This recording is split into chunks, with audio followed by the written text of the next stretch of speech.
And I should be live.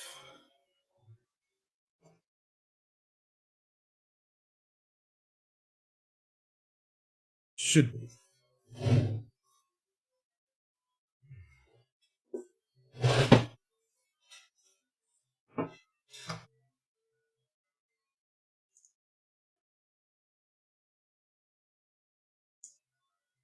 Let's see if I've got some audio. Test 1, 2. Can I hear myself? What settings are we on?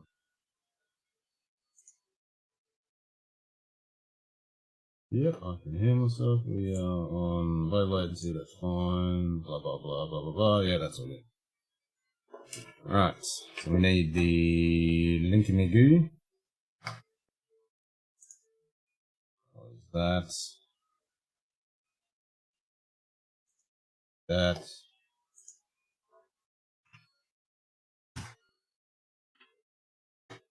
Link is there.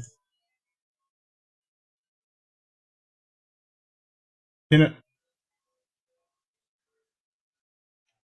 Come on down.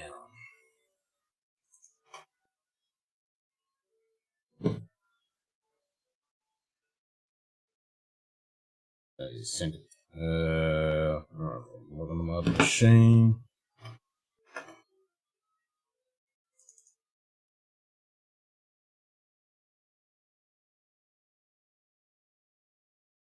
On that.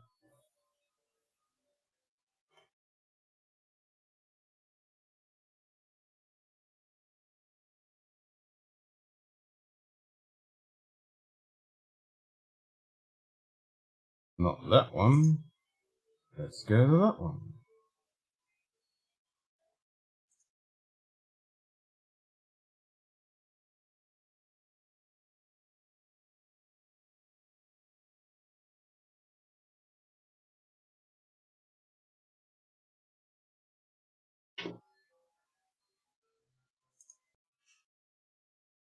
Nothing yet.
I don't know if anyone's going to come on because I have shit to do. Nothing. Because I was trying to get the other machine to work. Why am I? No, why am I talking to myself?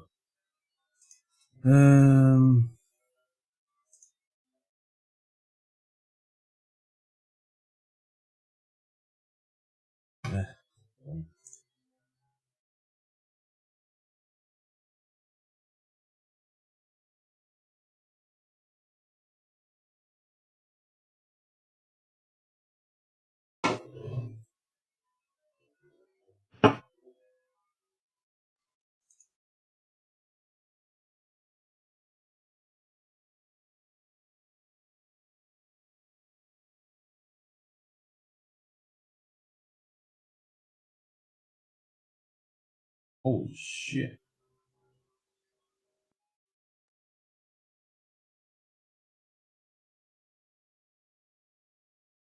That's a decent list.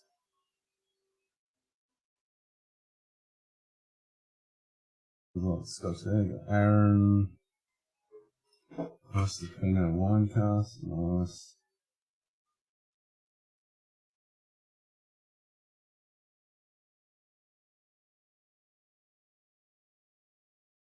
Fabulous.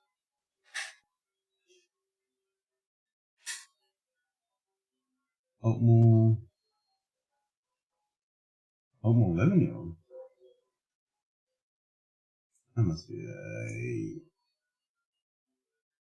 independent bottle.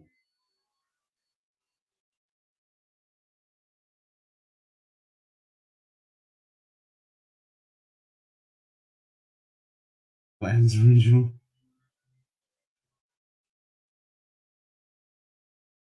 Grey, Glendronach, 21. Oh, that's Glenfiddich. Glendronach, 12. And Scotia.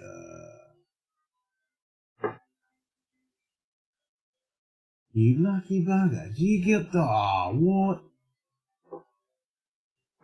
Ah, so jealous. So jealous he got the port finish. Those Scotias. God damn, I've got to get me one of them. I've only found a couple of places in England that have got it.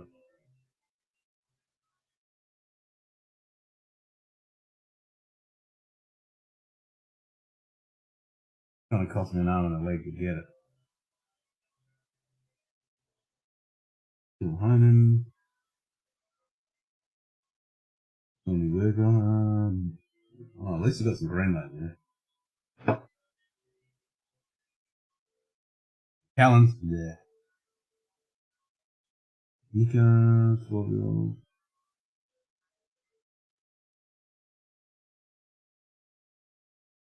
Smooth Ambler.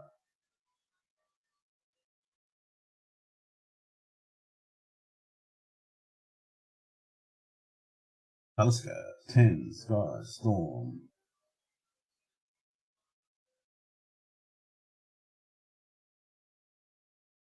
Where's the Lagerborns? The Froigs. Oh, there you go. Lagerborn, 9-year-old. Lannister. 16-year-old. Nice. Noctu. Kilhonan. Nice. Not a bad little collection, eh? Small Rose, Lost Craig. Leash. Nice. Kalila, 25. Oh. Dang.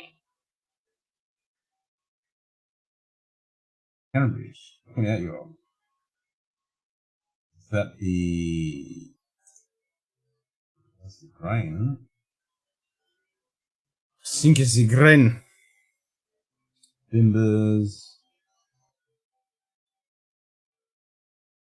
Nice, nice.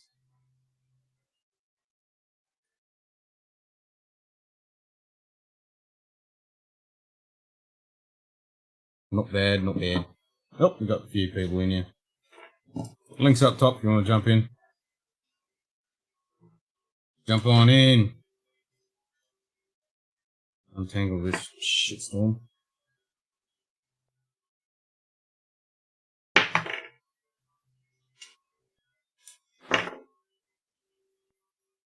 A dram or something.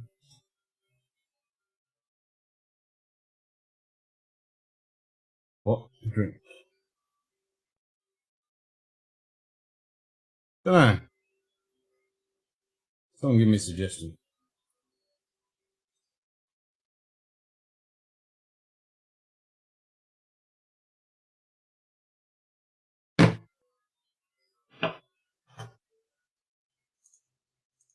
Right. So it looks like I need to pull this other streaming machine apart again, because I pulled it apart yesterday, managed to get it going again, and then I went to set it up tonight, play with it, to get it all configured, and it won't turn on. So it's either the power supply or the motherboard, because I've pulled out the existing power supply, stuck another one in, turned it on, got some electrical smell somewhere from the motherboard. I'm not sure if it was just a bit of dust or hair burning or something. I don't know. But yeah. But it booted up without a power supply. I thought, well, that's a bit dodgy. I thought it's probably stuff now, so I took it off, put the other power supply back in and booted it up. Okay, put it all back together, and now it won't boot again. So I'm going to rip that power supply out, put another one in, see if it boots, and do probably 20 boot cold start cycles. If it works, then I know it's going to be okay. If it doesn't, then bin it, start again.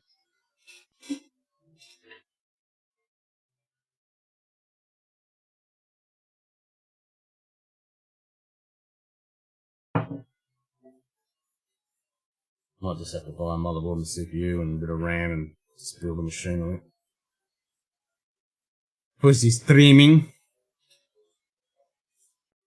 Don't need anything too expensive.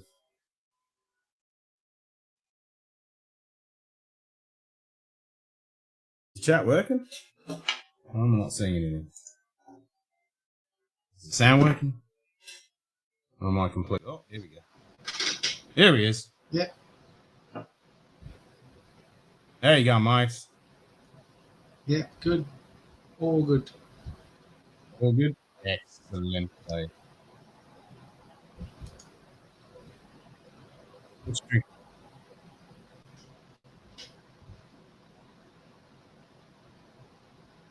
Hello? Can you hear me? Yeah, I can hear you. Oh, yeah. Can you hear me?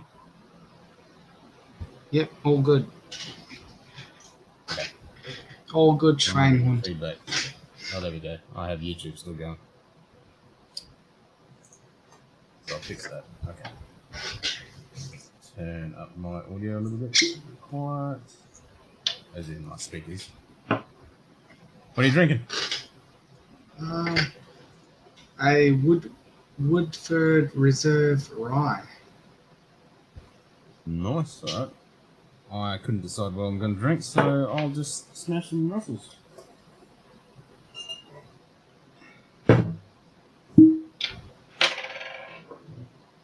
I was going to go for the Makers 46 then. Nah, fuck it. Russells.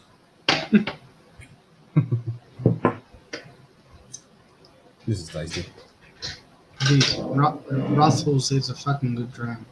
Yeah, it is. When I bought those couple of bottles of the Victoriana, I saw that they had Russell's 10-year-old on special for like, what was it, $61 or something like that. I was tempted to grab a couple more bottles, and I thought, nah, I'll wait and I'll get another one and just replace this one. But yeah, I bought 2 bottles of the Victoriana. Really? Yeah, from Vigilant. Yeah, I mean, I looked for it today, but all the stores around me were all sold out. Yeah, I probably got the last 2. Because when I first put the 2 in, it came up with an error saying there wasn't any in stock. But I think I might accidentally put 3, and then it came up with 2, so I might have got the last 2 in WA, I don't know. Fuck. Then again, I might get an email saying, no, we haven't got any. Probably would. Oh, I hope they do, though, because, yeah, I want that. I mean, what was it for? $99? $99, yeah. And usually it's about 150. 130, between 130 and 150, yeah. Well, here in First Choice Liquor, which is owned by Liquorland, Coles, whatever, they're selling it for $150. Fuck me. And I think it was 100 and... Yeah, what did I say it was on SM Whiskey? It was around 135, 150. That's why I was going to get it. Because his prices are usually pretty good. But $99? I like, fuck it, give me 2. That's a fucking good deal. Yeah. I'm waiting for JD to come on. He sent me a list of his whiskey, and he got like 3 of the port finished Glen Scotias. Lucky bastard. Yeah, I know. So jealous. 139 to 140 bucks.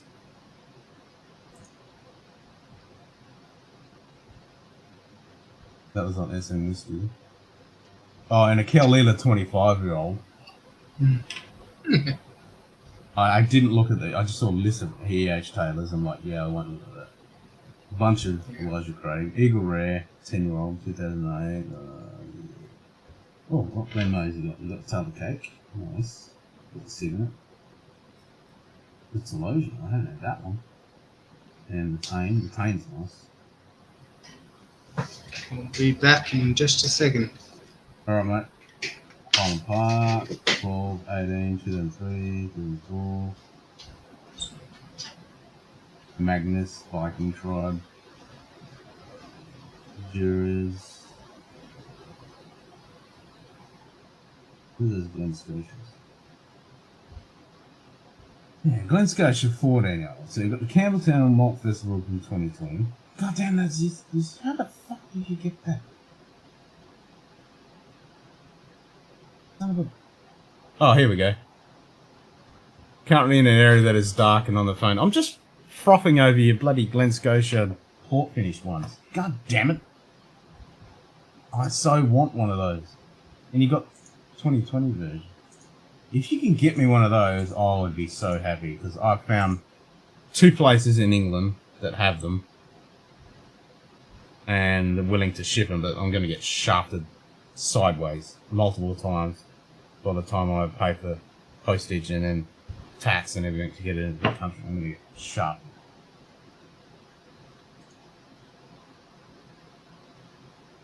So... yeah, I want that 20 port, man. Oh, I so want it.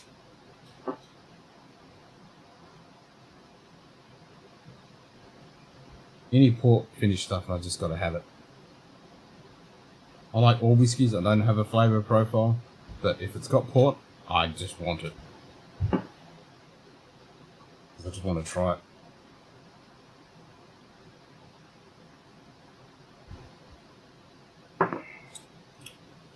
Even if it's dark, you can still jump in, at least we can chat.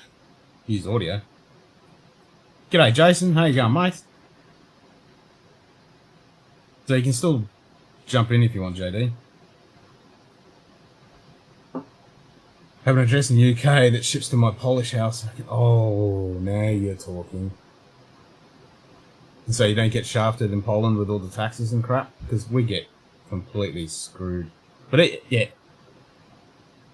And then getting it, so we just got to work out how to get it to here without taxes being an absolute pain in the ass. Because the freaking goddamn Australian customs are a bunch of freaking... they're really good at their job. I want to say some nasty words, but they're really good at their job. So they'll stop alcohol if I can sniff at them all the way. 7 AM, and still awake, not sure if that means it's going well or really... No, that means it's going well. That means you're having a bloody good night. That's what that is. And you're a nocturnal bat like I am, so that's perfectly acceptable. I'd rather do that. I hate daytime. I'm allergic to the sun. Give me nighttime anyway. I'd be good in the middle of Scandinavia. Hey, Whiskey Pilgrim, how you going, mate? Rock on. The link's up top. I'm going to jump in, guys. What's this? Come on, you alter Salwunder, jump in. Yeah, jump on in like a kangaroo. Yeah, because I said to JD, he's in the dark. And he's on his phone. I was like, that's perfectly fine. Come in as long as we can still have audio. And just turn your camera off. That's perfectly fine. Who is JD? JD was in Hot Belly Rolls chat earlier. Oh, really? Yeah, and we've been talking on Insta, and he just said, because he in the States and in Poland, so he lives in both for work or something. Oh, really? And then he can, so you can ship it as a gift, but even that, so as long as you label it as beard oils or I don't know. We'll have to do olive oil or something. Olive oil probably a good one because olive oil you can get a big bottle. As soon as they pick it up as alcohol, they're gonna either one, they're gonna destroy it, or two, they'll contact me and make me pay excise tax. Yeah, but this whole olive oil thing that's what the mafia used to do. Oh, so that's probably not gonna work. No.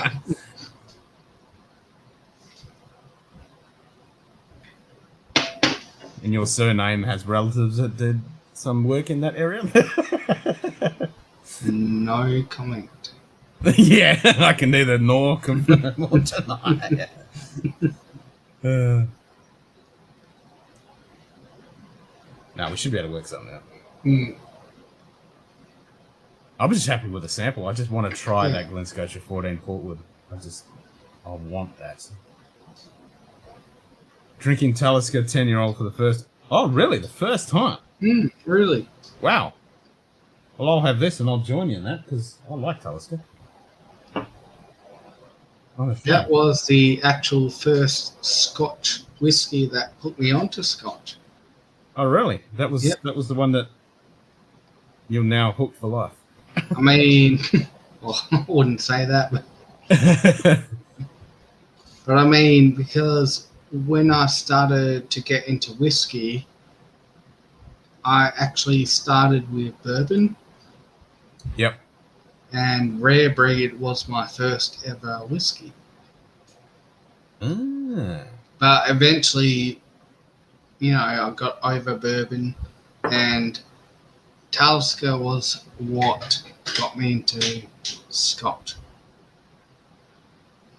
I could use glassware as shipping content. Yeah? I know some people have put other stuff like candy and other sorts of odds and ends, so when it goes through the scanner, it doesn't just look like a bottle of whiskey.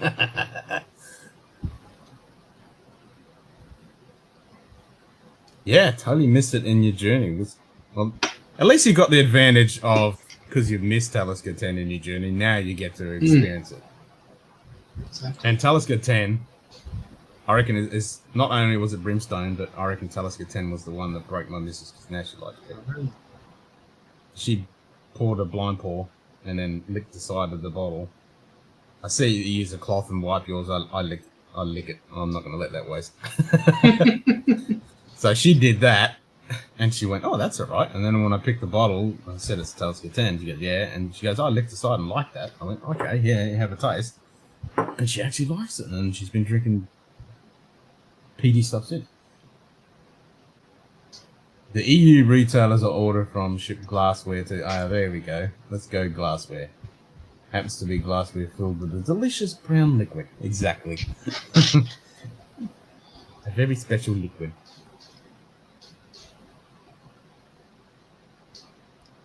Yeah, just stuff some other stuff in there. Just some cheap lollies and crap. Just some random shit.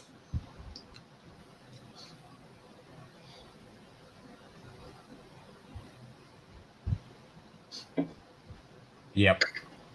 Well, Bourbon, I know he's busy doing his travels now, but because I sent him a message on Mr. Truck, he said he could send me a bottle of the Lagavulin 11 Ottoman edition, because I so want that to do my 8, 9, 10, 11, 12 section, because I'm missing it.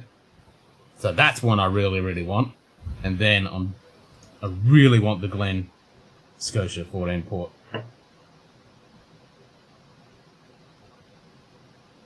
Dying to get that. There we go. There he is. We've got some audio. What is that? Whiskey Pilgrim seaweed, salt, smoked, meat, peat, honey, black pepper, pear, on the nose. Yep, pretty much all those.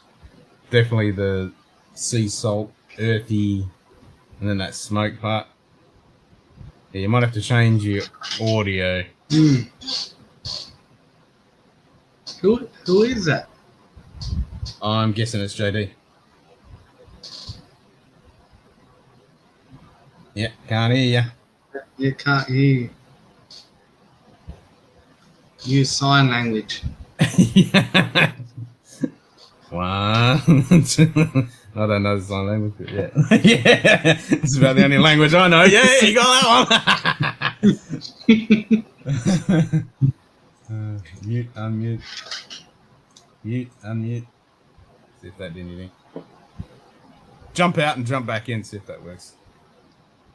I mean, he's using his phone, so it should pick up. It should automatically pick it up, yeah. Mm.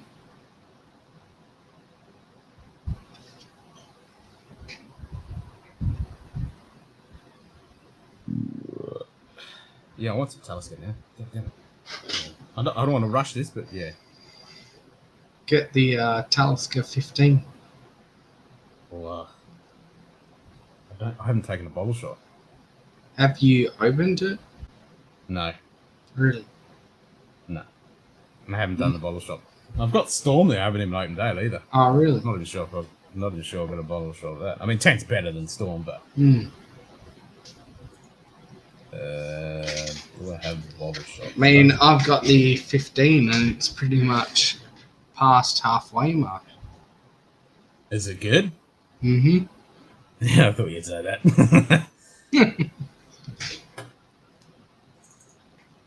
Let's see if I've got... I don't remember taking the bottle shot, so... let's have a look. And that's the 2019 edition, yeah? Yeah, yeah. Yeah, that's the one I got. Bottles. Yeah, I'm not seeing it there. Nah. I have not shot it. And I should be doing better B-roll, but I'm too lazy. It's not much work. I've got all the gear. I got nice sliders and everything, and I can buy a nice turntable and, you know, do some real sexy stuff, but it's too much like hard work. Can you hear me now? Now he's got headphones on. Now we got you. Yep, yep. Yeah, it doesn't allow me on my phone Ah. to do audio, so I had to put some crazy headphones on. I have micro. Yep, got you loud and clear.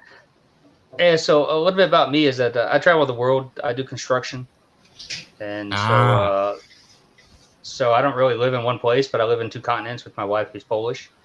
So I have the pretty much the European market for my Scotch. That's how I get started. And then I got kind of obsessed in 2009. And then I went ballistic and just started saving everything, kind of. And I spent like 8 years in Dubai doing construction, and then I just quit. Took a year off and went back home, and then now I'm back in the Middle East again. Really? Nice. So you can pick up all the travel exclusives, and yeah, you've got the whole market. All right, so Yeah. So I'm always going through different airports. Yep. Oh, there's lots of whiskeys. So if you guys like need something, let me know, because like I said, I have an account with Glen Skoda directly, so I get a lot of their limited releases that you guys can't get. Really? So I hooked up with that when I went there. That's so the I get them 14. shipped. Yeah, I get them shipped to my UK address. Yeah, I can get more than that. I have a 26-year-old right now. I'm trying to get, but it's in pounds. It's pretty expensive. It's like 285 pounds. Yikes! But there's only 100 bottles made. I really want the 14 port wood. I definitely want that. Okay, I'll see what I can do. Just put a list together. Yeah. Well, get that one. Best, make some calls around the world. I have a lot of friends. I just bought mine accidentally online in California. They had a, Yep. How would you send I got it for $82. Well, I have friends that go through Australia that live in Sydney and also Brisbane. There we go. And, they go back and forth all the time. They go back and forth from California all the time. So they could drop it here. We send them the cash for the postage and they ship it over. Yeah. Hell yeah. I reckon, yep. Or Or if you wait till next year, I'll be taking a cruise over there. How many bottles can you bring? So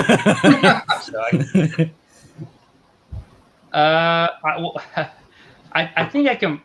I think I can bring it. It's one way. It's one way from Los Angeles. I should say San Diego over to I think Bisbane. I think it's like a 17-day cruise, and I think I can bring up to 12 bottles. Brisbane. Ah, have a Brizzy. Okay. Yeah. So we can work something out. Don't worry. I mean, like I said, I'm trying to find stuff too that, and Australia has that we can't get in America. It's exclusive for Wild Turkey. So I'm trying to get 3 bottles to locate those. Yeah. Yeah. No, Which we can one is definitely that? source any. That's the 1894, if I'm correct. Yeah, I've got. That's exclusively for Australia. There's nothing. Yeah. Okay. I thought you'd like the 10 Talus whiskey program. I thought you would. I would have found it strange if you didn't like Talisker 10. That's a bloody good drop. Yep. Most definitely. I'm going to finish this and have some actually. Yeah. Yeah, that glows. What was that Altmore 11-year-old? Because I saw you had an Altmore 11-year-old. What was that one?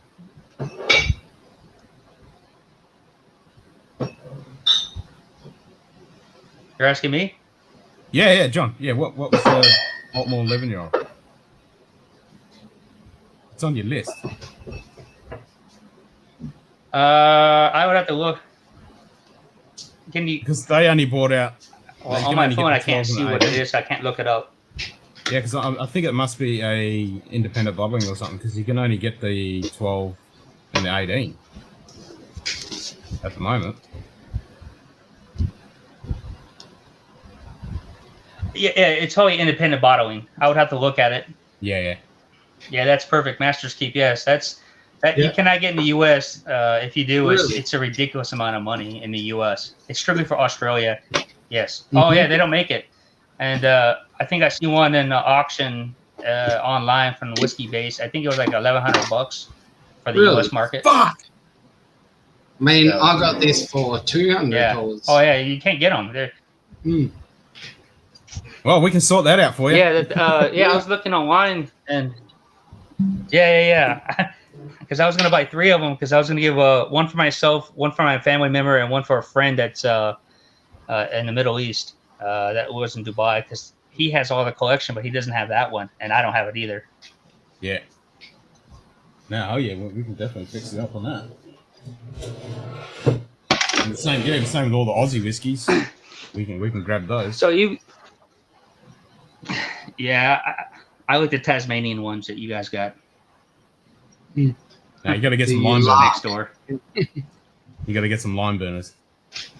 Yeah. That's the good shit. Yeah, exactly. That's pretty good. Yeah. And but yeah, if you put a list together and we can work something out. And like I said, when I pass through different places, plus I have a lot of accounts. Like I'm a member. I have a lot of Scotch and Irish membership. Glen Scotias, Kilhome, and anything from Campbelltown. If you can get one of the Kilkerran 857.1s, oh man, I'd be so happy. You could source one of them. So a lot of those things that we talked about earlier, those are my favorite. Yeah, they're favorite. And also they have pretty good deals in Poland too. They're even with the high taxes there, 23%, it's still cheaper than anything else I've ever seen. It's ridiculous. And they don't like bourbon there, so I pick up Blaytons and all the other stuff. Yeah. It's 23% tax, but it's not on the euro. Yeah, it's not on the euro though. Yeah. No, that's right. Okay. But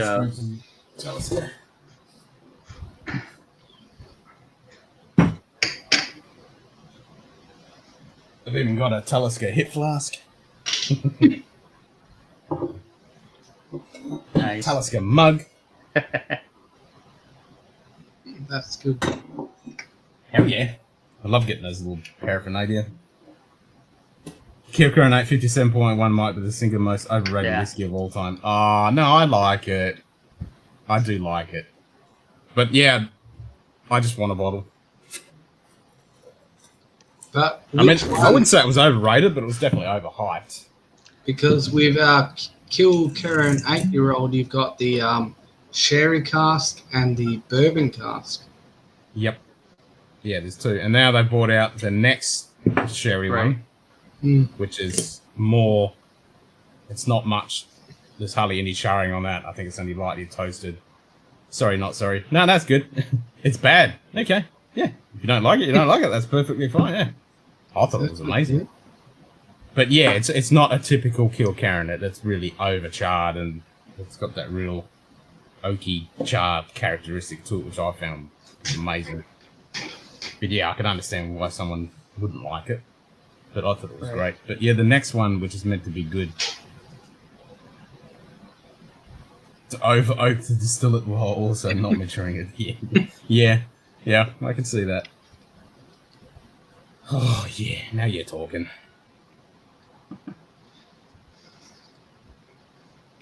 Come on, Jason, join us. Yeah, come on, Jason. You'll wait. Yeah. And Whiskey Pilgrim, come on in. I'll join you in some Talisker 10. And sorry, what name do you go by with you in the chat? JD, JD. the man who can get us all the good stuff. Yeah. No, my name is Jonathan, but I go by JD because my last name is D. Oh, yeah. But people think I'm talking about Jack Daniels all the time, so that's the problem. My name is JD, but Fair enough. everything's Jack Daniels. Yep. What sucks? Yeah. Talking of Jack Daniels, have you had the bottle in bond? I have not had I haven't really. I'm not a Jack Daniels fan, but I did pick up the Sinatra about three days or 3 months ago, and me and the buddies, we polished that off in one sitting. It was that good. Really? I've heard it's good, yeah. I've heard it's good. I mean, I've seen it in a store nearby. Yeah, but the price point is yeah, exactly. Yeah. A little bit rough, yeah. I mean, here it's like 370. I think Yeah, I agree, Jason. Ooh, I mean, that's terrible. Yeah, I'm a big Kilcarron Springbank fan, but that Kilcarron 8 57.1, yeah, that is definitely not a typical Campbelltown Kilcarron. I totally acknowledge that. Who's the Springbank? Don't they work with? Was it Hazel or something? I can't remember the name of it. Hazelburn, yep. Is that the same Hazelburn, company or Linkwood. the sister company of it? No, they're just expressions on Yeah. Springbank. Is that like It's like Longrow as well. They do Longrow. Yeah. Okay, I got you. Gonna try the Because Kilcarron. I go through the Netherlands and I see that on the shelf for the 10-year-old all the time with next to the Springbank. They're about 35, 40 euros max. I get that stuff all day long. Really? That's good. Yeah, This one, Hazelburn 10. yeah, they're about 40 euros for the Springbank. Yeah, that one. I can. Where So did yeah, you get that from? I spend a lot of time in the Netherlands. SM Whiskey. Oh, really? Yeah. Literally got Nice. 20 bottles of Springbank Kilcarron here. Well, that's hoarding, Jason. You're going to have to share that.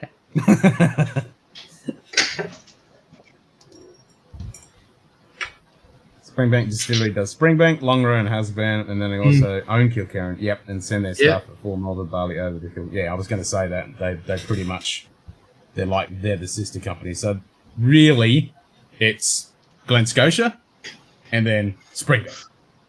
With a little bit of Kilcarron. Correct.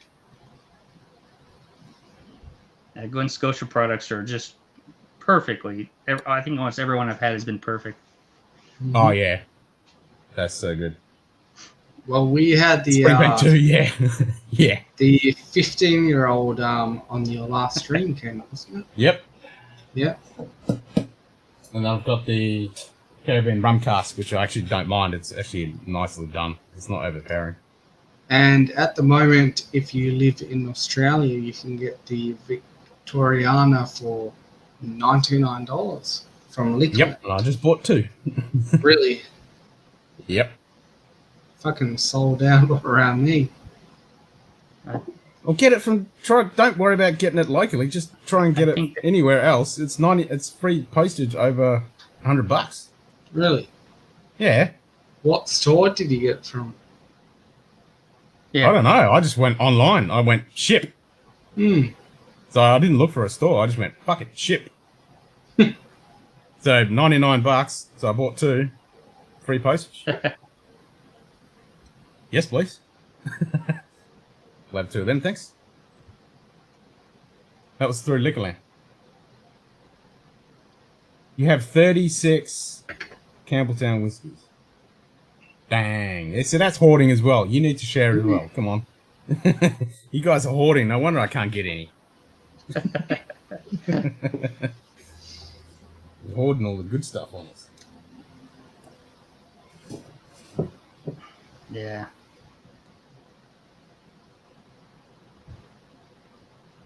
Well, yeah, there's a shitload of whiskies all over them. I don't do it. Yeah, I've never done live stream. This is my first one, just to let you know. Really? Oh, I'm on the master. I've popped so many I reckon. people's cherries. Yeah, I've popped so many people cherries. Me and Get them to come myself online. only joined Ken's live streams, about 2 weeks ago? Yeah. Yeah. So, And now you're jumping on hot buttery rolls and on Swami. yeah, Swami. yeah, Swamis. Malted in Montreal.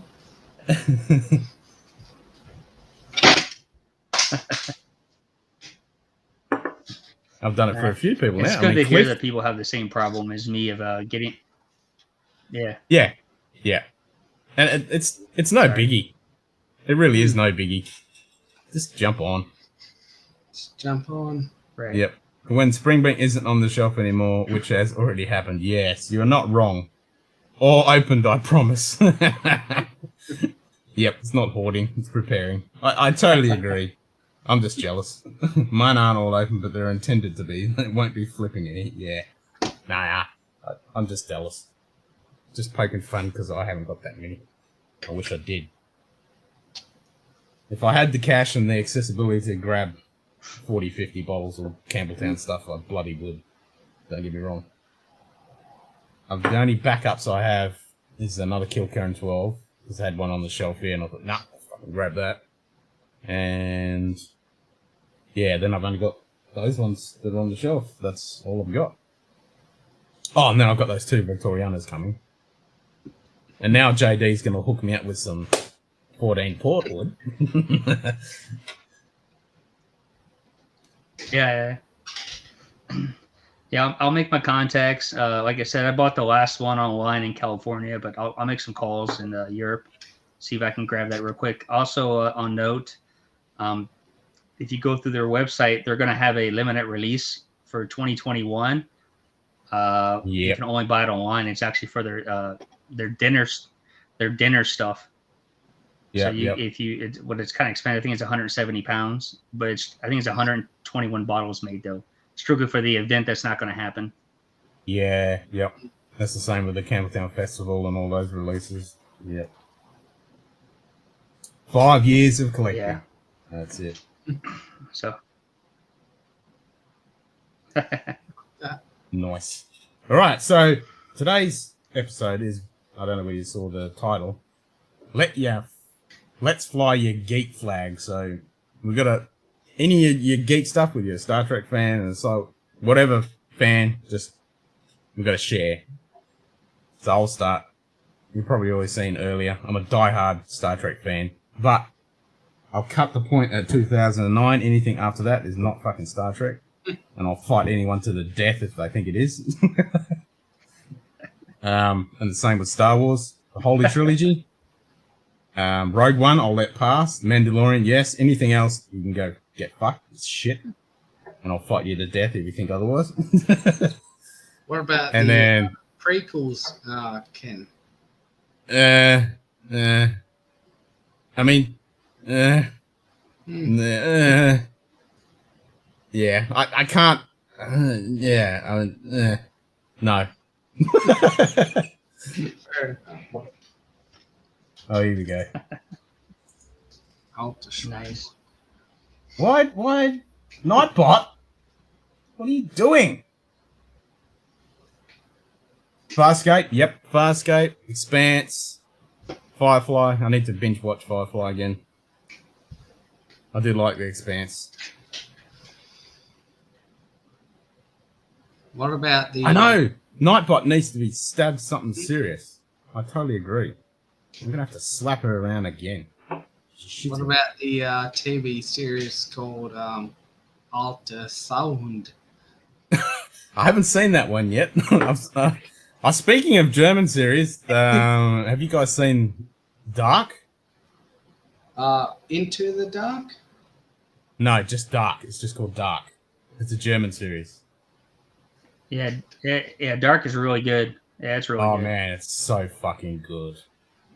It will mess with your head. It's so good. Yep. Watch it. It is really well, like cinematography really and the effects when. Go ahead. What was that, Jenny?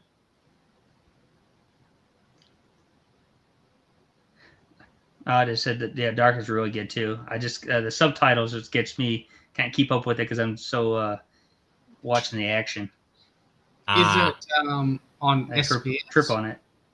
It's on Netflix. Netflix. Yeah, it's on Netflix. It's just called Dark, one word. There's 3 seasons, and it's so good. Writer strike killed that. Yeah, totally. Try that math or to get another 16 Campbelltowns in the next 2 years. Nice. Come on, guys, come on. Let's talk about geeky stuff. Let's do it. Come on. So I've been collecting the Star Trek Eagle Moss models, the ships. So I've got boxes and boxes of them. Nowhere to put the damn things. Uh-huh. But I did get, these are Eagle Moss. So I got the figurines. And I got a bird of prey sitting over there. I had to have one of them as well.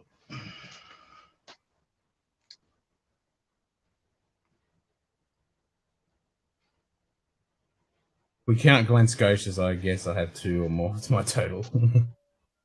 Love Berserk. Oh, where'd Simon go?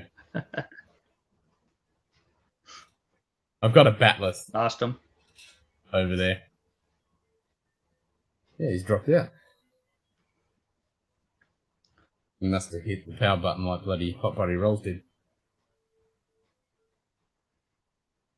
Yeah, what, 3 times? Yeah, forgot to put the battery in the camera. Did you forget to put the battery in the camera, Simon? Yeah. Oh, no, it just fucking cut out. Yeah, I don't know how you do that, but that's funny. I was laughing. it was very entertaining. And mine's hardwired. I turned the power off the mains. He's playing a circus. Yeah. Oh, okay. I turn it on the mains and everything turns on, so... Nice. Only thing I'll forget if I forget to turn the camera off, because it's actually got a battery in it, and then I'll just go flat. But then when I turn the power back on, it just kicks in anyway. Yeah. Brian was having difficulty. He didn't know what to say, so his commentating was pretty funny. Yeah, and then he started talking about Star Trek and stuff, and I was like, oh, okay. I'll bring out my geek flag. Yeah, I definitely. Yeah. If he's been binging Next Gen and DS9 and stuff, I was like, yep. I reckon him and me should get together and we'll just put one of the movies on. We'll just drink Drams and we'll have it in the background. Everyone can join and we'll say, okay, we're going to start the movie now. Right. Everyone can watch it and we'll just drink piss and we'll just talk about it. That'll be fucking great fun. It's only a couple hours. And before you do that, Ken, you've got to kill some baby kangaroos. I got to kill some baby kangaroos. Why do I have to kill some baby kangaroos? Well, that's what the Americans think of us. Well, maybe. So before I do the episode, I'll just have some kangaroo steak and I'll eat it in front of everybody. I'll do that. Couple of SMWS Glen There we go. Scotias here. The official ones aren't available in my area. Don't have a lot of it. Big fan of the 15 though. Yeah, I'm a big fan of it. Some people don't like the Glen Scotia 15. I don't know why, because I reckon it's bloody good. And the same with the Springbank 15. I reckon it's bloody good. Give me all of them. I will drink them. The all. 17's really good from Spring Break. Yeah, I haven't had that one. And I want to get the 10 cast strength. I've heard that's bloody good. Good luck at finding that one. Yeah, I know. Yeah, it sold out on a website from their. It sold out like I think in 15 minutes. I got one of them. Got lucky. Oh, well. But the price point was it was hard to bite. Yep. Yeah, see, Jason's saying he wasn't into the Springbank 15. I don't have too. I don't. Pounds and $1. See, I can't compare the Springbank 15 to too many. I mean, I've had the 10 in a sample, but that's all the Springbanks I've ever had, so I'm a bit biased because that's the only one I've got to compare it to. That's the normal 10, not the cast strength. Oh, okay. No, I only have the 10, 15, and the 17. That's it. Yep. I just don't like What do the you price reckon? point for them. What do They're you reckon good, of but the the 15? price point's just Yeah. it's just terrible. Yeah. The 15 is I prefer actually the 15 is good. I mean, I don't get excited over it like everybody else does. I've had so much better stuff from other companies, but it's a good sipper. I mean, Yeah. if someone gave it to me, I wouldn't turn it down by no means. No, I'm happy with it. I like it. It's the only Springbank I could find at the time, so I'm like, yep, I'll have it. The 10 is so much better than the 15. It's a masterpiece. I'm fortunate that I walk right. You walk right past. Yeah, 15 I'm not excited about, especially with the price point. Yeah. Yep. Love the 17 Sherry Wood. But Springbank stoked up, so I have in the years to come. Only 17 I have is the Madeira. Nice. Yeah. Yes, I need the to get over Madeira's there. 17. Yep.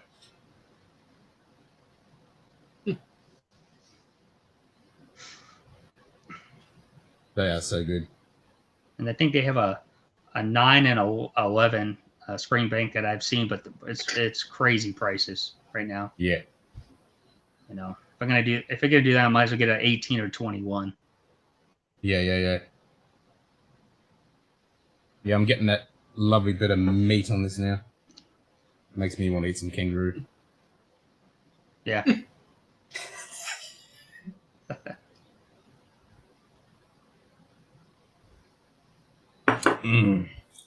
That is good. Well, since we're talking about Campbelltown, I'm just going to have some Campbelltown something or other. So we had Springbank last night. Let's just do Kilkern Top. Nice.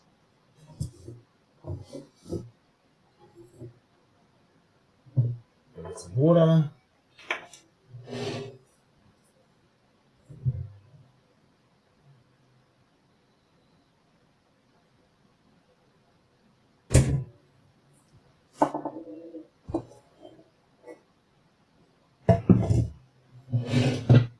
Is it getting late there in Australia?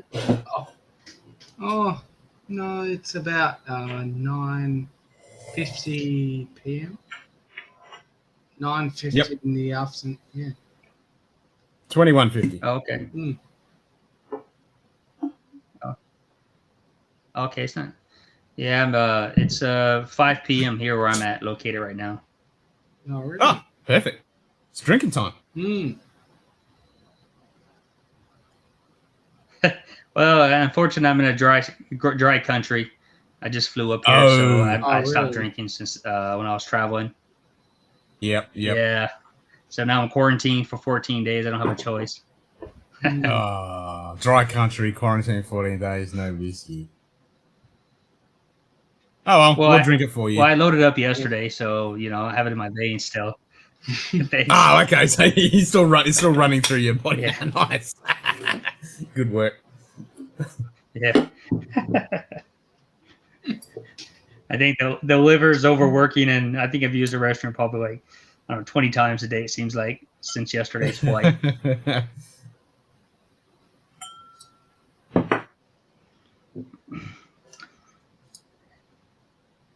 Yeah, I'm glad I got another bottle. That's getting a bit low. That's nice. It is. Yeah. Very Bloody nice, good. very nice. They will have a release in 2 weeks for the 17 Madeira. Oh. Yep, fly away money. Bye-bye.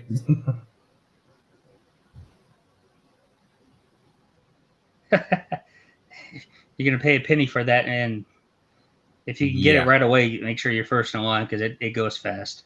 I mean, it was ridiculous. Yeah, that shit doesn't even fast. It doesn't even get to the shelf. I couldn't believe it. Just no, that's it. It's who you know. Yeah, that's exactly right. That's exactly right. So you know, someone who you can get some. They've got allocated a few bottles and they can hang on to it for you just for that split second where you come in and grab it before someone else does, because they've probably got 50 people nipping at their heels after you. Yeah, I was talking to ADHD or all that, and also the other people that I'm a huge fan of Doc Swinson's. Yep. And I've pretty much got everything in their lineup, and fortunate that I live in California where they dropped first nationally. And so I pretty much gobbled everything up, not knowing what it was, just because I liked it. And now the prices are getting ridiculous on the aftermarket for them, and it's hard to find and everything else. Yeah, it makes it very difficult when something's so popular and then it just goes on the aftermarket and just ramps up. Yeah. Very painful. But that's what happens. Right. Supply and demand. Especially when the word gets out about these whiskies and everyone waxes lyrical about them. And then they become infamous. Well, I just like it. The micro, the micro ones are better because everybody's not on the bandwagon yet, and they're saying juice, I should say, and I can allocate those 10 times faster. Than a year later, you can't even find them anymore. So I try to find the micros first before anybody else knows of them. I just gobble them up. It's like what you like. Grab 3 or 4 and share. Keep one for backup 2 years down the road. That's right. Most definitely. So, and most of that stuff I sent you in the collection is they're all backups of what I've already drank. Damn. Yeah, there's definitely a few bottles on there that I was like, damn, like that Kilita 25?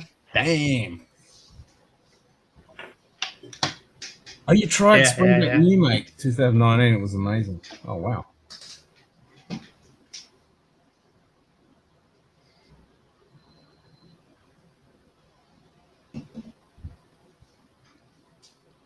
And I think that 25-year-old, I think I got that for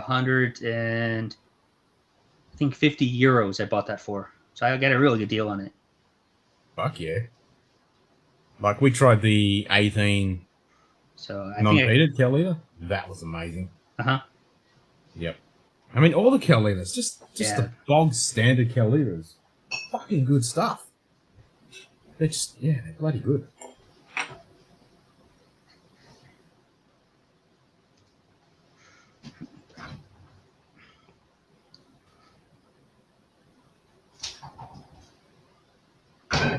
I think a duty free in Germany. I remember I passed up on it, which I shouldn't. I think they had a 16-year-old that I've never seen. It's strictly for travel exclusive.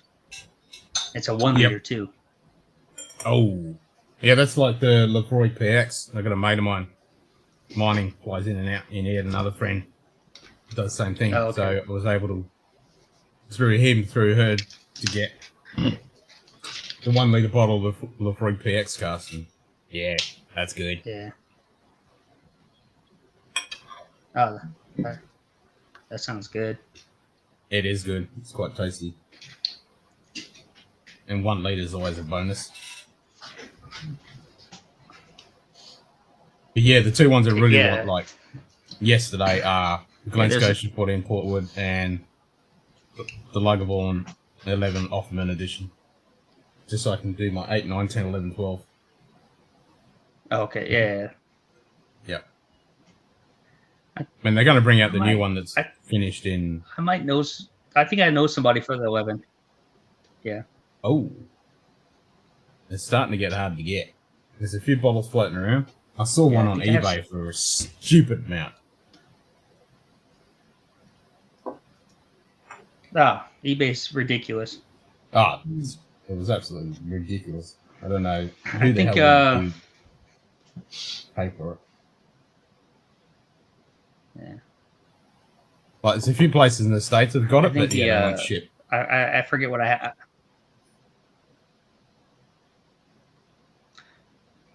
Yeah, it's true.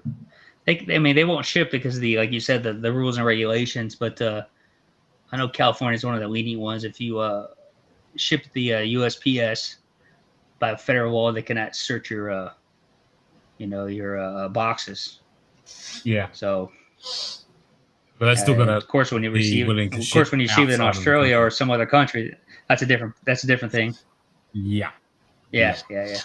Which is fine. I mean, I don't mind paying the stupid amount of excise crap that I got to pay once it hits Australia. I don't mind paying because I just want that bottle. Right. Yeah. Because I was so close to getting it because they got. So what is the import tax? We are the third worst in the world. We're about to be number 1. So currently we're paying $57 per litre for alcohol in tax. That's without GST and all the other taxes on top. So that's just the alcohol excise. Wow. So we make the analogy whenever you try and buy a bottle of whiskey or go to a bottle shop. I wonder nobody. You just pull your pants down and bend over the barrel because right. and then just take it. Wow, I thought 23% was bad, but wow, that's ridiculous.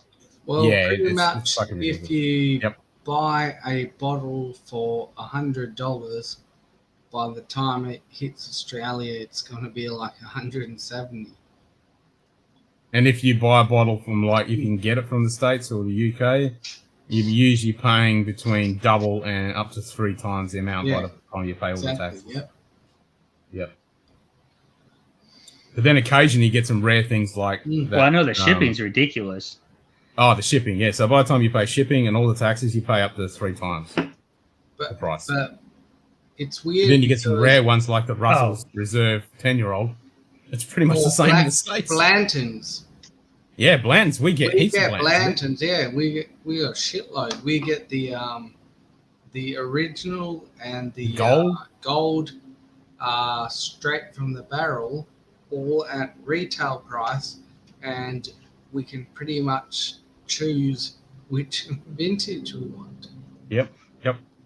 And then the other side of the coin, you get like Buffalo Trace and Jim Beam and stuff like that, and we get completely shafted. Yeah. Ripped sideways. Yeah, they had a blank. Yeah, we're about I won to be the lottery #1. For the France drawing. Yep. And I didn't want it, so I Googled everybody or Facebooked and Instagram everybody, and everybody of course thought it was a scam. But I told them, no, man, I don't want it. It's 400 bones with conversion and shipping to the U.S. And finally somebody bought it directly from them with my winnings. I'm just not going to pay $400 for Blantons, which I don't even like any of their products except the cast strength, basically. Yep. I don't mind it. The hype is not worth the taste. It's not. Yeah. It's okay. I mean, I'm not going to rush out and grab it. I mean, it's a good bourbon overall. It's a beautiful bottle, but the juice is average. Mm. Yeah. Sexy presentation. I mean, it's awesome presentation. But the juice is. I'd rather Russell's any day. If you ever get a chance, look up 2018 Polish edition. That's phenomenal bottle from Blanton's. It actually shows Warsaw Old Town on it. Oh, wow. Good luck at finding that. That's my... Because the European ones are awesome. If you haven't seen the European ones, they're phenomenal. You can't get them in the world, but the price is just ridiculous. Because there's like 210 bottles of 50% alcohol, or excuse me, 50% ABV, and you can get another bottle around the corner that's better, like we're talking about, Glencoe and all that stuff. For 70, maybe 100 pounds max. Of Blanton's is going to run you $400 to $700 on the regular market before the markup. It's ridiculous. Yep. And no one's drinking it. They're just buying it and flipping it. I'm not doing it. No. Whiskey Pyramid, time for some Big Pete. So you actually going to pick a Pete, or you actually drinking Big Pete? Sounds good. Paul's like a born 12. All right. Looks like we're going to Pete. You going to do it, Simon? Nice. Yep. Let's do Pete. 12, yep. I was tempted to do Pete last night, actually. Let's hit some Pete. Let's do all the Petes. Let's do all of Isla. Is it the Christmas edition? Which one? The Christmas edition? Did you guys drink that one? What do you mean? Which one's Live that? Bullen? Oh. No, the Big Pete Christmas edition. Oh, big. Yeah, no. Oh, no, I haven't got Big Pete. We don't get that here. No. So Pilgrim's it's not drinking bad. Big Pete. Actually, I'm going to start with some Scaravis. Oh, okay. Yeah, I'm going to start with some Scaravis after I finish my awesome, beautiful drop. Kill Karen. I just love this tube too. How it's got like that lizard texture on it.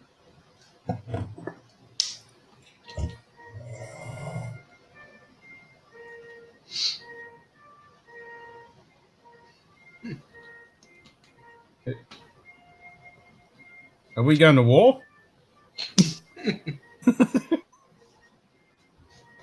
What's up? It sounds like we're going to war. It sounds like it's call to arms. Oh, that's my construct.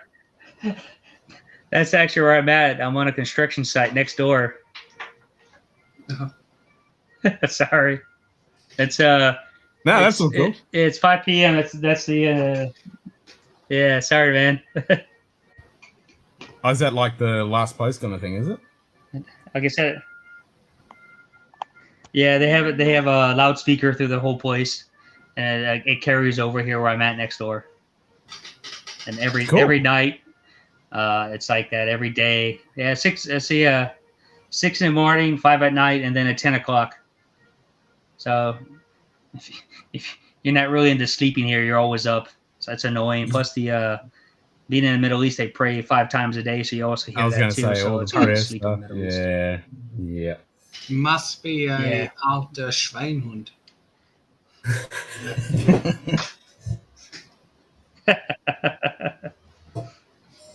So, yeah. Or a big, massive pain in the arschloch. Haven't been down to your part of the neck of the woods. Arschloch, yeah.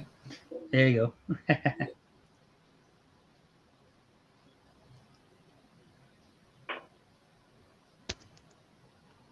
Big Pete. Whenever I think of Big Pete, I always think of AC/DC. Big Pete.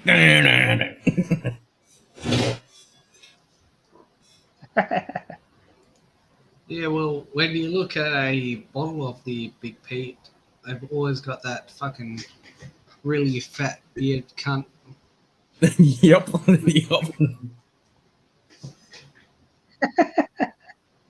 Yeah, with that windswept hair and shit. Yeah, exactly. It took me a while for not to. Yeah, I didn't know if I wanted to buy that when I saw that guy on there. I was like, well, Yeah. the advertisement doesn't catch my eye. I stayed away. Yeah, maybe. You I look stayed away from it for like Right almost off. 2 years. Yeah. Dirty deeds. Done dirt, Pete. Exactly. That's it.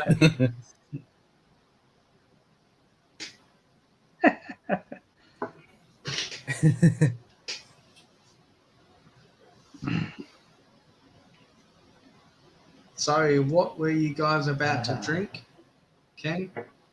I'm gonna with anything peaty. Let's go down to the peat well. The label that looks like some miserable bastard being punched in the face. Yep, that's the one. I'm going to start with the Scarabus and then work my way through. I'll probably go some Lefroy, some Lagavulin, Bunnahabhain, Holland Park, Kilhoman, Killela. Let's just boom all. Let's just fucking do Pete. I mean, talking about the Big Pete and Douglas slang, I've got a rock oyster. Oh, that is good stuff. I'll get that. I had the sample. Oh, okay. I think that was the 18 I had a sample of. Oh, man, that was amazing for a blend.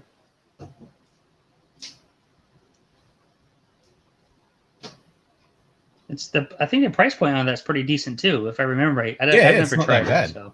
Yeah. No, it's definitely worth even getting into the... If I'm correct, I could be wrong. I saw it. Yeah. What was that? They have that on sale. I think 4 of them. I think they had. Depends on which one he has. I don't know which one it is, but I think they had it on sale for like 4 for $100 for the oyster. Oh wow! Yeah, that's definitely worth a grab. Yeah, but you had to buy 4 to get at $100. So I don't know anything about it, but I passed on it. But I still can go back and get it. They have like 100 bottles. They just sit there. Nobody knows what it is. Oh, they are good. Rocco said that it's similar to like what Compass Box does. It's actually a really good blend. It's very tasty. Oh. And they have amazing age statements on it, like 15, 18. They're amazing. Here in Australia, we've also got the I'll have to check Six into Islands. Yep. Have you heard of that, Ken? Uh-huh. Yeah, I've heard of it. I haven't had it.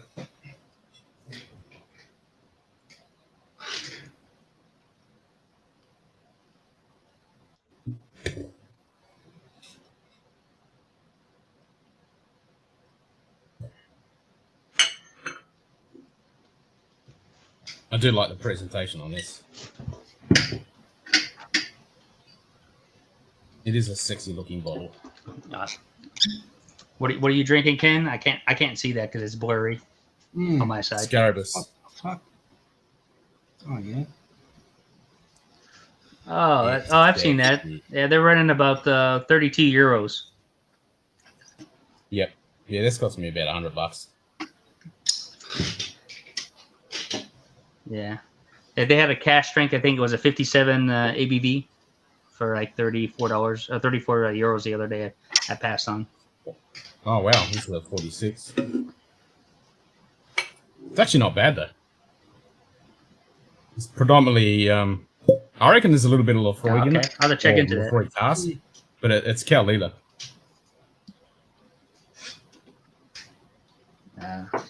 I'm not a Lefroy fan. Sorry about that.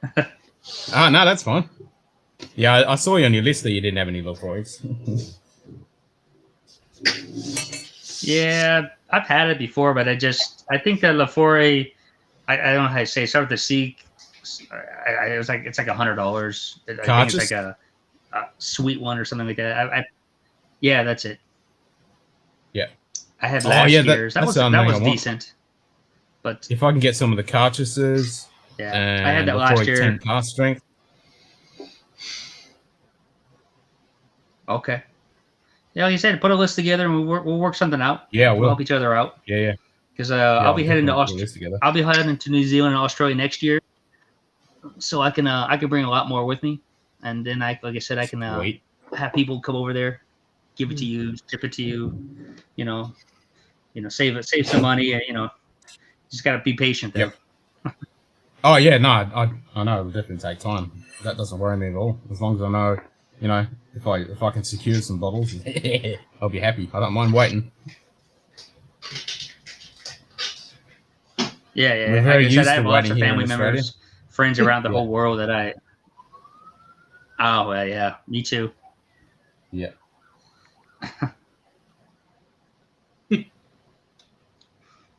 Ooh, that is good. Have you had that Laddie Light? Lady Light. Or the classic laddie, or yeah, classic laddie. But they have a classic laddie light now. Oh, really? Didn't know there was such a thing. Yeah. Classic laddie Google light. it. Yeah, it's called light. I it might be laddie, Laddie, whatever that spelling is.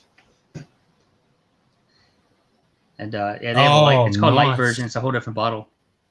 Oh, okay. Yeah, Whiskey Pilgrim. Yeah, that it's 16. actually pretty good. Yeah.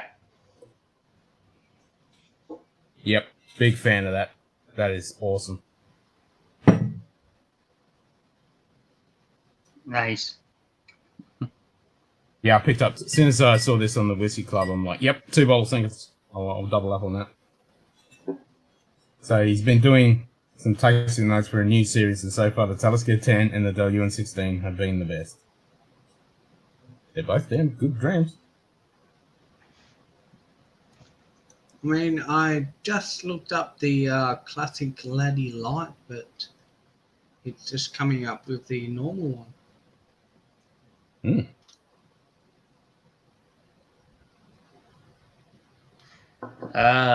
Okay, they probably haven't put it out yet. It was in Scotland when I was there last about 2 months ago.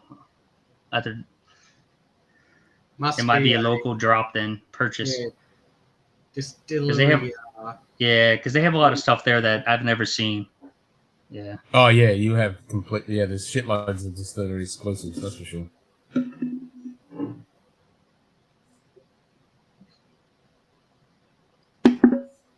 I mean, those it's a pretty good decent stuff. I recommend that one. Oh, any laddie, any brick laddie stuff is good.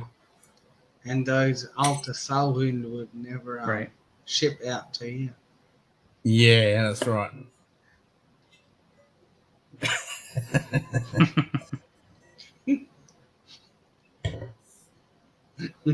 I know.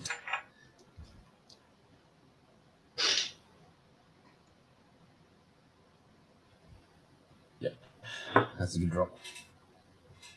Oh, excuse me. I don't know how to see the chats on this phone because it's I can't see nothing, so I'm just going by what you guys are telling me from other people. Yeah, I'm just reading. You have to have a separate, like, if you're streaming off a laptop, you have to use your phone to watch the chat. Yep. I mean, I was working on making it so you would see the actual stream that's been spit out, and then I put the chat down the bottom, but yeah, didn't work too well. And the computer I built. I got you. Now it happens. I rebuilt another machine. It won't turn on again. Yeah. Go ahead. That computer was a real sound. Now I broke my computer the other day, so. Yes, I like it, Pilgrim. It is not bad at all. I mean, it's from what I've read and what I reckon on the palate and the nose, it's definitely a Calita, but I reckon there's a little bit of, like they've stuck it in Lefroy cask for a smidge. It's got that little bit of iodine Lefroy kind of characteristic to it, but it's definitely Calita. It's a really nice, and it's an indie bottling of Calita, but it's fucking good. Pilgrim joined the chat. Oh, nice. Yeah, jump on in. Yeah.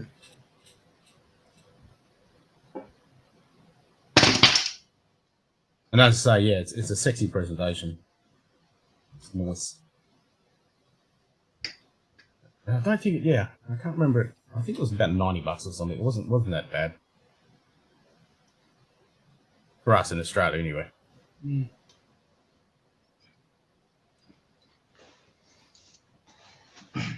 I didn't bleed too much afterwards, put it that way.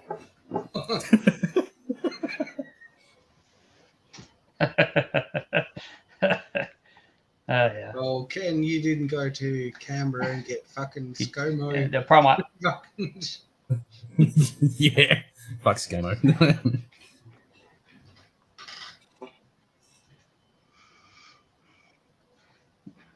It's quite the biggest problem I have when I travel is that I have like 20,000 different conversion rates. So Yeah. when I buy something, I can't remember every currency there is. And so xe.com on your and phone. duty free is not always cheaper. I found No, out. that's right. Yeah.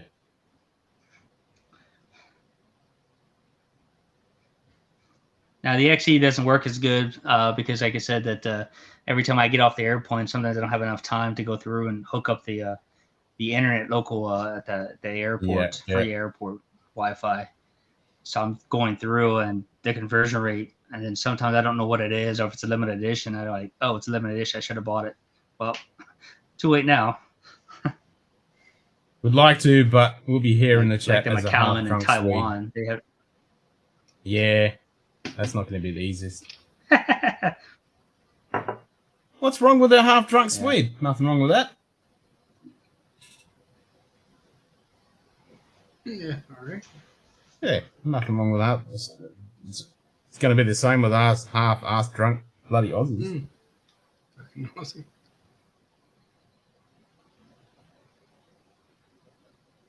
I say, I haven't stopped drinking in like a week. Yeah, exactly.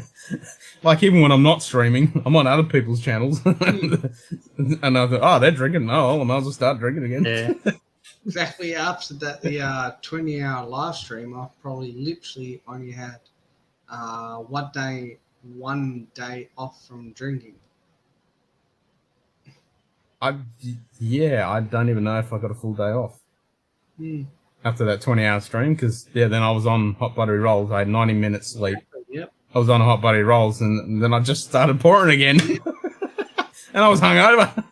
And then you had the Monday's 300 subscriber stream. 300 celebration stream. So that was the day after the hangover.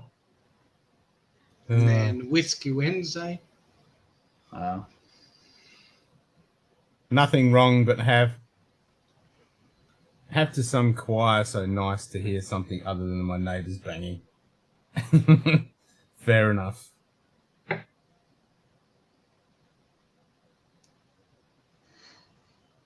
Now I'll be dry for the next 21 days due to my work. So if you guys are lucky. That's a lot of driving.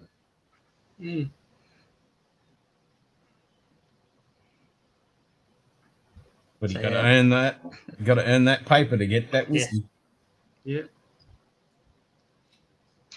Yeah. That's what it's But about. I hate when it sits on the shelf though, and I can't. Yeah, don't we all? My wife is taking advantage of it right now. She used to be she hated whiskey and bourbon and everything else. Now she's obsessed with it. Now she's drinking all my hard limited editions, expensive stuff that she doesn't even know what she's tasting.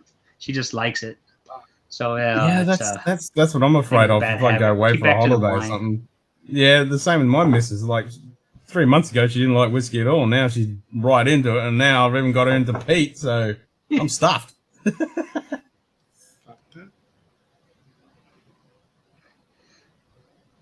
Yeah, so now she's obsessed with it. She's going online and spending money behind my back and buying stuff that I already have, and she doesn't know I have it. So it was funny. I said, "You might want to slow down." Oh, that's awesome. She says she wants to keep her own collection now, so now she's got a little collection in the pantry. Yep. Yeah, that's like my missus. She's got some of the Japanese stuff. She's starting to collect that.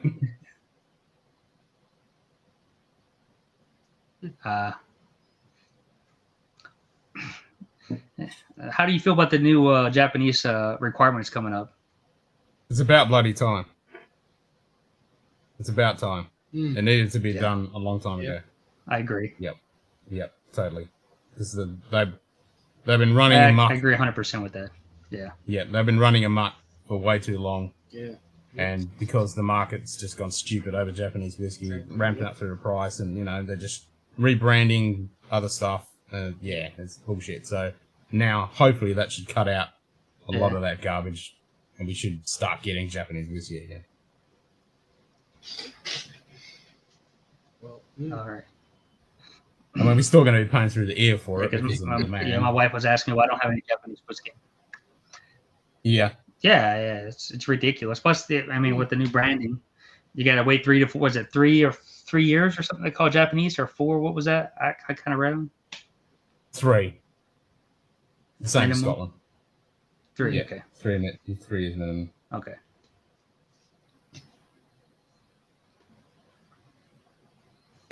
Personally, I love half drunk Swedes. Been over there 3 times. My favourite place. More Ben Nevis to the people. Yep.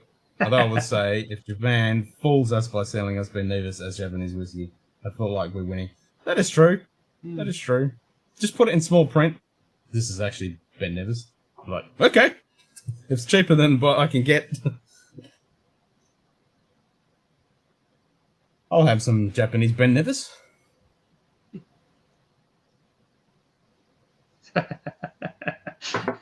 If it's cheaper.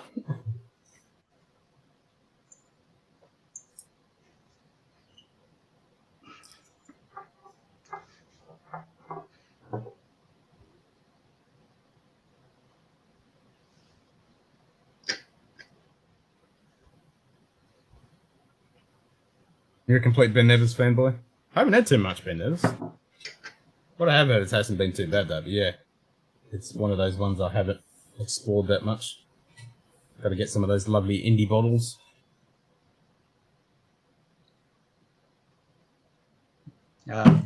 So did you find the dark? I got I think on that. Okay. Go. No, I It's a couldn't hear you free because fall, there's a just jump delay in. there. So I'm on my cell phone, so it's hard to. Yeah. I think on that list I sent you, I have a 1978. I think I can't remember what it is. I have it set aside. I don't even know what it is. It's in the pantry. I have 2 of them. It's from 1978, distilled. I think it's 20 years old. Starts with the K, Kanak or something. I don't even know how to say it. If I remember right. Well, that's something I want because I want a 75-year bottle of something. Well, I have an extra. I have the 78. I have an extra bottle, and we might be able to work out a deal with that because I have 2 of them. It's independent company. Is it Alfenia or whatever it's called that produced it? I think I can't remember exactly what I have on that list. Yeah, there you go. Adelphi. There you go. Yeah, I got to get a 1975 bottle or something. I know there's like a couple of Glenmorangies that are 1975 on them. Because I can't afford a 50-year-old whiskey, so a 1975, Right, I got it. right. That's got a big fat 1975 on it. That'll be my birthday dram. Yeah, I'm looking for 74. That's the year I was born. So. Yeah. I'm 75er, but I did find a really nice presentation. What was it? I put it on Discord. What was it? Fuck, it looked really sexy. Who was it? Whiskey porn. It was... the Tomatin. It's a Tomatin 1975. Comes in this awesome case with a couple of glasses. Oh, got this plaque badge of 1975 on it. And I'm like, oh, it's like $5,000 Australian. Damn. Like, Wow. ooh. Yeah, that would be a sexy... It's a bit rich. It's you only live once. Yeah, exactly. And I thought, well, that would be my birthday dram. Each time I have my birthday, I'm like, yep, 1975, motherfucker. $5,000 bottle. Yeah. Love the 10-year-old Ben Nevis. Such a weird whiskey. I'm going online right now and I'm looking for a lot of it. Oh yeah, Ben Nevis is good. 10-year-olds. Decent. Yeah. Always hunting 79s myself. Yep. Yeah, so I found anything that's distilled a couple from the bottles. Late 70s, early 80s. Yeah. So I found a couple of Glenmorangies, 1975, and they're about $1,600 Australian without import tax duty crap and shipping. And they were in the UK. That's not too bad. And yeah, it wasn't too bad. That's not too bad. I keep looking at that and I'm like, oh, well, I should get a bottle of that. But then I did find There's the 1975 Ardbeg, which would have been amazing to get. And there was a couple others. I've got a few pages open with a few. Do you like Ardbeg? I like Ardbeg. Maybe I'm not on the bandwagon with Ardbeg. I mean, I'm not a complete and utter fanboy. I want every single expression. I love the Ugadal and the 10. The rest, Yeah. I don't know. Maybe it was just a time frame where my palate didn't like it, but the Ugadal, I couldn't do it. I actually gave the bottle away. Oh, really? I just couldn't do it. I would definitely take that. I don't know. Maybe it was. Yeah. Well, that's the thing. It's not for everybody. It really isn't. Yeah, I mean, I don't know. Maybe it's just I guess it's strong-minded in my palate. I think maybe because I had something different to eat that day or something like that really changed it. Didn't clean my palate out. But it's not for everybody. Not everybody loves peat, and that's what's really wigged me out about my missus, because she hated it. I gave her a little sample of Ardmore Legacy, which is a cheap bottle, really lightly smoked, and she thought that was disgusting old ashtray, and couldn't touch it. And now she was sitting down there, went through Lafroig, Ardbeg, Lagervolen, and thought they were all good. And then on a clean palate the next day, I thought, okay, we'll test this out. So I said, okay, we're going to test this again on a clean palate without anything spicy we've eaten. And so she went straight to Lagervolen 16 and poured that, had a few sips at it, thought it was really nice, and then said, okay, I got to go to bed now because I got to be up early. You can have the last couple of drops. I'm like, holy shit. So yeah, she's broken now. So now she's going to drink all my peat. Wow.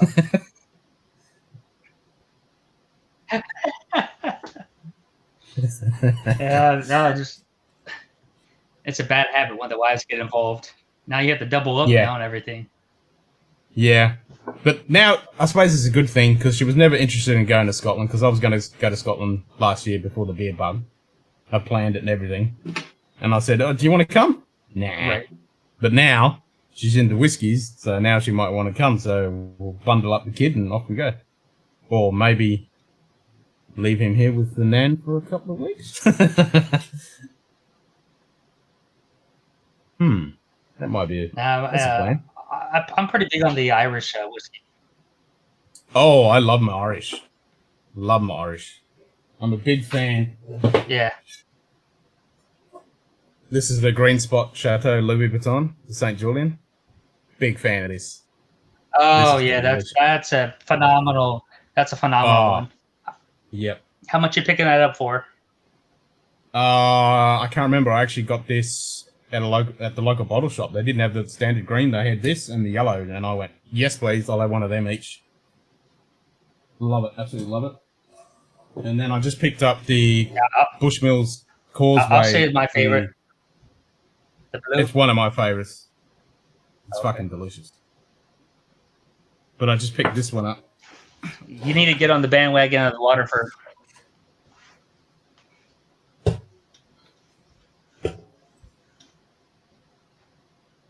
Irish Redbreast 15. Yeah, I want to get the 21, and I want the 12 card strength Redbreast. So I just got this one. That's actually a pretty good value, the Redbreast. Yep. So this is the Causeway. So this is the Masala cast. Uh-huh. So the Whiskey Club here were the first ones that you get the allocation in the world for the Causeways. So we were able to get some of it. Nice. Yeah, it's actually quite tasty.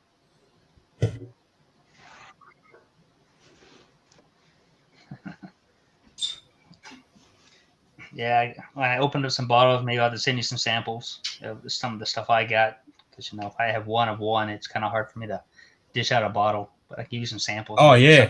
No, definitely do samples. I've got my postbox address in the description. So, yeah, if you want to throw us something, most definitely. Yeah, I'm pretty generous on it. I'm pretty generous on the samples. So, yeah, I'm not like these people like, oh, here's a little dab, and you don't fill up your glass. I give you I give you at least 2 or 3 ounces worth your wild. Nice. Yep. And make it a challenge. Like, don't tell me what they are. Give me a couple of envelopes and go through challenges, and we'll do an episode and we'll make it a thing. That's always fun. Yeah, no problem. Yeah. Because I'll be in Ireland in August of this year, so I'm gonna be packing the bags full of stuff on the way back with stuff. Hell yeah. Yeah. I'm gonna go to Waterford Distillery, which I really enjoy their products. I got 13 different lineups from that, and they're regional too. So, Jason just said 100% on Waterford. Right, opened at Barno Island, 1.2 last week. Nice. It shocked me, and I was expecting it to be good. That's sweet. That's a good one. Yep. And they're very young too, and they have a lot of depth to them. Yep.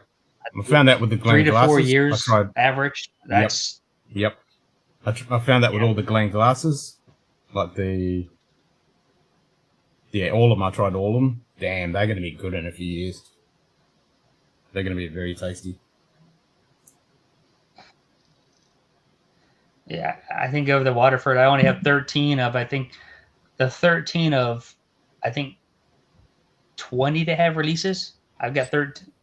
Or maybe less than maybe 18. I got 13 of them, of different ones, of course. Nice. They're all phenomenal. So Pilgrim, but the price point is a little steep on it. Their average is about $90. Yeah. Yep. Yeah. This is the Bushmills Causeway Collection. This is the Masala cask. It's very nice. Nice.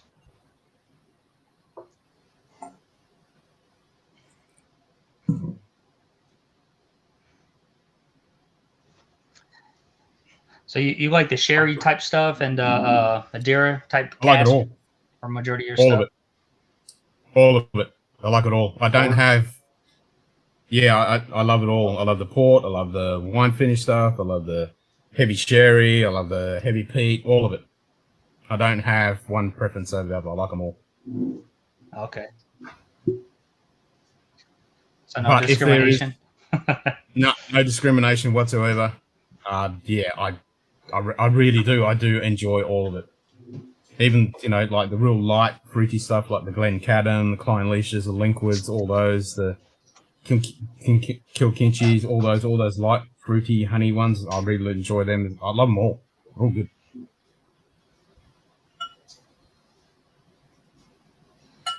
They all have their unique characteristics that I appreciate. True. Nice. Got a Bareilles cask from them, but so far not that impressed. So Jason's saying, wow, about your Waterfords. Price is rough. I found both of mine in the EU for under 60 euros though. They're $80 to $90 US. For the Waterfords. Yes. But remember, they're regional too. 3 of them you can only get in the U.S., where you can only get few that are in Ireland, few in Europe, and then Taiwan, Japan. So each place has their own individual Waterford location, so you can't get them unless you go there. That's the problem. Yeah, the expressions are, and I have a majority of them because I travel so much. I've been fortunate to grab most of them I see. I grab it, don't even know them, just grab it. Yeah, hell yeah. Oh, it was a Causeway exclusive for Sweden. Okay. Drinking a beer? And what beer? What is that? Can't see that.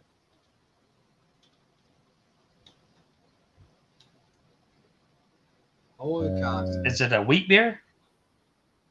Yep. It's a German or Belgian Weissbier. Weissbier?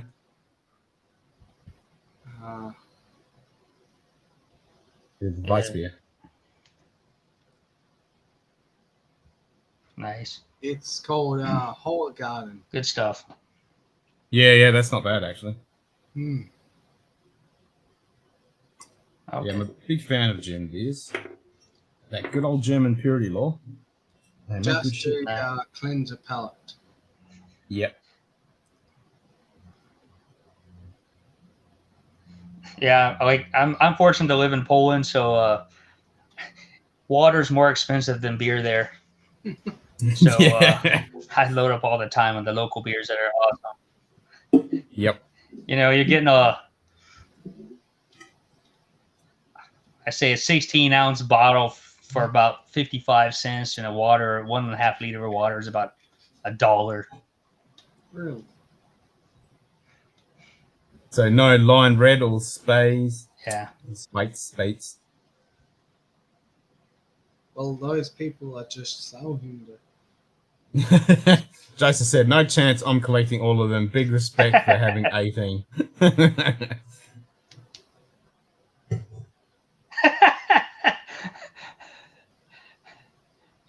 It gets addicting. That's the problem. You start getting one, then you want them all. Fucking oath. It's just like Pokemon, but for a whiskey. I mean, if I had the Yeah, but you can't cash and I was drink traveling all Pokemon. the time. Second?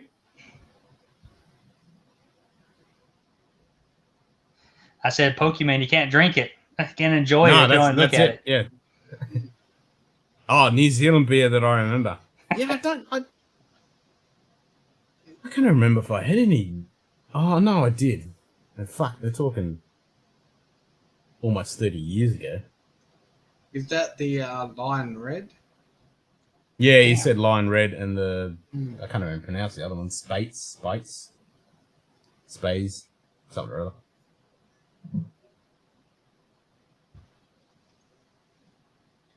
Oh, I've definitely got that disease. Craft disease. Can't remember a fucking thing.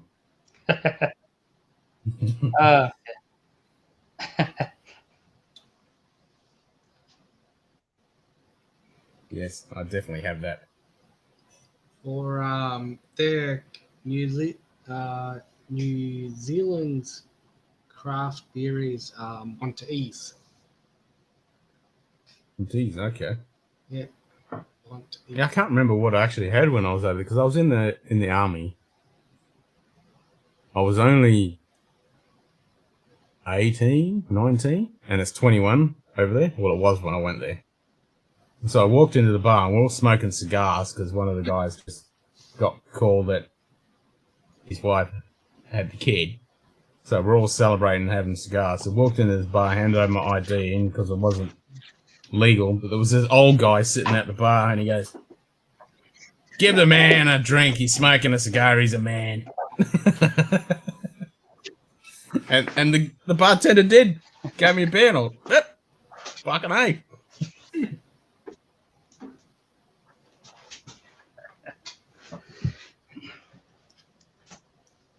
Yeah, I started I started out drinking beer when I was 21 because I started delivering for it. That's how I got into different types of stuff. So I started in the beer industry. No, they gave it to you for free. Oh, at work. Nice. So we were a distributor for like 500 companies. So when we had American Independence Day, they would come in because you can't resell the label bottles without labels. I go there and pick up a whole pickup truck full of beer and pass them out to everybody. That's how I got into the beer industry, and then go from there and went into the construction for the water industry, and then started getting obsessed with bourbon, and then of course Scotch when I went overseas. Nice. So Pilgrim just said I drank way of course too much in Poland in New everything's Zealand vodka. when I drank. Which vodka? Nice. No, I was saying, and being married to a Polish woman, you have to enjoy vodka too. So I had to change my taste buds for that. Yeah, but I bet you get some bloody good stuff. Yeah. Oh, it's ridiculously good.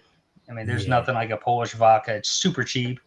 You know, you're getting a liter for the premium stuff you get around the whole world for maybe $10 to $12.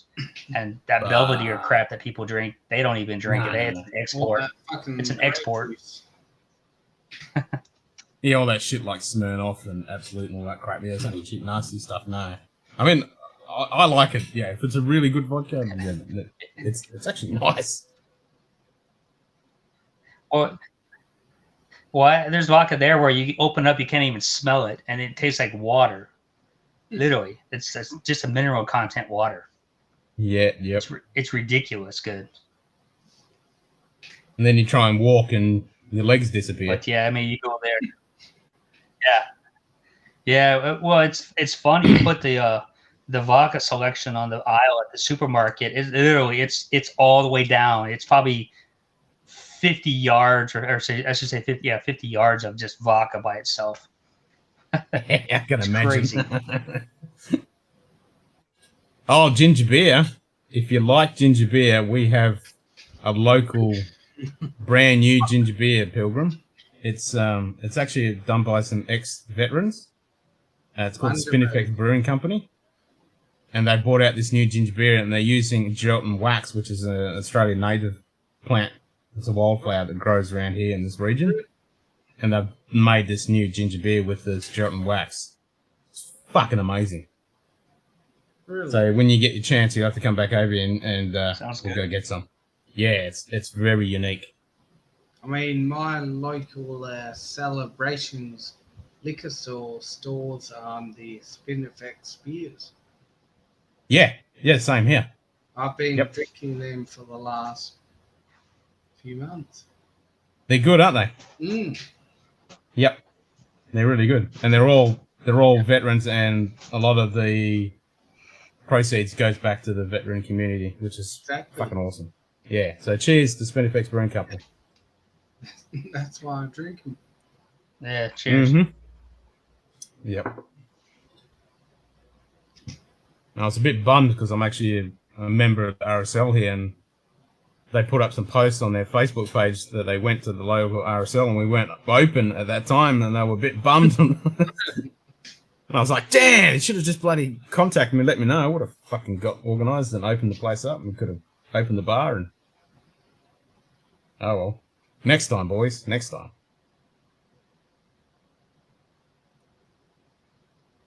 But yeah, they got that ginger beer on the tap, and the beer on tap. That was good.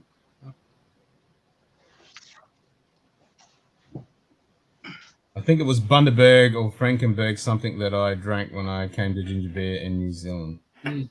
Oh, you're talking about Bundaberg ginger beer? Yeah, that is good shit. That's Aussie. That's fucking delicious. Yep. That's one of my favorites. Yeah, that's one of my favorites. And it's actually Adam Savage from Mythbusters. It's his favorite ginger beer too. He gets that shipped to him. Because he fell in love with it when he was filming Mythbusters over here in Australia. He fell in love with Bundaberg ginger beer. They even branded some with his name on it.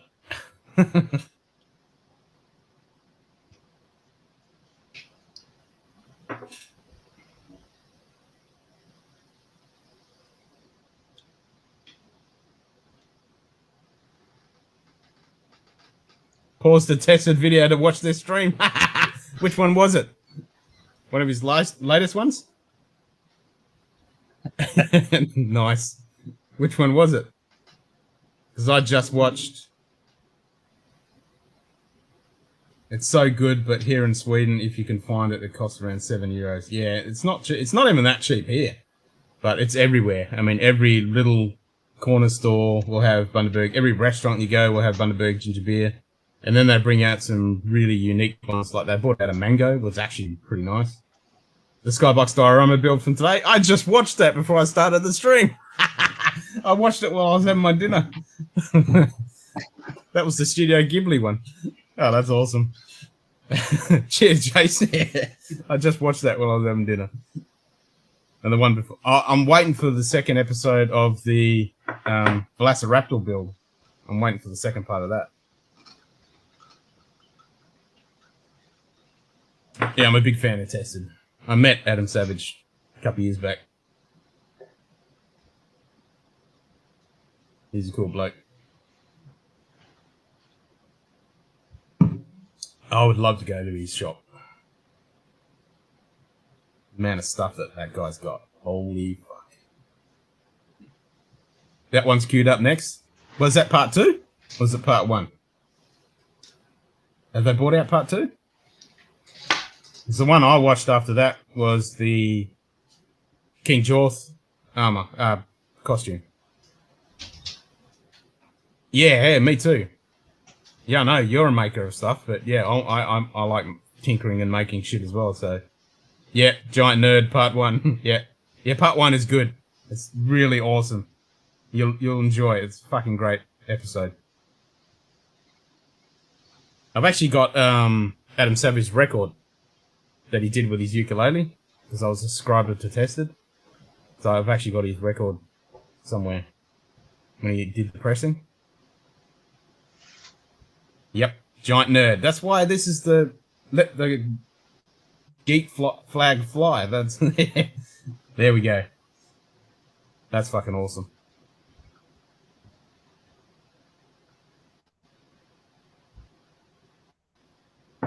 And obviously you follow all the guys like Frank Ippolito and all those guys as well. Love that stuff. It just shits me whenever they talk about a new bloody CNC machine or any of that stuff. I'm like, damn, I want that. I want that. I want that. So many tools. So many tools.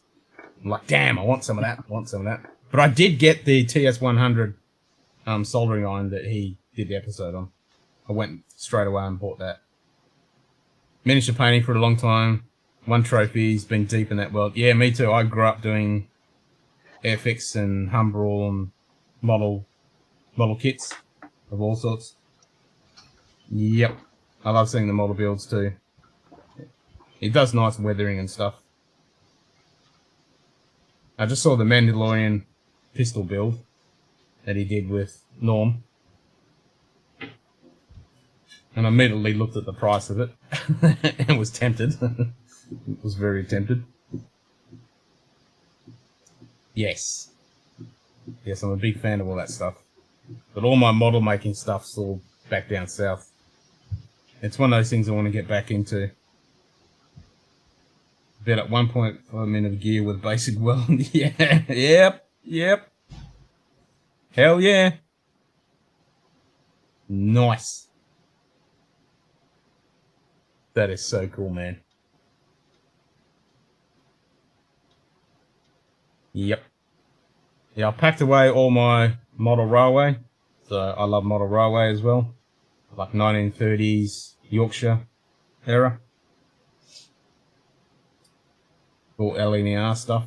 So I'm right into that, but I've packed it all away because we're trying to move house.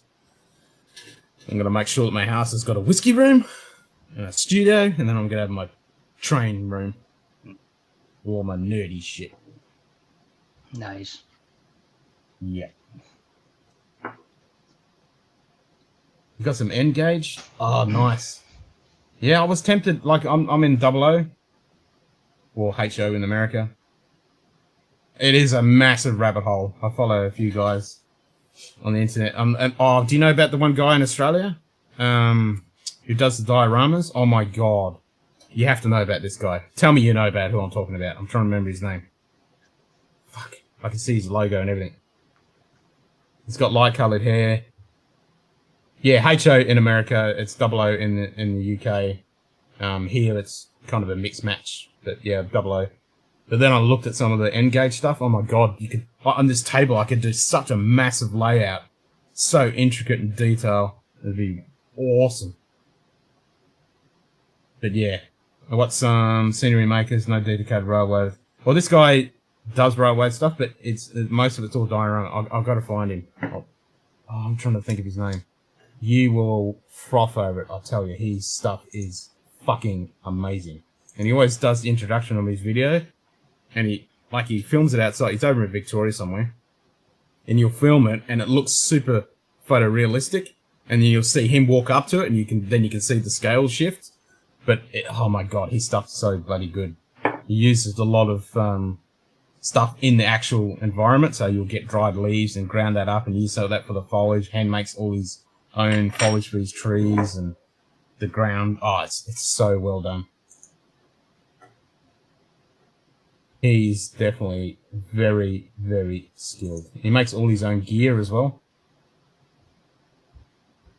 Yeah, I saw your Warhammer stuff.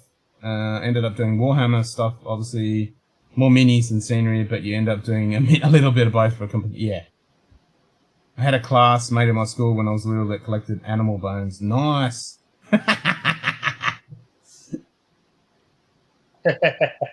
Have fossils.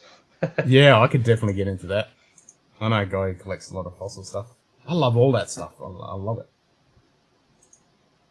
I'm one of those people that I need 50 I just go to the lifetimes. museums for trains. Oh, so you're going to tell me you've been in Yorkshire, you've been to the big railway museum there? The National Railway Museum? No, I went to the one in Yorkshire? Belgium. Oh, I've been to the one in Germany, in Berlin. Look at the one in the one in Belgium it's phenomenal. Some of the trains on there are just fantastic. My daughter loves trains, so we go to ones all around the world. There's actually China, the California one. There's called Paris Lake area. They have a running train, steam trains that they build. Of course, all the donations, I go there. I've been to many different museums and aviation. I'm big into aviation too. Oh, me too. My favorite one is actually in Sweden. I went to the one in Sweden, which I didn't know they're free. A lot of the museums in Sweden are actually for free. And then there's one. I was actually shocked. Majority of the public museums in Sweden are actually for free. I was shocked. Oh, that's awesome. And then one in Palm Springs, California, they have aviation there. It's a working aviation, so all the airplanes actually fly. Oh, nice. So you'll have to come over. Go on them and rent them out. Sweet. You'll have to come over here to Perth. And ships. I love ships. Yeah, me too. I geek out over that shit. I love all that stuff. Ex-military. I love the military history stuff. I'm a big fan. All of that stuff. Yep. Can't get enough of it. Me too. Yep. I had a fat time when I was in Germany. Fat time. I gotta find this guy who does his models. I love the artwork and Warhammer and all the paint. Yeah, I mean, you've seen that series. Hey, Burn Boy, how you going, mate? Jason, you've seen that guy who done that independent animated series of Warhammer? Tell me you've seen that series. You've definitely seen it. I was the kid who made all the model planes, hung them from your ceiling with the fishing line. See, I made all of it. I didn't only do the planes. I did the tanks. I did everything. I couldn't get enough of model kits. Fucking love that. Yes, it's so good. What's it? It starts with A or E. Oh, it's so fucking good, isn't it? And he just did it himself. What's it? You're gonna put it in. Yeah, that series is fucking epic. Yep, it's so good. That's one you just have to crank up on the big screen, turn the lights out, crank up the sound, and you just watch it 5 times over. You just have it fat the whole time. It's so fucking good.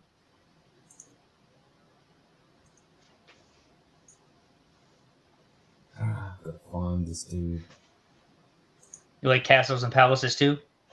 Yeah, all that stuff. Love it. So I went to the Wartburg Museum in Eisenach. It was in Eisenach in the center in Nuremberg in Germany, and then went through all that. I'm into medieval history as well.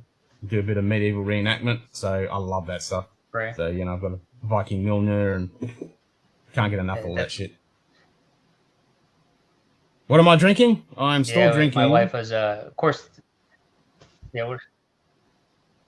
I just wanted drinking the Bushmills 2000 Causeway Masala Cast. Still drinking that at the moment. You can probably find some pics of my stuff online. Google my name and Golden Demon Chicago 2005. Nice. Well, even better, I'll do this. You're now a mod, so now you can post links to your Insta and all your pictures and shit. Make it happen. Just got Ben Rick and Glenn Dronick in at the store. Nice. Which Ben Ricks and which Glenn Dronicks? That's good stuff. Yep. Love me a Glenn Dronick.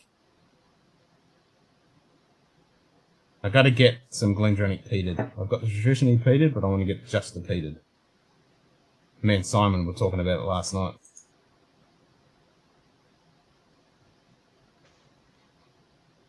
No Insta? Well, just find the pictures and post that shit. While I do that, I'm going to find that guy before I get sidetracked, because we've been geeking out over nerdy stuff. Yeah, I was talking to one of the guys. He is in South London, and he's right where the what's the name ship is? Is it a brain fart? The real famous one. Victory. Right there. So yeah, we were geeking out over Navy ships and stuff and talking all about that. Yeah, I think it was Victory, or was he talking about the other one? No, maybe it wasn't Victory. Yeah, love that stuff. Yeah, Pearl Harbor's got that USS Missouri there. That's pretty nice. Oh yeah, that's one place I definitely want to go. The battles. Yep. It's eerie there, but it's a beautiful ship. And then of course, I remember when the cruise ship, the Queen Victoria, that moved from San Diego to Long Beach. I saw that. That was pretty cool. And then now it's a hotel. I definitely want to go to New York just to go on the Intrepid and see all that stuff. Yeah. Yep, definitely want to do that.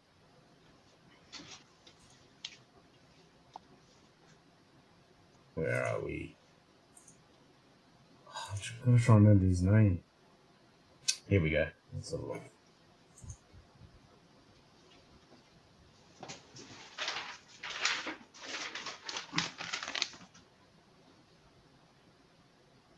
See if I can find him.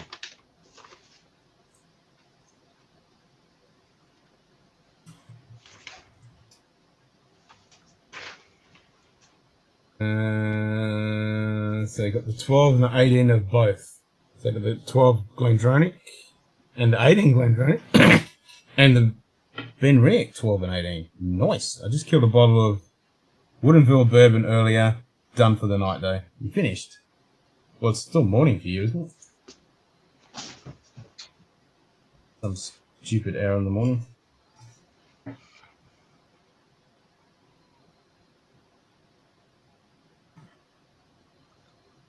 I think in the US it's Monday now, I think. No. They're behind. Because it's still Sunday night here at 11 o'clock. It'll be Monday in 1 hour. Luke Towan. Found him. Yeah. When you travel, you get mixed up. Travel as much as I do, you forget what time it is. I just know. Yeah. All I know is the sun's up and sun's down. Yeah, that's all I know. Exactly. So Jason, check him out. Check him out right now. Give him a sub and look at his videos. You will froth over it. It is so fucking good. Yeah, that's it. It'll be Sunday morning for you guys. We're about to hit Monday morning. 4 p.m. for whiskey bourbon. That's prime drinking time. Most definitely. Perfect. Remember, it's always dark somewhere. It's always night. Just think of that. Exactly. I pour one at 6 a.m. My wife's like, "What are you doing?" I said, "It's a nightcap." She's like, "No, it's a morning cap." Yep. And you're traveling around with time zones. Your body's going to be completely messed up, so it won't matter what time you bloody drink. I tell her she can be the driver. Yep. Just let me have something. Let the man drink his whiskey. Don't get between a man and his bloody whiskey.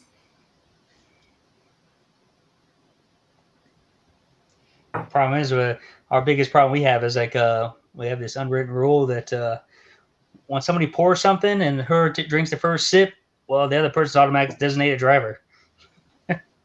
True. That is a very good rule. I like that. So my wife doesn't drink as much as I do, so I give her a bit. Yeah, of it same. Out, so. Yeah, my missus doesn't drink that much. I normally don't drink that much. Bourbon Ball are awesome. I see like that stuff in 85% me, 15% error. Yeah, I'm about the same. I drink that stuff. Had a couple of car strength picks. Maybe the best craft bourbon I've tried. Nice. Did you get that link, Jason? Which one was that? The craft one he's talking about? Because I can't read it because I'm on the phone. He's talking about the Woodinville bourbon. Woodinville. Oh, yeah. That's a good product. It's a good company. Up and coming innovation. I got all their product lines. They're good.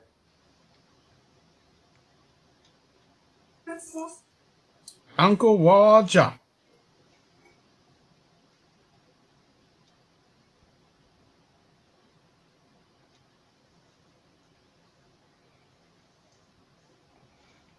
Sitting on my balcony, watching the sun slowly go down. All I'm missing is a whiskey. Then fix it, Pilgrim. Fix that situation. Get yourself a dram, and then you can enjoy that sunset properly. That's what I say. Most definitely.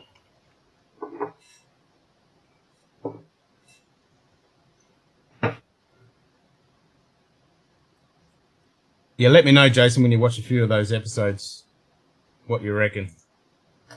I reckon they're damn good.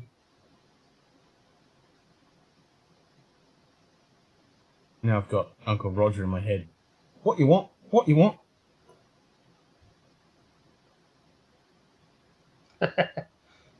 This Malaysian guy, he puts on this strong accent and he's a comedian.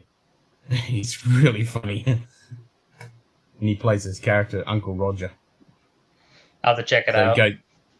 Yeah, he's pretty funny. Check it out. And so so we start the video. It's like, "Hello, niece and nephew. Welcome to my new video." There you go. See, I thought. Now I gotta waste time somewhere when I travel. So. Yeah, exactly. You have to do it. So I thought you would know, Luke. You'd have to know, Luke. You're a maker. You'd have to know, Luke. Yeah, his stuff is amazing, isn't it? It is so damn good. I just watch it and I'm like, oh man, I wish I had his time and skill. Time, that's the big one. He does some pretty damn mate. Now, what was I doing? That's right, I was going to go into Discord and I was going to turn on my thingy-majiggy, whatchamacallit, that I'm actually streaming, because stupid YouTube and Discord don't connect and make it so that it states that I'm actually streaming, because it's shite. And then I always forget. It's amazing what some of these people can do. Yep. And I think he's actually made a full-on career out of it. Like, he does a lot of commissioned jobs. You've had enough for a day, but there'll be more sunsets and more whiskey. Nah, you only live once. If you reckon you've had enough, have one more.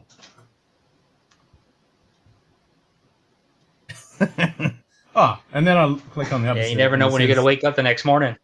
Exactly. I always say you're going to be a long time dead. You'd always wake up dead.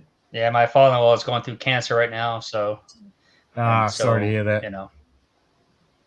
I certainly know that. Oh, I just got a mate of mine. Father-in-law from my wife's side, so... Yeah. No, I know that feeling. I lost my mum years ago to cancer. My dad had cancer. And then I just got a phone call from my mate today that he just got back from having all of a sudden having a triple bypass. So, yeah, you never know when you're going to be fucked. Yeah, my mom died at 62 from multiple sclerosis, so I know how that is. You see the deterioration of death in front of you, and there's nothing you can do. Yeah, exactly. Yeah, my mum died at 60. So cancer. Yeah. Yep. Life sucks, then you die. Sucks. So make the best of it while you can. I always tell people you sleep when you die. So stay awake and drink and have a life. Live life to the fullest. That's exactly what I say. Not people go, how can you do 20-hour streams? You're a fucking mad bastard. And I'm like, I'll sleep when I'm dead. And if I drink enough alcohol, I'll be well preserved. I And won't enjoy rot. when you're dead. Yeah, exactly. Yeah, exactly. What's the point Well, of look at having it all this way: this if I it don't thins drink out. it? It thins out your blood. Yeah. Yeah, it's good for you. 100% right. Oh, fuck, this smells good. It's awesome. Lucky still have all my parents. 3 of them have beat cancer to one extent or another. Man. Yep. All I got to say is, I got to get one of those stickers because it's a saying whenever someone talks about it, they always say, fuck cancer. Because, yeah, fuck cancer. When I was driving the other day, I think I was dropping my kid off or something. Yeah. Oh, yeah, it And is. right in front of me, a car, it had fuck cancer sticker. And I'm like, fuck yeah, that's awesome. That is awesome. So, yeah. Yeah. To all our friends and family and I got relatives that we Scott, lost in the past. Scott Troopers. Yeah, to Scott, to Brett and family. Yep. Condolences, and you'll be surely missed. I mean, fucking hell, Brett, those photos were fucking amazing. And we're just glad that we've still got those photos to remember you by. So to wish you were here, and Slanchava, and fuck cancer. Correct. Yep. I only have water. I'm sorry. It's in Arabic That's all. too. That's all. That's So all I that don't know if matters. Yeah. For people who don't know, it's a dry country where I'm at, so I can't drink anything but water. Nope. But it makes it all that worthwhile when you eventually get Guess to it's have a good tipple. detox. Yep. And you get to have a good tipple of a dram and enjoy it. Yeah. Oh, I enjoy it more because the next time I taste anything, the flavors are just intense on the palate. Yeah. Yep. You know, 21 days, 30 days, sometimes 50 days, just depends. Yep. Yeah, I must admit I've hammered the alcohol quite heavily the last couple of weeks because I go out with a week, even 2 weeks without having a dram. But the last couple of weeks since I've been doing all these live streams and getting up to 6 hours, 10 hours, 12 hours, 20 hours. I've been drinking a little bit. I need to. I'll be in Dubai in 3 weeks, so you know. Yep. So at least in Dubai I can drink. I'll get my stuff at duty free, so I'll load back up for a while, a couple bottles before I have to ship out again, because I have to quarantine there for 2 weeks. So I'll be drinking and quarantining. Nice. Well, I'll always be here drinking along so I can keep you entertained while you're stuck in quarantine. Yeah, I don't know what I'm gonna have there because they have some limited editions there in Dubai. I bought a lot of my stuff there. The stuff that you can't get. They have really good selection there at the airport. I think it's one of the best ones in the world. I've heard that. So I'll definitely get some stuff and we can live stream from there in my prison room. I have a nice hotel. I'll just be drinking away. And I bet you've seen a lot of prisons in the last year or so. Like, how many quarantines have you done? My company has shipped me to between this stupid CPR test and quarantine. Yeah. I'm probably pushing 4 months in quarantine if you total it all together. And CPR test, I think I've had I don't know, maybe 30 tests through the whole year, last 12 months. Fucking hell. But you're still getting paid for that shit, eh? Because every time I fly, I'm getting paid right now. Just today's my day off. I'm still getting paid. Yeah. I get paid every day, regardless. So it's not as much money if I was actually working, but hey, let's put it this way: I can buy a nice bottle of whiskey every single day. So my allowance per month is, for just the food allowance, is $2,000. I don't eat about $400 of that. Yep. So here in Sweden, we have a day where we celebrate crayfish and eat a lot of it. A friend of mine, when he was living in a student flat, was preparing for it when some Chinese exchange students asked what. I'm gathering there's more to that. Uh-huh. Yep, we've got lots of crayfish here. God damn, this Delaware is fucking amazing. I haven't even sipped it yet. Which one's that? It's Like the I said, I Dell can't see nothing UN16. because it's blurry. Yep, it's the Dell UN16. I'll make it bigger. Oh, get a little It's closer. the- I can't see that. Yeah, I'm going to Yeah, make it thanks. bigger. It's the Dell UN16. It's the Flora and Fauna.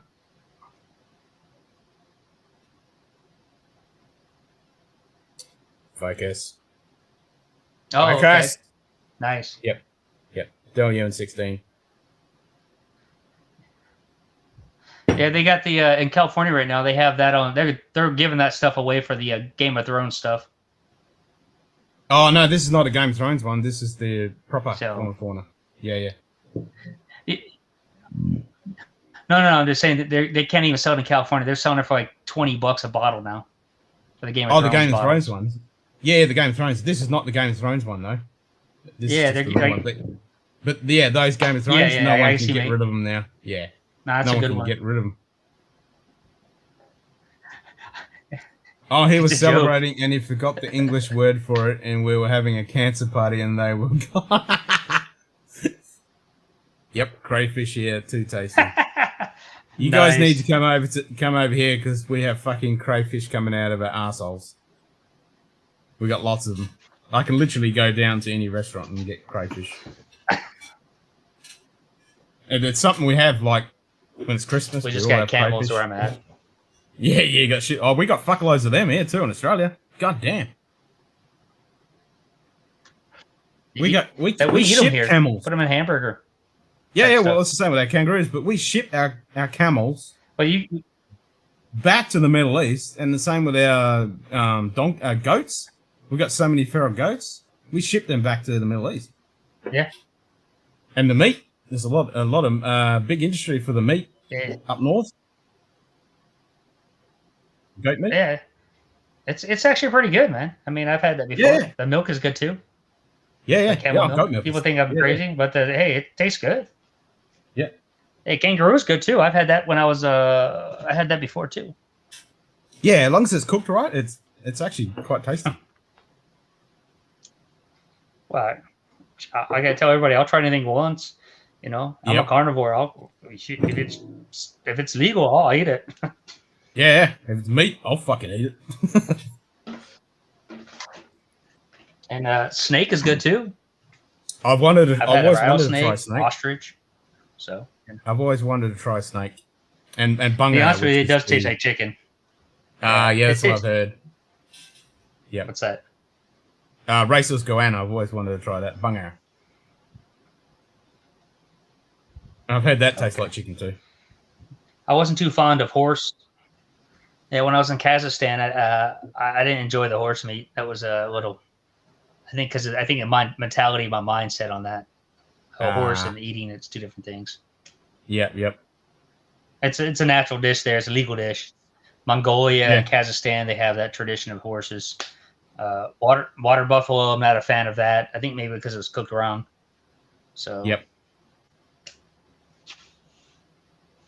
No, that's definitely one advantage. You get to try Yeah, a lot I've of been different to- cuisine. I've almost been to 50 countries. So my goal is 50 before 50. I'm in my 40s. Nice.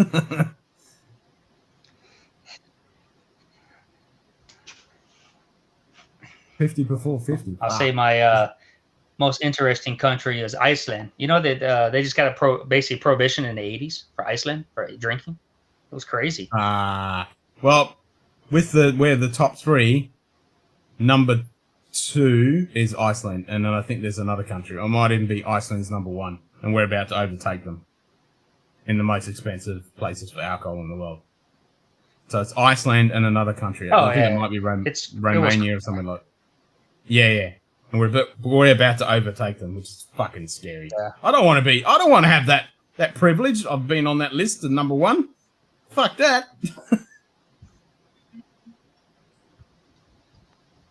Right.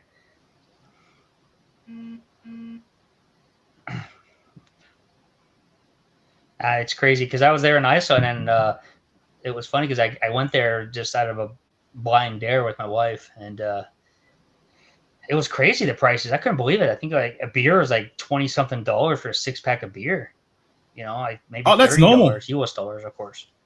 Yeah, that's normal. You go into a bottle shop here and you buy a 6-pack. I did it the other day. It's like $25 for a 6-pack of Beck's. I think it was $25 Australian. I mean, Beck's 30. God, that's nuts. That's ludicrous. I know. Yep, that's what I mean. We're about to be number one for alcohol. Like a carton of beer, like 24 bottles. It's just gone up. It's like around $50. Yeah. For a carton of beer. For your average beer. Wow, carton of beer in Poland. Let's see, a glass carton of beer. Well, because we do crates. We do crates in Poland. You just grab the crate 24 in there. I think that's going to run you less than $30 with the CRV tax, recycling tax. So a crate of 16-ounce bottles for $30, if that. Yep. No, we get shafted. Absolutely shafted. AB, man, you got is it a sin tax or something? What'd you do? I don't know. I think because we're all fucking alcoholics in Australia, some stupid government bureaucratic fucking arsewipe decided it must have been a good idea to tax the living shit out of alcohol. Like a few years back, I think it was probably almost 20 years now, they decided to do a massive increase on tax on alcohol pops. So, you know, like your sugary fucking Smirnoff vodka type flavored drinks for the teenagers and shit. They ramped them through the price, but every month our alcohol tax goes up. And then you've got import tax, then you've got normal GST, sales tax, then you've got the government tax on. It's fucking bullshit. But yeah, currently it's around $57. If you want to find a solution, yeah. Yeah, it's ridiculous. Like you're not gonna. Go ahead. It's like prohibition, but just tax the living shit out of it. And the same with tobacco products. We pay through the roof for fucking tobacco. So, you know, trying to get a good cigar. Well, do what they do like in the Middle East. Like average sugar tax. Yeah. Yeah, that's what they should be taxing, fucking sugar. Not the fucking alcohol. Sugar tax on all the sodas. Yeah, sugar tax on all the sugar stuff that's bad for you that's out there. Yeah, fuck all that shit. Because there's people buy that like the truckloads and everybody's becoming, a roly-poly, that sugar's killing people. It's not even sugar anymore. It's corn syrup. Come on, man. Yeah. What more spirits do Poland make than just beer and vodka?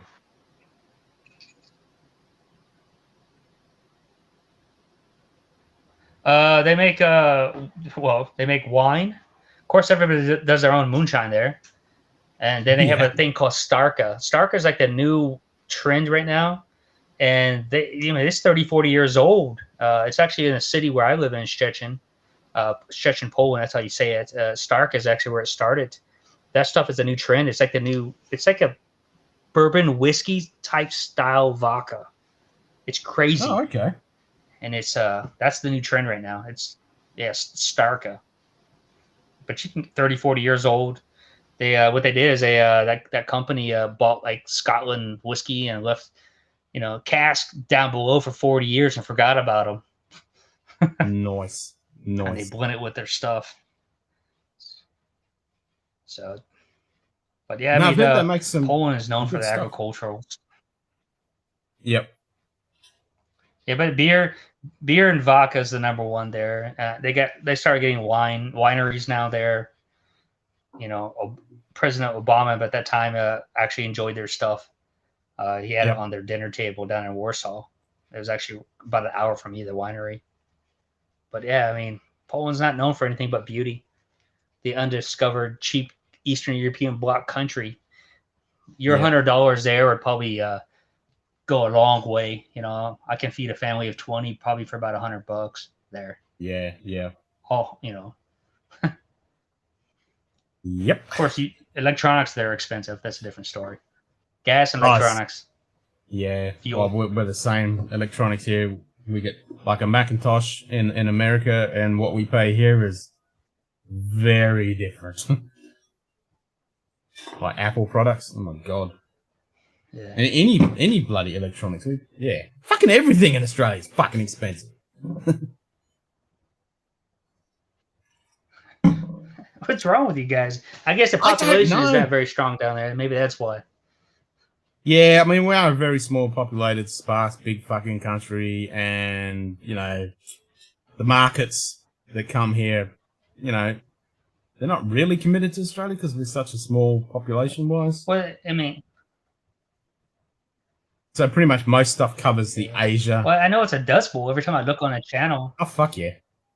yeah, the Dust Bowl. What I see. Yep. Freaking hot Dust Bowl on top of that. Very hot, windy, dusty shithole. You know, Unless you're in, you know, the major capital cities where... if you're not living on the coast, yeah, You're fucked. yeah, Yep. all the coastal.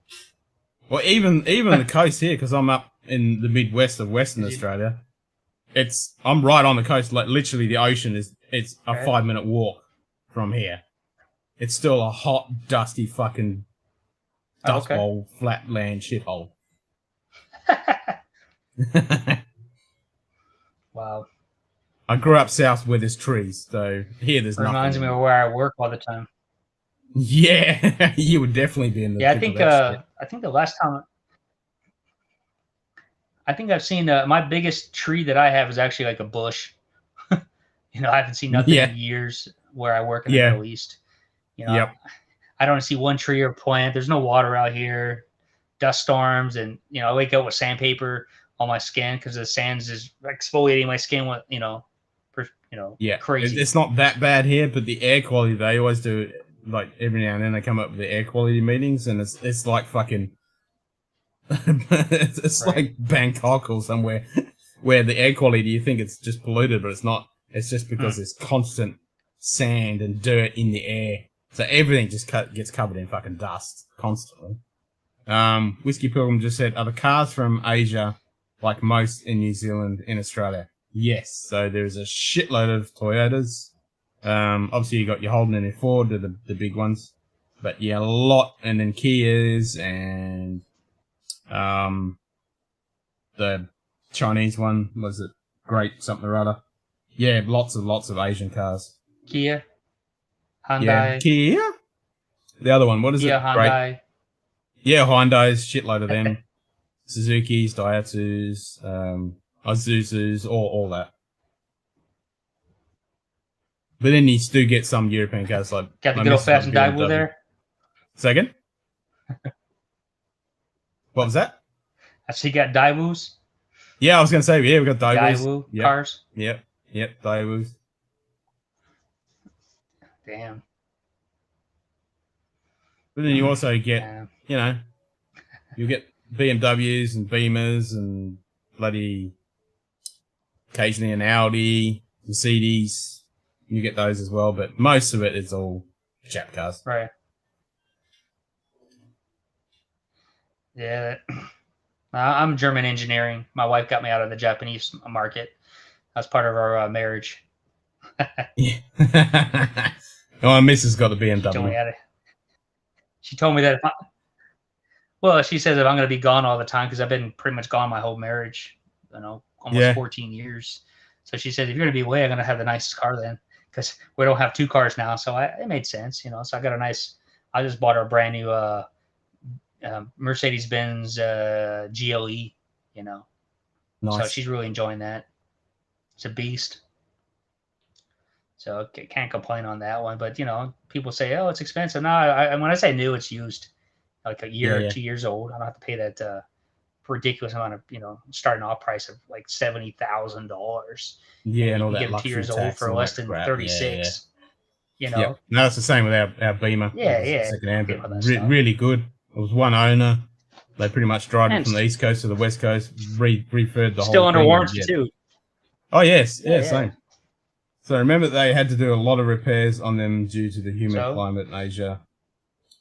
Highly tuned 2007 WRX Viva Japan. Yeah, WRX is alright for a racer. They go alright. So we're turning into Hot Buddy Rolls. Nissan all my life, then I switched over to Honda, then Toyota. Yep. Yeah, definitely. Yep. We're definitely turning into Hot Buddy Rolls car talk again. I think because we're all the same age bracket. We are. We Yeah, are very definitely. much so. So I ordered the latest Jeep Lego kit because I've got a Jeep, but it's the new model Okay.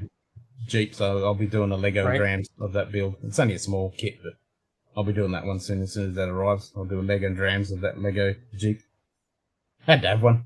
That'd be cool. 400 horsepower every day, all weather supercar, hard beat since the Skyline doesn't exist here. Yeah, see, we got the Nissan Skyline here. But now we got bloody Dodge here as well. You see, guys, a lot of the crayfish farmers, they've got F350s and what else? You see a bit of everything. You really do. There's a few Porsches. Dodge, like Chevy, that. and Ford are probably your big ones, right? Or maybe not. Yeah.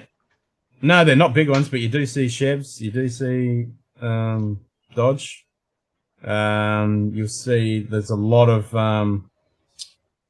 what do you call them? The fucking with the horsey on them, the new ones. From the brain Cobras. You see quite a few Cobras. Horse. Yeah, the fucking okay. Mustangs. Yeah. Mustangs. See quite Mustangs. a few. Yeah, Mustangs. Yeah. So It's even a good, in the it's small a good town car. where I am, I mean, but you know, quite a few here in the town that I'm in, small town, and we've got quite a few fucking Mustangs flying around. you got any European cars such as like the Skoda or Opel? Yep, Skodas, definitely got heaps of Skodas. Okay. Yep. All that is a underpriced Volkswagen. People don't realize that they own them. Yeah, Volkswagens, plenty of Volkswagens. You get a bit of everything, So. really do. The Toyota's massive, and then obviously a Holden Ford. Yeah. Yep, bit of everything. I think Toyota's massive everywhere around the world. Oh, shit, yeah. So my other hobby is developing sim racing physics. That's right. Who else is online? That. Yeah, who else is online? Sim racing physics if you want to go for full car chat. Yeah. Nice. So, just trying to think. What other geeky thing can we talk about? Can't do guns because I can't fucking get any here. And I'm a big gun fan. I'd have a shitload of guns if I could. I just love shooting shit. I just love the engineering of guns. I reckon they're good. I haven't shot a gun in a long time. No, I haven't shot anything for a while. Yeah, California has some crazy laws. So. Yeah, I think I'll definitely go to Texas and get myself some guns. I don't know what other are these. I'm the only American who doesn't own guns anyway. Well, my problem is that where I live in California. No, I'm American. I don't own a gun. I got some knives though. Yeah, I got some knives. I like my knives and swords. Enjoyed shooting last time I did, but I was 12. That's a while ago.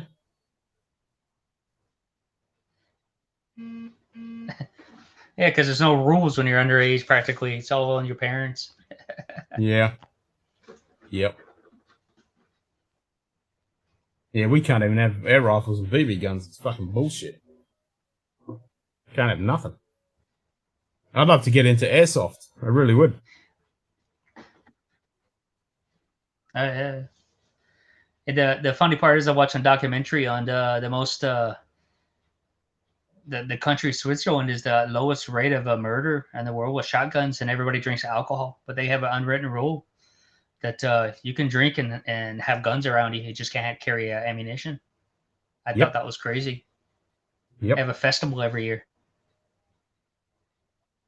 I thought that was fascinating. The lowest crime rate in the world, the lowest murder rate, killing in the world from guns, and people say you can't do it. Well, theirs is like 0.05 or 0.005 or something like that. Some crazy, ridiculous low numbers. So was that a range safe? Not a gun hater, just not into it. 22 rifles. Yeah. Yep. You don't have to be into guns. That is Stick to whiskey because they're about the same price. The most expensive. Oh, fucking oath. And yeah, if you get a gun, you have to keep getting ammunition or reload your own, and it's expensive, and permits and all that bullshit. And It's expensive. Keep running out. Yeah. Yeah. What is it? We're all into the expensive hobbies. Well, at least, with the because we're getting older, we can afford it. Yeah. No, we can't afford it. We just do it. I mean, well, I always tell myself when I'm traveling, is like I don't eat this meal because I can buy a bottle here. So I like starve myself. Or whatever you want to call it. What do you call that? Fasting. The Middle East people do fasting. Fasting. Yeah. So I do that naturally. Yeah, fast for 2 days. So I can buy my bottle of whiskey. Yeah. Past 40, the cheap hobbies have played out. Yeah, I've never been into cheap hobbies, man. Yeah, so I got whiskey. I'm a complete geek and nerd, so I collect sci-fi stuff, and then I'm into medieval reenactment stuff. I love all that kind of stuff, and then the Lego photography. So I do, and then astrophotography. I'm into astronomy, so I got telescopes coming out of my ears, and yeah. There's a hobby that you think would be cheap would be fishing, but it's not. Oh, hell no. It's expensive too. Yep, and I'm into fishing, but up here where I live now, it sucks unless you got a boat. So then you got to buy a boat, and then you got to go through all that. So I haven't jumped down that hoop.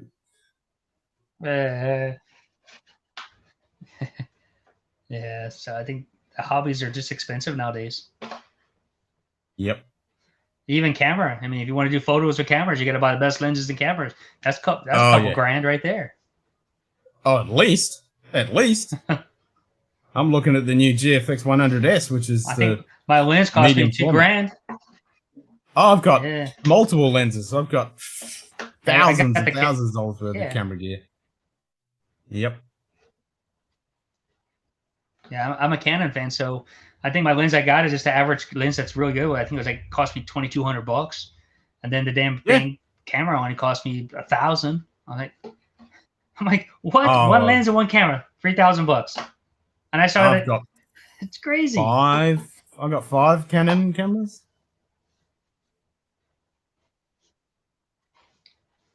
Damn. So it's ridiculous. Yeah, I got 4 Canon cameras. Yeah, 4 Canon cameras. So I got one there, and I got the cinema camera, and then lenses coming out the wazoo. Right.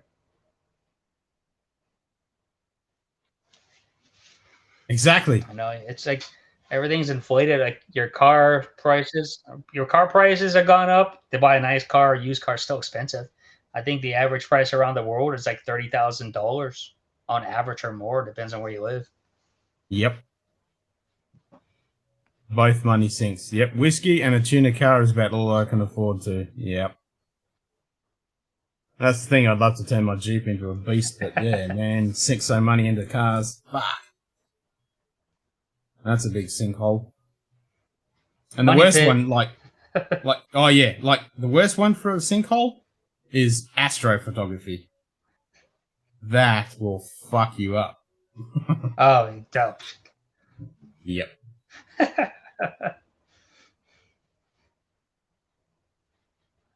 Man, what else is out there? Music. Besides, for me, my biggest expense is travel because music. Yeah, well, music is free on the internet and indirectly. No, I mean if you're into music, you're into guitars and you're into, all the gear, the amps, and you're into the some funky pedals and like what Jason makes, all the cool shit.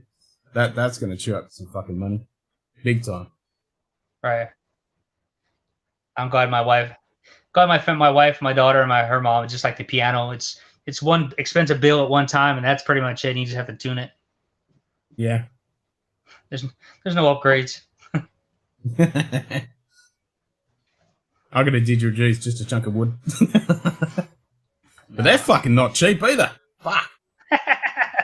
For a decent didge? God damn. No, you can drop. Yeah, pianos are expensive, man. You get like a Steinway, that's going to drop you $15,000. Oh, easy. A But I mean, a Yamaha, that's going to didgeridoo, a run you piece of about fucking $9,000. wood, you can drop $1,000 on a didgeridoo, easy. On a piece of fucking wood. Yeah, definitely. I only started building the car when I stopped building the studio. Yeah, No. exactly. Can't do. That's my problem. I have all of them going at once. But my photography and videography stuff, because that's one of my businesses, and the same with astronomy stuff, because I do that as a business. So they're kind of hobby / business. Well, the hobbies I've turned into businesses kind of deal. Hey, when you get paid for what you love, that's the where everybody needs to be. Exactly. Yep. That's it. And working for yourself is number one. You know, because right now, me and my wife we're building maybe a distillery in Poland. You know, a low end micro one. So, but the rules are just ridiculous there. Yep. I looked into the distilling in Australia, and that's you can my do goal it. because I have Giga. Yeah, could cost you some money though. Oh fuck yeah! You can do it here, but you have to pay tax. So you got to do that $57 a litre tax to the government. So you got to register with the Australian Tax Office if you have a distillery, and every drop you make, even if it's for your own consumption, you have to pay. Okay. Which is bullshit. The synth for your business own was a hobby consumption. turned pro. Okay. And Poland, it's not like that. Yeah. Yeah, so Jason just said, yeah, for sure. The synth business was a hobby and turned pro. Yep, that's it. Turn your passion. If you can turn your passion into a living and not make it work, that's the best. That is the best. Yeah. And my wife writes educational kids books that she Oh, nice. That's what she does. Yeah. So that's what she does. So that you know, she's a book writer right now. She's writing another book about a friend of ours that we didn't know of. That it was the Miss Wisconsin back in the 70s, or I think.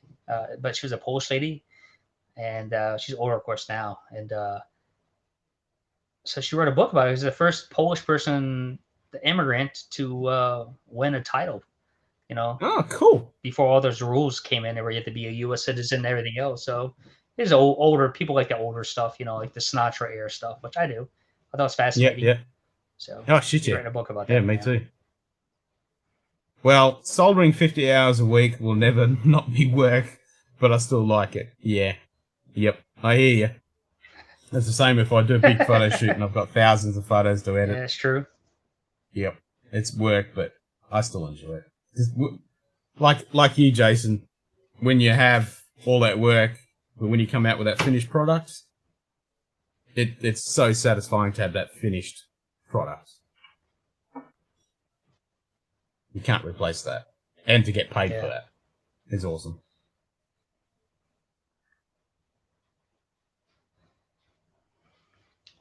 I know how that goes because being in the construction, it's the same way. Ground up and find a product, you're like, damn, this is great. And then you're like, okay, what am I going to do next? Your company goes, all right, you're going to go to another country, you're going to build it and design it and, you know, get with your team and get out there. Yep. Like, what? Yep. Okay. Here's another country down. Here's another country down. So. Yeah, that would definitely be governments. I work for governments. You know, I work for a lot of governments. Start off with a big dust ball of nothing and turn it into something awesome. Yeah. But there's days when you hate it. Oh fuck yeah. That's the same with anything. It's like you say, you 24 hours a day you're working. I don't care. Yeah, you're working 24 hours a day. You sleep, you dream it, you're thinking of it. Next day you do, you're gonna do it. Yep. Starts in my brain, ends up in the market. It's cool. Exactly. Yeah. Yep. So, but yeah, that's pretty good. Yeah, being in this quarantine cabin sucks. I bet. I don't envy you that. But at least you're getting paid for it. Well, then I turn right back around and I go right back down to Dubai, quarantined there. So that's just Oh, okay. It's a lot of quarantine. Yeah. At least you get to drink there. Yeah, but like I said, but I'll get some. Yeah. Oh, thank God. Yeah. G'day, Jen. How you doing, Jen? So what other hobbies we could think of? Yeah, what's the other ones? Okay. Well, you got the fitness fanatics that just do nothing but fucking fitness, like bodybuilding and windsurfing and kite surfing and all those kind of freaks. I ain't got time for that. I'm past that stage. Yeah. Too many injuries. Well, I'm a martial artist, but I closed my school because just lack of numbers, and then COVID hit and all that bullshit. But I need. There's a couple of guys around here that they're pretty well trained up, so we want to do some training. So I need to get onto that. Yeah, okay. But it's martial arts and it's kung fu, so it's about the art. It's not about beating the living shit out of each other. And it's not like Muay Thai or something like that. I'm beyond that. I mean, don't get me wrong. We still learn how to fuck people up, but it's about the art. Yeah. Right. But nah, I'm not into that anymore. I guess the fitness thing bug is over with me. I just got into the only fitness I got is my right arm and drinking. So. Yep. That's what I'm doing. If my heart's ticking, I'm drinking. Yep. That's all the exercise I need. There you go. Now I guess I gotta. I think they're planning the trip to, like you said, that Ireland trip's gonna be fun in August if it works out for me. And then December, I'll probably be in, if not Poland or Scotland. So for that, I'm just because my cruise this year got canceled in April, so that sucked. Fucking oath. But it's what it is, man. It's life, man. So. Yeah, I mean, I had a rant about it on a live stream ages ago. Everyone whinging about this COVID. I'm like, really? Have you looked back at 1920 or 1918 when you had World War I that was a fucking absolute shit storm and an absolute disaster of humanity, and then right at the end of it, you had the fucking Spanish flu, which killed more people than the whole of the fucking World War I. Then you had the Great Depression. Don't fucking whinge. We've got technology. Like, we're talking on the other side of the fucking world. My problem is that... Yeah. No, the flu went away. We got a cure for the flu, man. It's called COVID. Yeah. This flu season's been fucked. We just changed the name. That's all we did. Yeah, pretty much. Yeah, there's no flu. I mean, what they say, 2018, 2019, according to statistics, is that they had more people die of flu than they had COVID. Yep. Which is kind of weird. Yep. I'm going to shut now. I just me being politic right now, but I don't trust it. I don't trust any of that. I hear about it. I just think that the strongest will survive. I think that you have underlying health issues. Something's going to happen to you. It just speeds up the process. That's all this is. Yeah. I had to get a flu shot a week ago or whatever else, and they said, "Oh, you got to get a flu shot." I said, "Oh yeah, there's a flu going on, bug. I didn't know that." So I had to get that for my company. So I had no choice. Yeah. That's ridiculous. A flu shot when there's no flu. So. Yeah. Well, there is, because that's me venting with that the whole frustration of lockdown and. Yeah. Yeah. But realistically, we got it pretty fucking easy. Yeah. Yeah, that's true. It's just inconvenient. It seems like I'm always away from people. It sucks because you're confined all the time. Yeah, true, but inconvenience. We have 100% this, right. We have this communication link that you can ring someone up. You're on the internet. If you've got the internet, it's a lot different from back 100 years ago. Fuck. Bring on the vaccine. I haven't seen my high risk mum in 2 years. Fuck, that sucks. Yeah, that sucks. I mean, that is the downside. Not being able to travel and see family and friends. That does suck balls. All right, back in a sec. Got to get some water. Yeah. All right. I get mine too.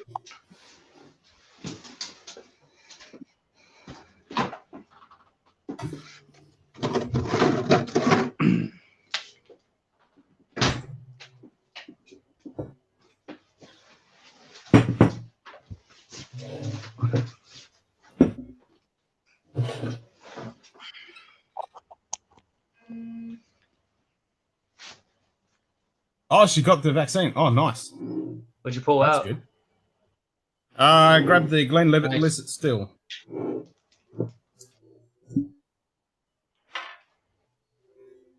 Which is actually not bad.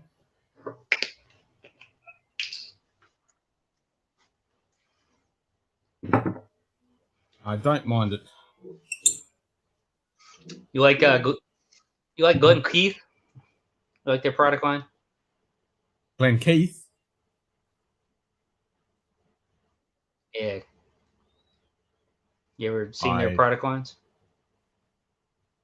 The Scotch? Glen Keith. That does not ring a bell. Unless I'm saying it wrong. I've been known to say a lot of wrong Scotch because I'm not Scottish by no means. Oh, I'm not Scottish either, but Glen Keith, that doesn't ring a bell. Maybe it's one I don't know anything about. Oh, yep, you're right, Glen Keith. Because their product line seems to be for their product line. Their price point is actually pretty damn good for the range of age they got. I mean, it's affordable. So I can pick up 28 to 30 years sometimes for like. Okay, that's what it is. Okay, so their price point on some of their stuff is really cheap, so you can pick up 25. Yeah. So Pinot Ricard takes over Shivers Brothers from Seagram's 2012. The construction, the refurbishing. So it's only a recent revamp. So the Space Side. Secret Space Side. Okay, so you got the Distillery Edition. Was the first official core bottling.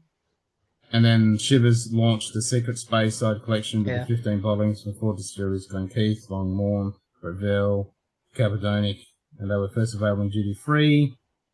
The 3 Glen Keith expressions, 21, 25, 28, all matured in American oak. Finally, there is a 21-year-old. Yeah, that was it. Bottling in 98. Yep, okay. In the Distillery Reserve collection, available in the Shivers Visitor Centres. No, I've heard of it, but I didn't know anything about them at all. So there you go. I learned something. Yeah, they're not bad. I mean, I bought a bottle, and I enjoyed it. I mean, it was totally different than what I expected.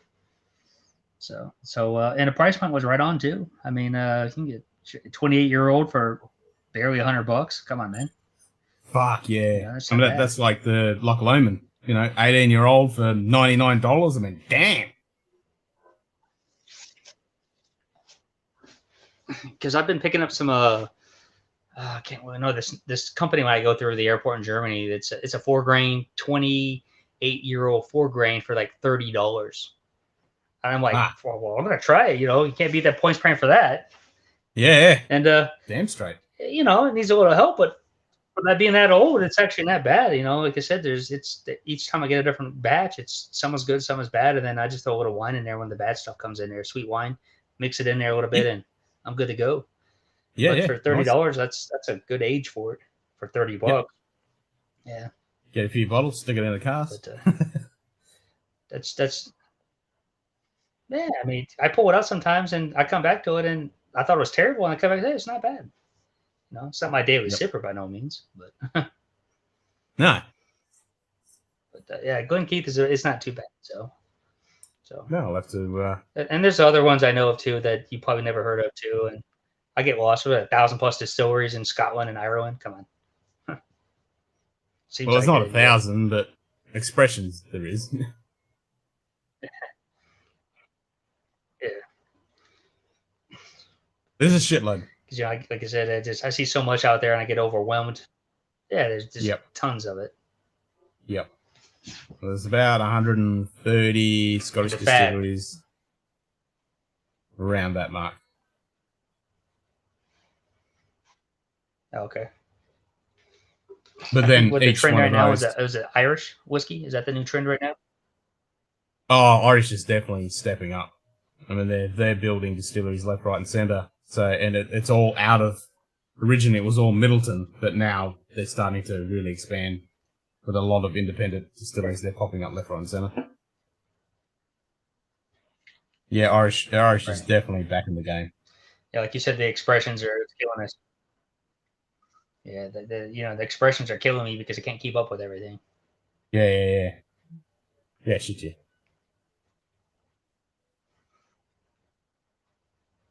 I think the finish on each one of these now has changed to everything in sight, from like you said, from rum to sherry to Madeira and stuff like that. It's getting crazy right now. I can't keep up. So Yep.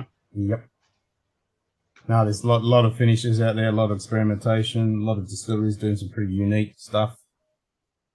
Nah, there's definitely a bit of a boom in the whiskey industry, that's for sure. Yep. It may continue for both a long sides time. of the water. Yeah. Yeah, I mean, I like it because it allows us to buy more things too. Because a lot of times people just don't hear about it, and you might see it on the shelf and grab it, and if you like it, go back and buy a couple more. Yep. Yeah, that's it. Like like right now, I'm in a drawing for the Macallan 1967 lottery. That Macallan 1967, okay. I have a chance to buy for 760 pounds.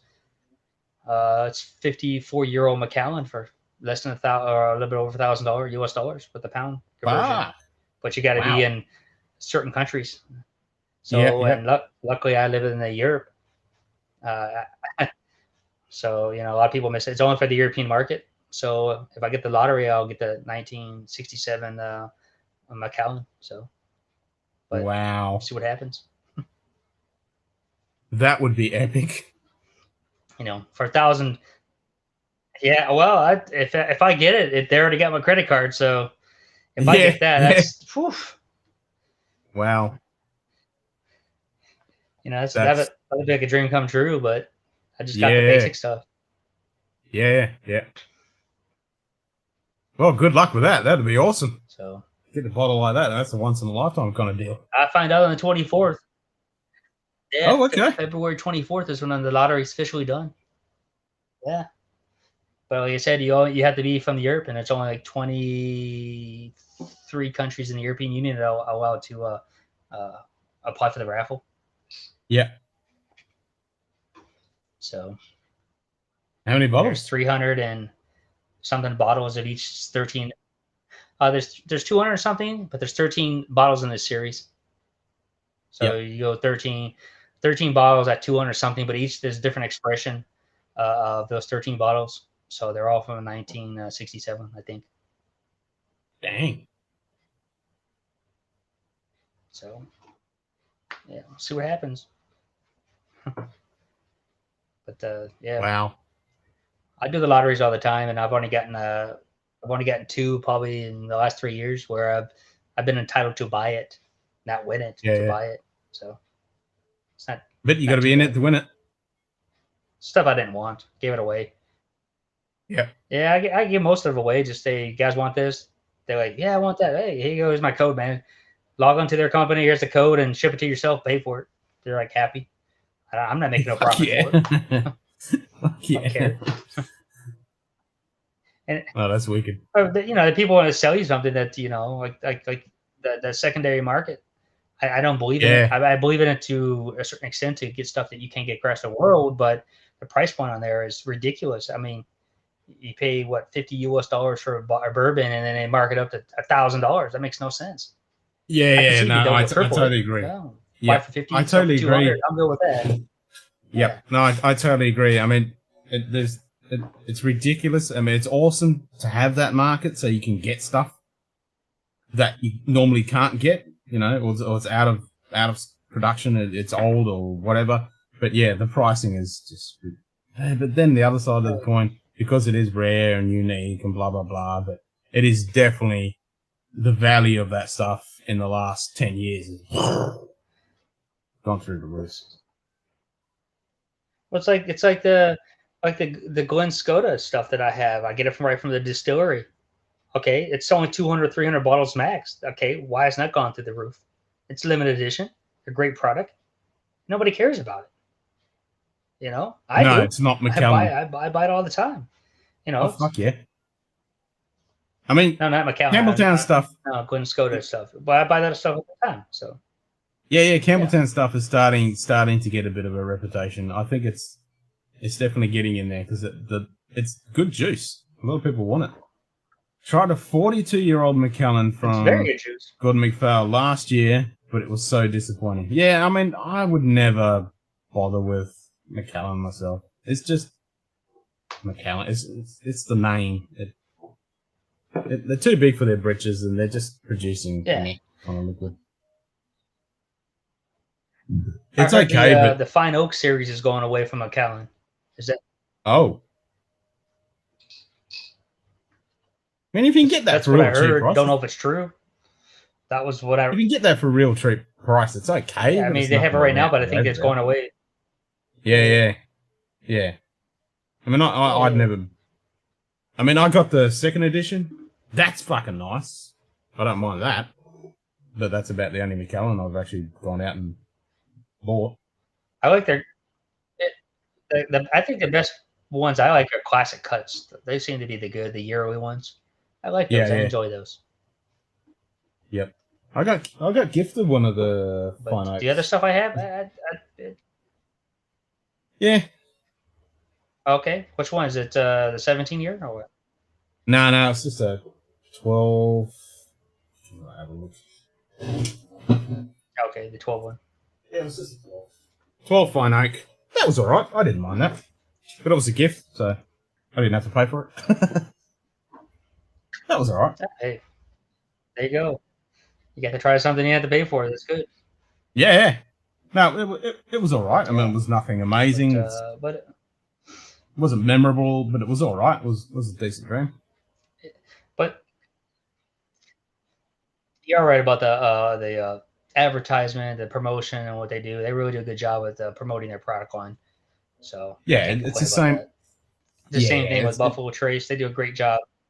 Yep. Buffalo Trace, Delmore, Johnny Walker, Macallan. They're all, Their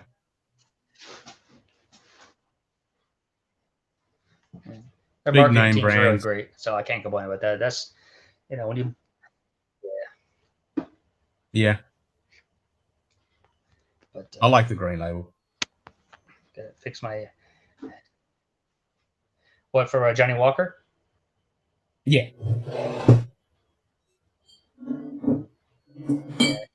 Yeah, I had a discussion with my friend the other day that about the Johnny Walker XR21 and the Johnny Walker Blue. I told him I'd take the XR21 over the Blue any day of the week.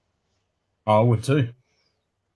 I mean, Blue's just overhyped, overpriced, and the price point's much cheaper. It's just got a prestige. Yeah. We're doing a review of this one. It'll come out. Yeah, it'll come out this Friday. We were actually really surprised with this. Okay, cool. This is actually not bad. I'm even tempted to get another bottle. It's not bad at all.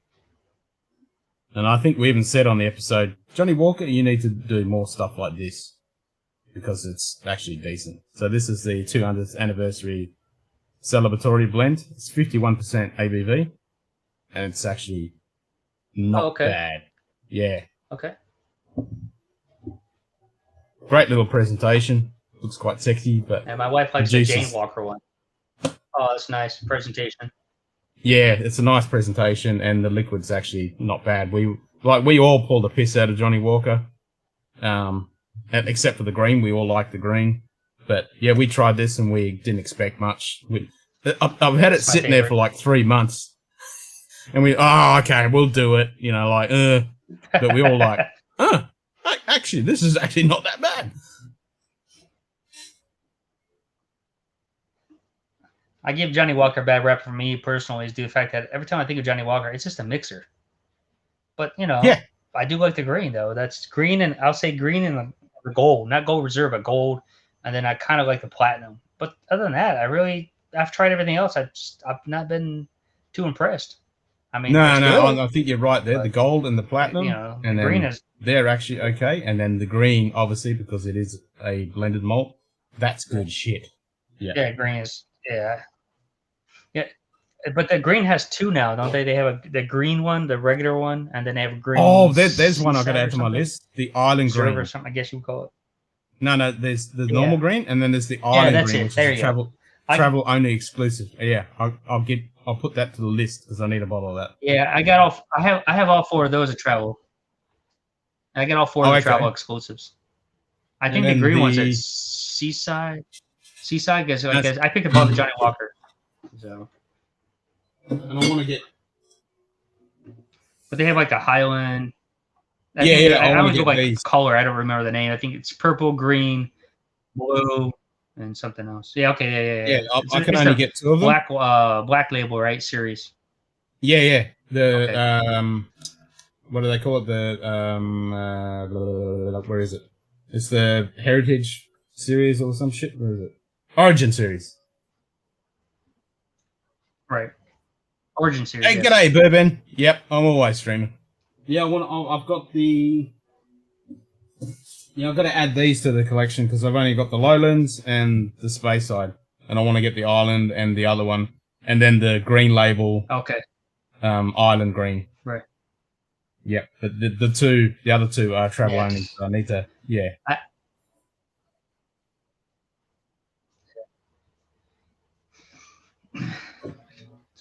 I'll probably never drink them. Good stuff, you know. Yeah. Yeah, I mean, it's cool to have. I mean, I get to the point where I get Johnny Walker just because it's something different. Yeah. Do I drink it? I think I've had 2 bottles of Johnny Walker probably like in 10 years. Well, last night we had some of the double black. Otherwise, it just and I had 2 sips of it. Yeah, I had 2 sips of it, and I went, okay. Does anyone want this? Because this is shit. What's this? That was the double black. I was like, they got bold and put black in the double black, yeah. Black and double black, 2 different ones. So I had the double black, and then I just poured some Balcones Brimstone into it, and it still tasted like shit. So whiskey pilgrim, okay. One more dram for the day is ending. Next time one more dram. Next time you do that, have a party, get everybody blitzed, and then pour all the Johnny Walker in there and let them polish it off. They won't know any difference. Yeah, exactly. Just get smashed and you won't even know. That's it. I mean, I'll use it for cocktails if I'm making them. Yeah, it's about the only thing I use it for. Yeah. Just as a base. But yeah, this one was actually quite surprising. I need to actually, Okay, well, that's good to know. Yeah, it was. Yeah, the last. Yeah. Shocked.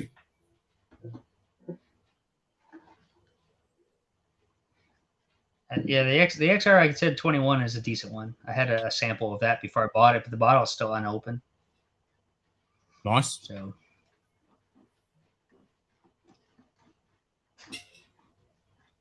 And this is not bad, so I'll be interested to see what they bring out each year with the illicit still stuff. Spice Tree it is. Good choice. So Pilgrim is going to have his last dram of the day. He's going to have some Spice Tree. Nice. Is that the old one or the new one? That was that Compass Box? Yeah, Compass Box. Which you don't see Compass Box here. I got that Stranger and Stranger sitting on my shelf. Yeah, nice. I got the Stranger and Stranger sitting on my shelf. I'm just waiting to pop it. Yeah. So, but I've never had the product line. I've never tried anyone. It's the only one I bought. Yeah, I've never had them. They're not that easy to find. Here, anyway. I did see them. You're 100% right about that. Yeah, in Dan's. I did see a couple bottles. I think there was a Spice Tree and maybe... what was the other one? I can't remember now. Well, I know a lot of the names of it because I read them all the time. But there's like the Juvenile and the heated ones. I mean, there's different stuff I know of. I don't know. I have no desire to buy it. Maybe that's what it is. It just doesn't do anything for me. Yeah. Maybe if I tasted it, it'd be a different story. But Well, I do like the I've heard artwork on really it. good They have things beautiful about 'em. artwork on their bottles. And Oh yeah, their they're packaging. beautiful presentation. Yeah. But I've heard they're good. So everyone raves about them. So there must be something in it. Yeah, I'll check it out more. And I'll buy some of their lower end ones, the high end ones, and yeah, liquid gold is what I call it. Yep. It certainly is. It's good stuff. All right. Let's revisit this celebratory blend and see if it's good as I remember. Wash out that taste of that Johnny Walker fucking shitty double black that I had last night. Man, that's like Russian roulette, man, with that stuff. Oh. But I thought this would just be a nice bottle to have on the shelf because it's nice. I think you poured that out in your Hey? Yeah. I thought it'd be go a ahead. nice Go bottle, ahead. nice presentation, and it might actually be good because it is 51%, you know, and it's a limited release, but there's probably shitloads of bottles for it. But yeah, when we reviewed it, it's actually nice. Yeah, cheers, Pilgrim.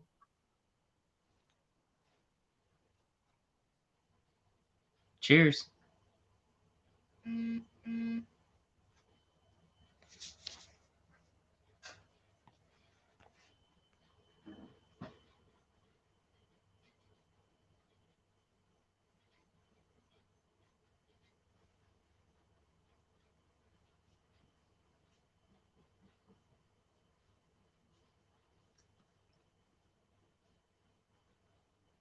Yeah, that's actually not bad.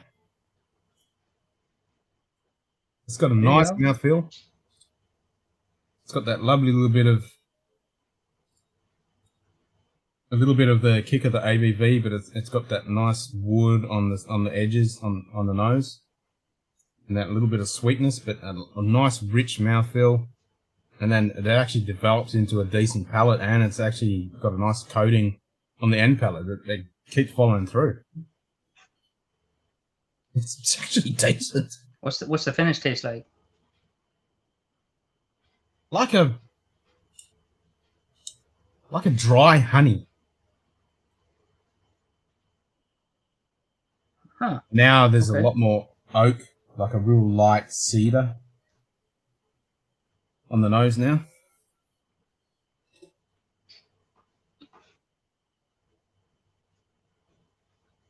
And there's a little bit of what would be that? It's not. It's a little spicy of some sort. It's not a strong spice, but it's like a real faint, ground up, powdery, spicy. Not really a Black pepper, cinnamon. fennel, or is that too strong? No, it's not strong like that. It's real subtle. Like real dry basil almost, but real faint, not strong. Oh, okay. Yeah, It's it's like actually a faint basil or something like that. yeah, just Okay. a little basil. Yeah, like some of those spices that are ground up leaves type thing, I'll but have to check don't have that a real out. strong aroma. Yeah, so Pilgrim, you've never tried a Johnny Walker? Just go the green label, man. Seriously, just grab the green. Now you've had Talisker. Yeah. It's got 100 Talisker in it. 100% green first, number one.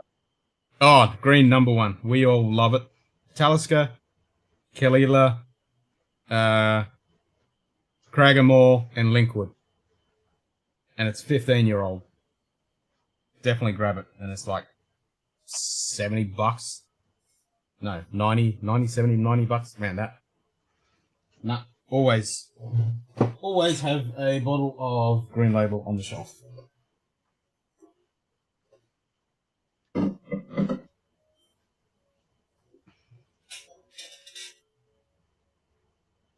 Spice Tree is tasty and agree Johnny Walker green. Fucking oath. Johnny Walker Green. This is good shit.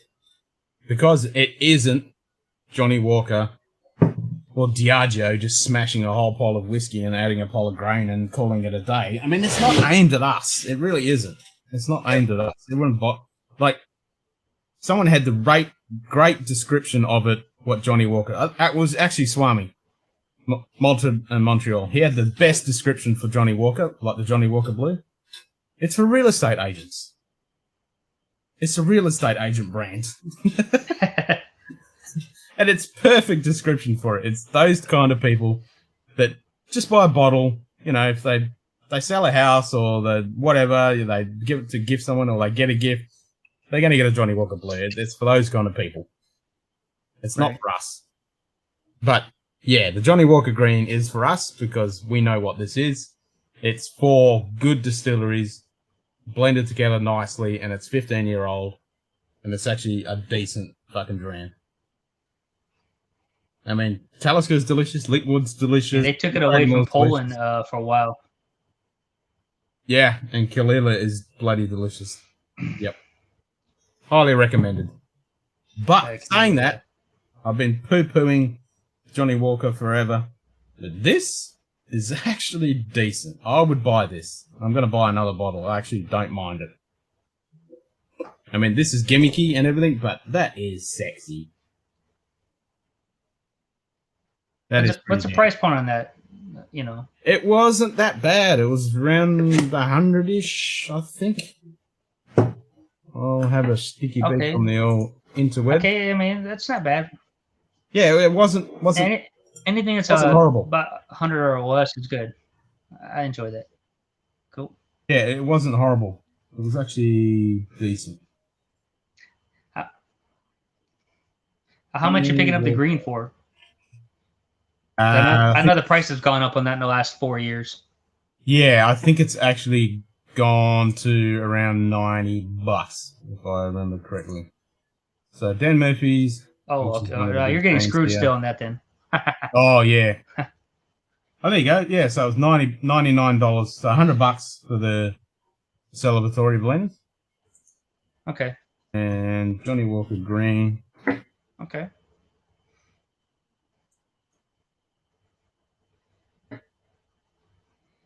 Johnny Walker Green. I've seen the lowest as 46 up to 65 where I'm at for Johnny Walker Green.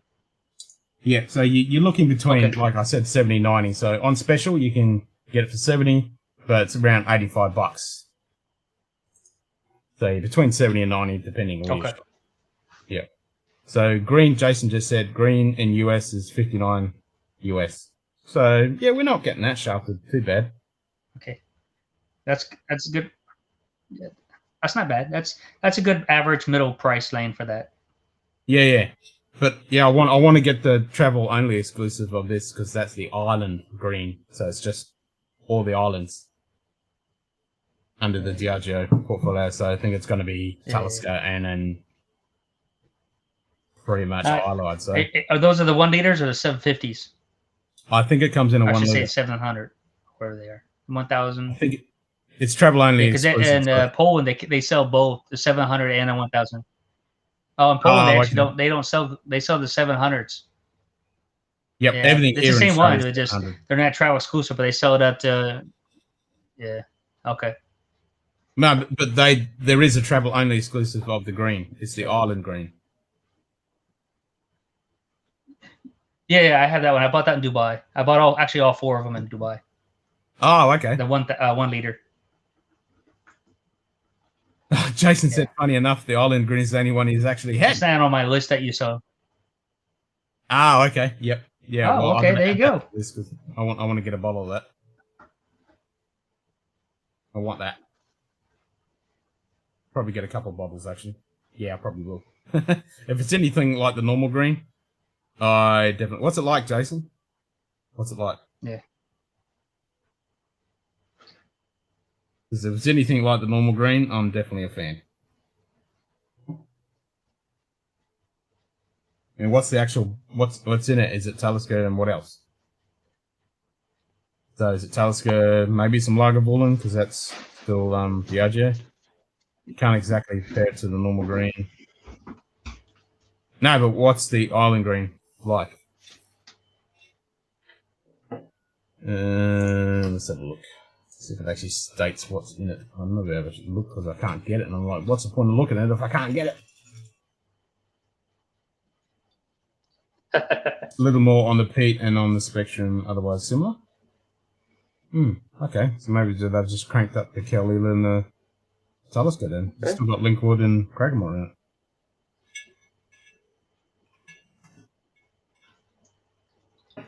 Johnny Walker Island Green. Hey, wait a minute. Nix has got it. Oh, shit. I can buy a bottle. Direct import. Johnny Walker Island Green. There you go. 120 bucks. Okay. Okay. Well, there you go. 43%. That's a bit Nice. Well, yeah, I don't like the ABV on those. Some of those are too low. Yeah.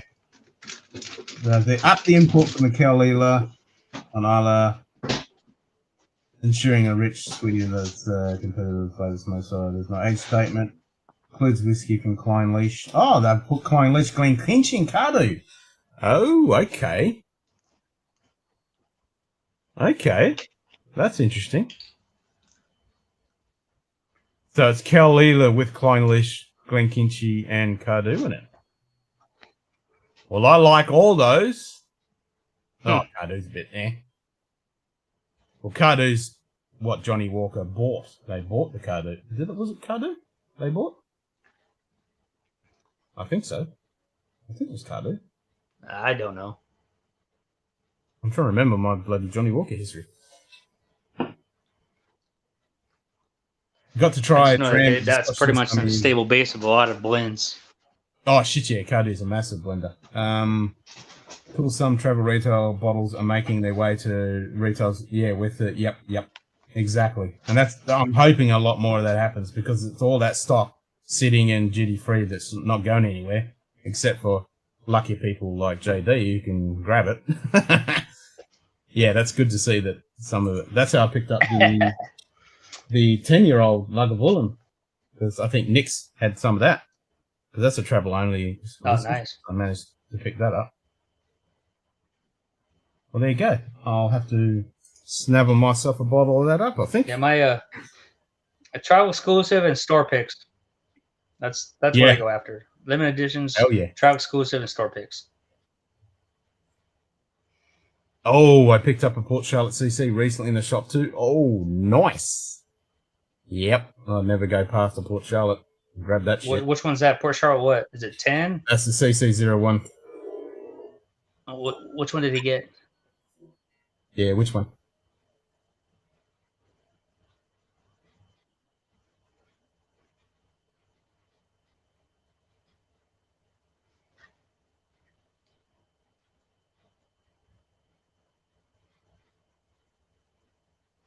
I mean, this has definitely got some Klein Leashy, Linkwoody type stuff in it. Maybe Cardo. It's definitely got that lovely honey sweetness that you get from like a Klein Leashy or a Linkwood. Or a Klein Kinchy.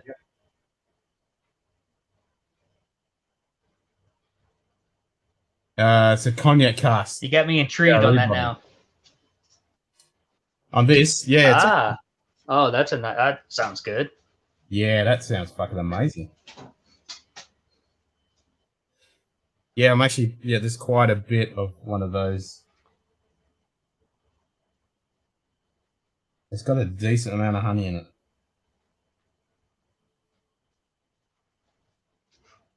Yeah, it's actually quite nice. It's still got that little bit of a prickle of the AB on the edge. Right. It's still got that slight little grassy note, like that herby. I think my biggest problem. Yeah, I think the ABV is.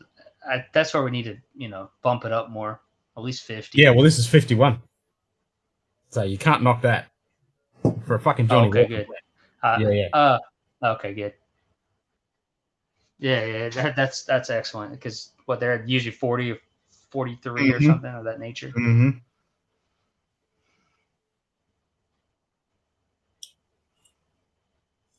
Yeah, it's actually fucking good. It's shocking me that I'm actually saying that about a Johnny Walker that's $100.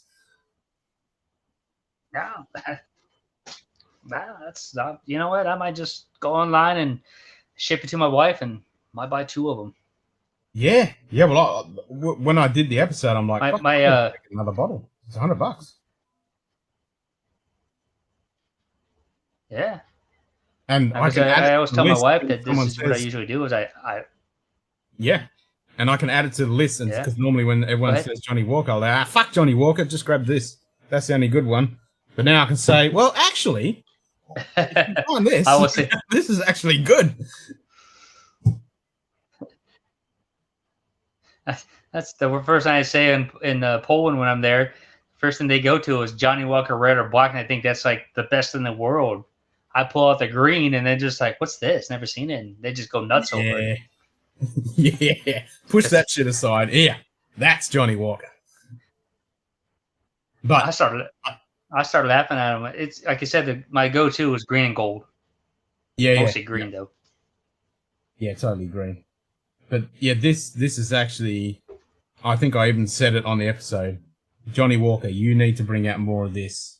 Because I can imagine, like, Ralphie, when he opened his 1980s bottling, I think it was, or 1990s bottling of Johnny Walker Red, he actually had a bit of an emotional moment because it took him back and he actually had an experience with it, and it actually tastes a lot better. I've never heard that. Some of the older 80s style bottlings of the Johnny Walker Red is actually okay. It's actually decent. What we have now is just watered down horse piss. But this, if they can make stuff like this, and bring it out for that price point, wow. They're definitely going to make a lot of people happy. Paying $100 for it, and most it's that good. people grab Johnny Walker and just mix I'm okay with it. Yeah. You know, that's like Jack Daniels, Jack and Coke. I mean, Jack Daniels makes some great product lines, but like their single barrel style proofs. And they water that down with Coke. I'm like, what are you guys doing? Yeah, you're ruining it. So, and I'm not a JD fan, so yeah, I'm not a JD fan except for that Sinatra, but that price point is killing me. Yeah, yep, I'm with you on that. So Whiskey Pilgrim said last bottle I bought was a couple of weeks ago, that Glen Scotia double cask, and that Jameson Black Barrel. Oh, those older Johnny Walker bottles are a completely different world. Yep, you're exactly right, Jason. You've got an 80s Black Open and a 70s Dimple and late 70s Royal Salute 29. Oh,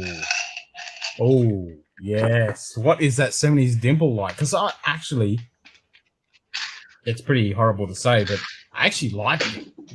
I don't mind it for what you get. I love the presentation. The history is amazing about Dimple. I actually don't mind it. I've got the 15. It's actually not that bad. But I can imagine that 70s Dimple. Ooh, that's going to kick ass. Yeah, you got to tell me, what's that 80s Black like? I bet that's amazing.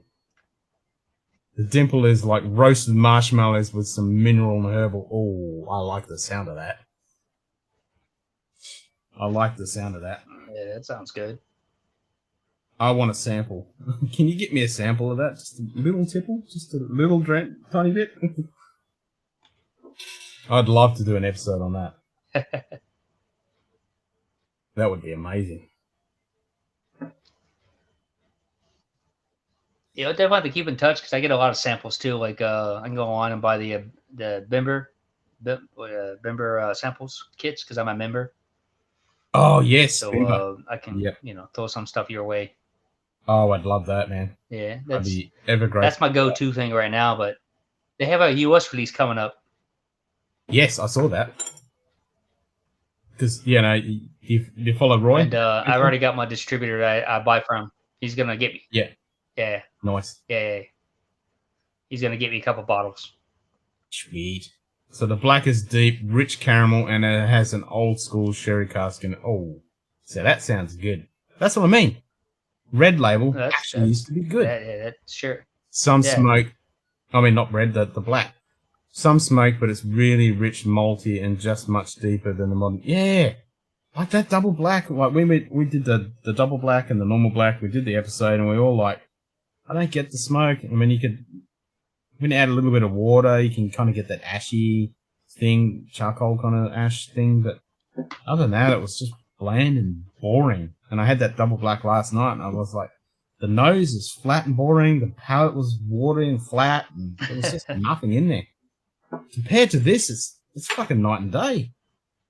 This is rich and creamy and honey, and you've got oat and a little bit of dry grass and that herbal note in there. You call it it's alive, it's awoken. It's not dull. It is definitely awoken.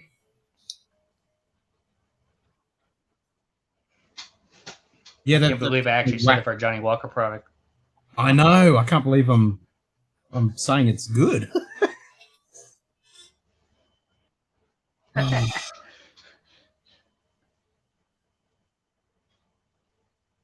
Red also. Roy sent me a couple old blend samples too. We chatted about these in email. Yep. So he sent a red and a Shivers 12 from the same era. That's right, because he had that bottle of the old one, and he was gonna. Yeah, I remember that episode now when you opened that. Yeah. Now I need to find somewhere an old dusty Johnny, and taste what it actually was, not some watered down crap that's mass produced these days. But that's the thing, you know, they can produce really good stuff. Diageo's got a massive portfolio. Even that's exactly it. It is an education.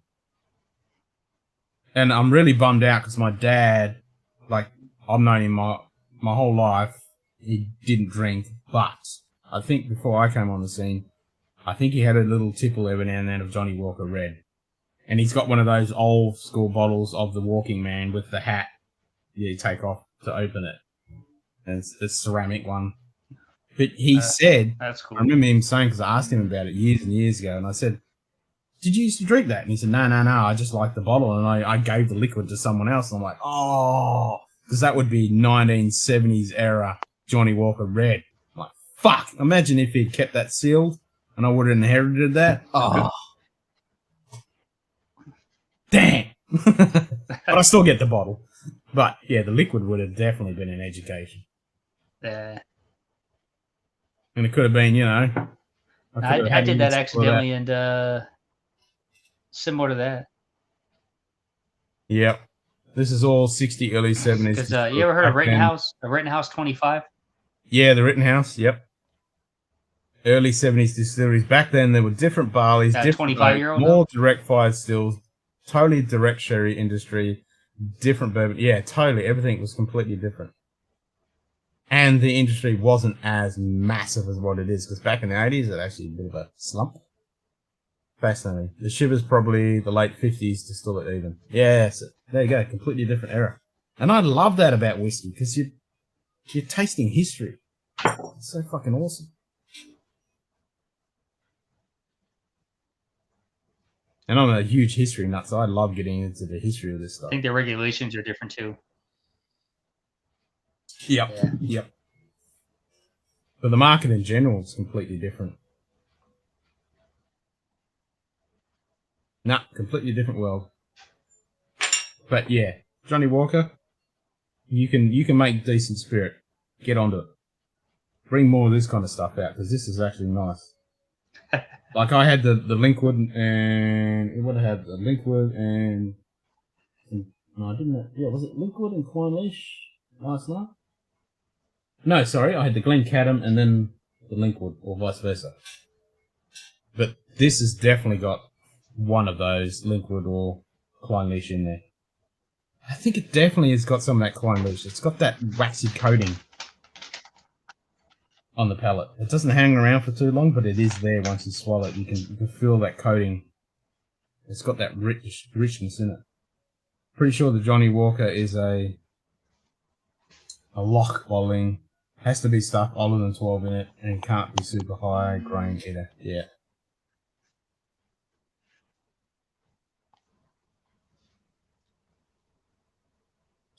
Yeah, that is. I'm going in for more. I'm gonna add some water and see what I get. I mean, other than the review, I can't remember having it since.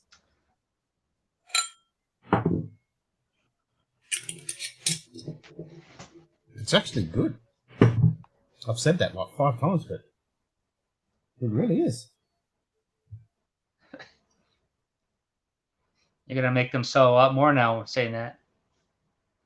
Oh, with 3 people watching this? I doubt it.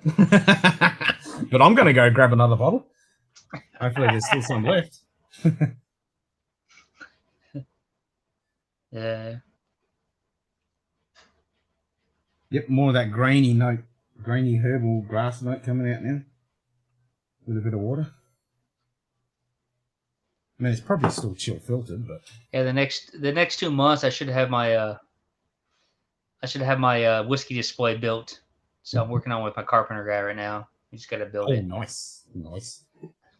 I'm looking at everybody's setup. Yeah, I'm looking at everybody else's setups like yours and a lot of the guys stateside in the US, like the bourbon junkies and so on. I'm getting some ideas about how to make it.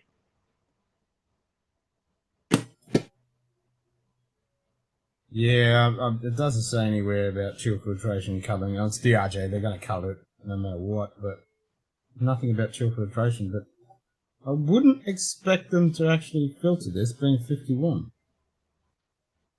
I can't see anything.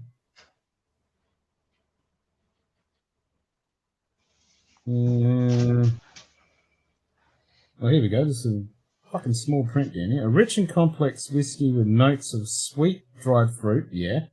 Gentle spice, and a soft pepper finish. I don't get the peppery. I get that. That's what you it's said. Like it's Yeah, a you herby. said, well, you said that. I wouldn't say it's peppery.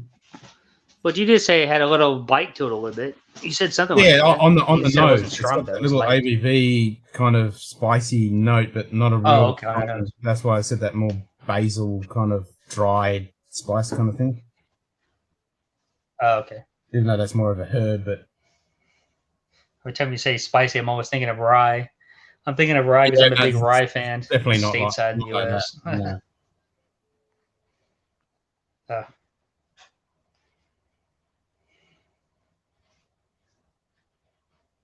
I mean, you could say a real soft white pepper, but it's very subtle. I did add water, but it's very, very, very subtle and very Could fleeting be. on the. It's on the end of the tongue, mid palate. It's there. Right.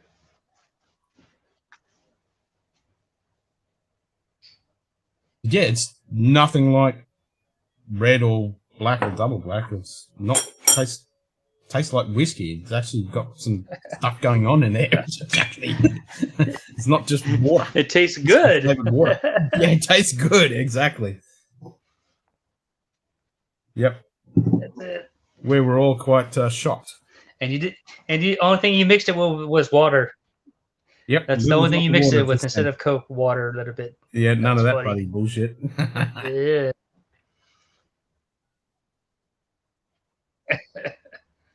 Wow. No, I'm gonna order myself Island Green. That's $120. I've just gotta pay the exorbitant amount of postage that you have to do with Nick's, but I'm gonna go. I know which bottle shop I got this from, and I'm gonna go there tomorrow and see if I can pick another one of these up. Because that's actually not bad. Nice. It reminds me of... Actually, you know what? If they have that, they might have that in duty free. And Dubai, I might be able to pick it up there. Polish off too before I head up to another dry country. Yeah. I mean, it's Johnny Walker. It's probably... Yeah. Maybe in Dubai they have it because they have like pretty much everything. Yeah. Okay.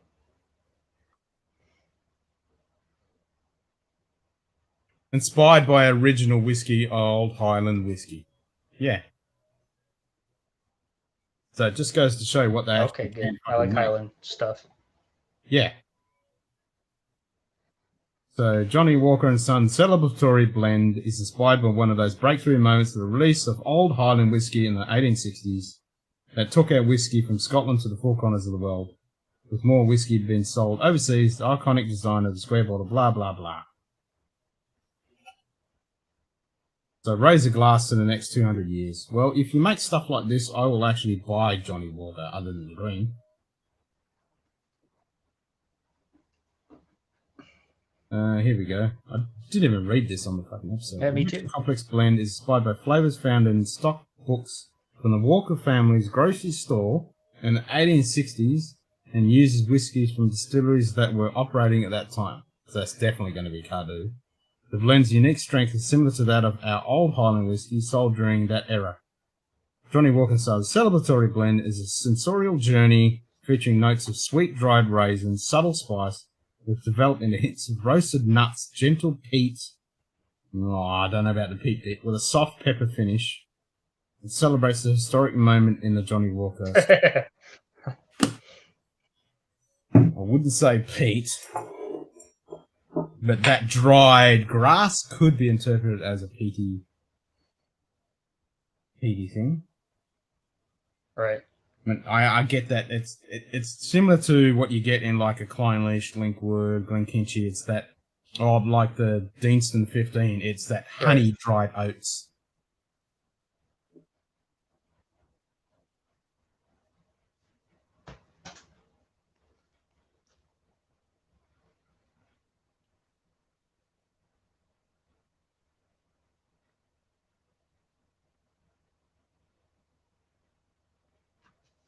Yeah.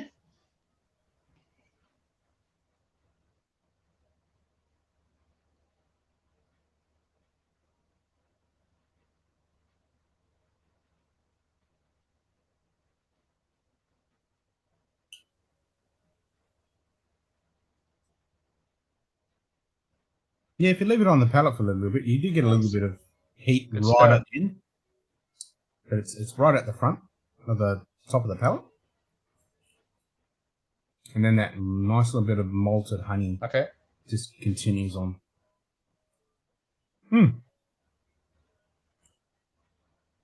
It's very Clynelish-y with that coating. Gotcha. It doesn't taste like Johnny Walker. I have to go buy one now. So yeah, yeah. Seriously, I recommend it. It's fucking good, guys. Grab it. You won't hear me that too long. I like the ABV though. That's for me. That's impressive. Yeah, that's what attracted me. Like Q-Ball was working in the shop and he said, "Hey Ken, I've got this." And I went, "Johnny Walker? Oh, fuck off." And he goes, No. 51. I went, "Oh, okay. You've got my attention." I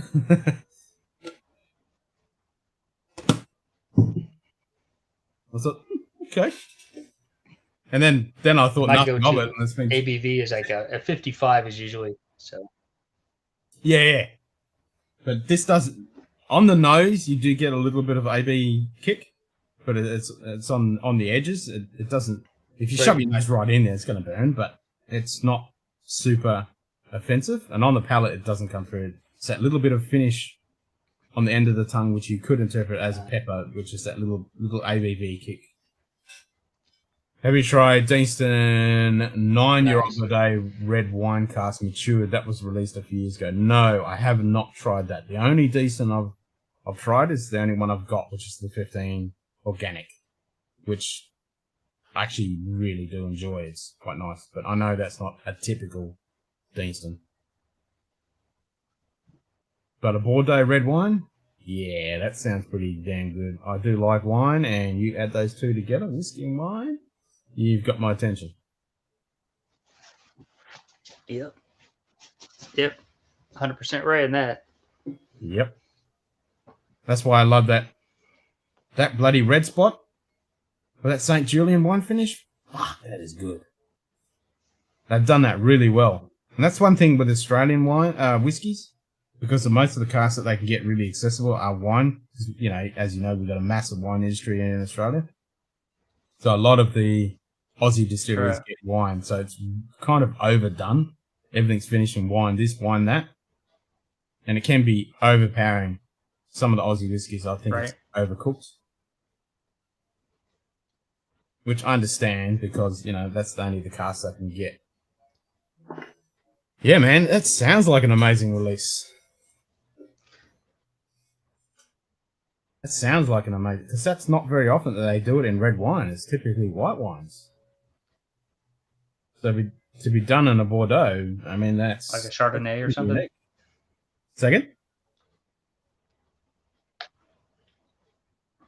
I said they usually normally do it like in a Chardonnay or something like that, a white wine. Yeah, I mean, normally it's, you know, you got your Releases, Masalas the whiskey. and the dealers and all those. But, you know, a red wine, Yeah. other than port kind of stuff. I mean, you obviously got your sherries, but that's fortified one. But, yeah, there's not too many red wine finishes out there. Yeah. It's typically a white. That sounds, you know. It sounds fucking good. And he just said it's amazing. That's going to be interesting flavor. Yeah, it does. Yeah, it does. Okay.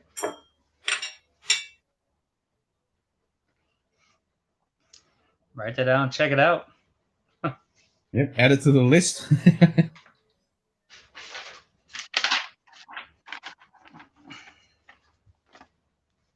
Yeah, my list is mostly right now is whiskey, so I need to add some more Scotch.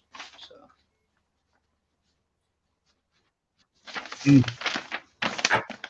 Just because currently my wife is in America right now in California, so I've been buying a whiskey, I should say bourbon mostly. And when I go to Europe, I buy mostly Scotch. So. Gotta have some Scotch. They have the 10-year-old for the travel retail, but the 9 was a cask strength limited edition. Oh, it's cask strength too. Oh. Yep, okay. Oh, it's cask strength. What's the ABV on that then? Yeah, what's the ABV?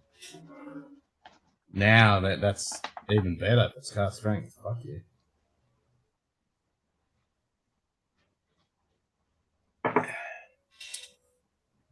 Well, there you go, Johnny Walker. That wasn't just a fake for the tasting. That's actually a decent bloody drop. It's very reminiscent of Glencairn, Clynelish kind of characteristic. That's Yep. So he said that's a limited edition release. Oh, the Decent. Yeah. He said it was released a few years ago. They have. I'm taking notes. That's why it's. Oh, okay, so they have a 10-year for the travel retail, but the 9-year was a cask strength limited release. So is the 10-year still done in the Bordeaux casks?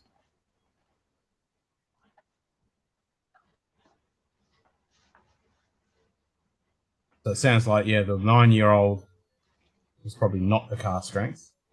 And then the 10-year-old's the travel only cask strength edition. I can get travel. Either one sounds good.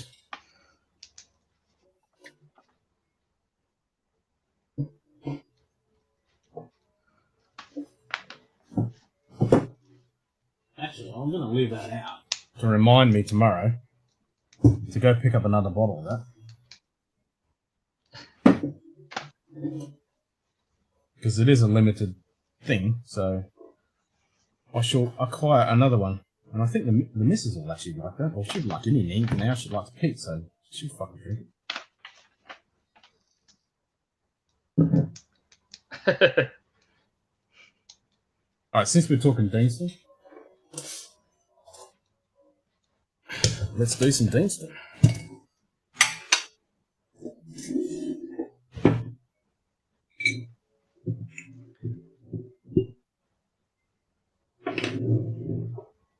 Which one is that? This is the 15 organic.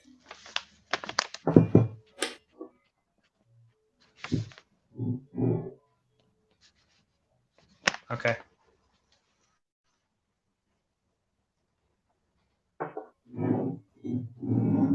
The 9-year-old is 58.7. The 10 is BRW, but lower ABV.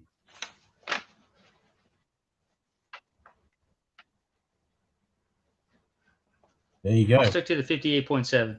Yeah, me too. Hell yeah. So 9-year-old Deanston Bordeaux finish. But I'll take both. Yep. Oh, that's a Bordeaux. Is that? Oh, that's a Bordeaux, right? You said that. Yeah. Okay. So in Poland, it just sits on the shelves right next to the American one, American oak or Virgin oak. Shit. Excuse me. Yeah, it just sits there. It's on the bottom. It's actually called bottom shelf. It's actually on the bottom shelf when I say it. Oh, wow. I've seen it so many times. I was just in Poland. I was in Poland there. When was that? Oh, October. I was in October last year. I was in Poland and I bought a bunch of different stuff, and it sits there side by side. Nobody touches it, and it's about $39 conversion. I'll have one, thanks.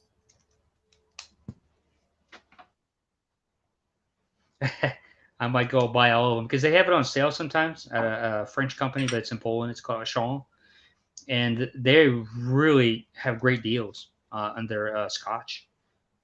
So I just picked up a Sonic one the other day.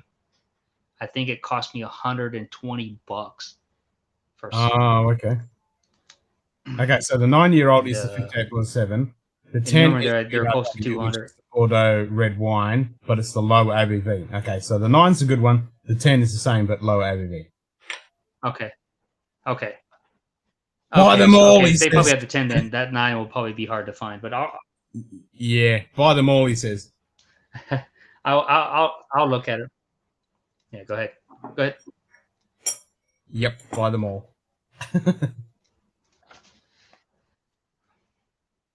Will do.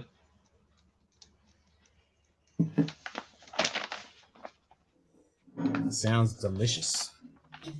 Taking notes, spending money. Yep. Well, I am too, because now I definitely have to buy another bottle of that. And the Island Green, I can buy another bottle of that, so there's another $220 going down the drain. And I've already spent $200 today on a couple bottles of the Victoriana.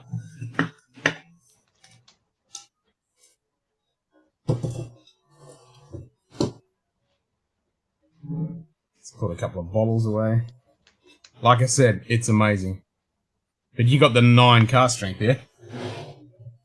Oh no, yeah, that's what you said. Yeah, you got the 9 cask strength. Yeah, I mean if it's decent. Yeah, 9. Yeah, you said 9 cask strength. I think it's a travel edition. Yeah. You said. Yeah, 10 must be the travel. No, the other way around. 9. Okay. That's the cask strength. All right. Sounds like a winner.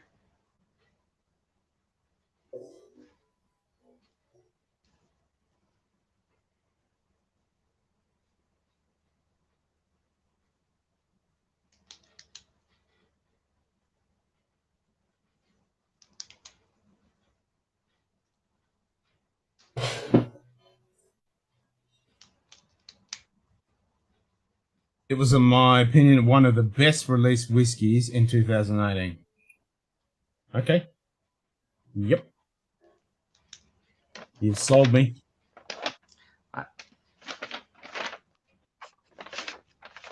Yeah, I'll get with my family members in Germany, Poland, Netherlands, and Britain and see if I can track that down. Yep, I'll have one, thanks. I'll definitely be in on that. I'll have to. That sounds amazing. Okay. Yeah, I'll see what I can do. Sweet.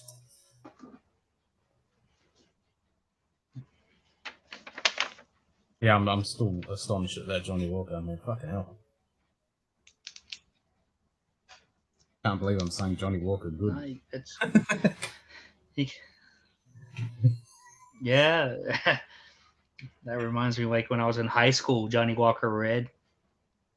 You know? Yep. It's sad to say when you're in high school, you steal from your parents and you say, oh, Johnny Walker, that's the best in the world. And then you grow up and hit, 30s and 40s. You're like, oh, that was, yeah. Yeah, but Of course, if you a had different a time frame bottle though. of that That might have back in been the good at that 80s, time. that bottle in the 80s, if you had it now, you would drink it. Yeah. Oh yeah, definitely. Yeah. Because my dad was a go getter when it came to the whiskeys. He drank a lot of it. Of course, I Yeah. thought it was nasty when I tasted it. I think it was like a dab of it when I think I was like 13 or 12, and I just like, what is this crap? Oh, yeah. You like firewater. But Yeah,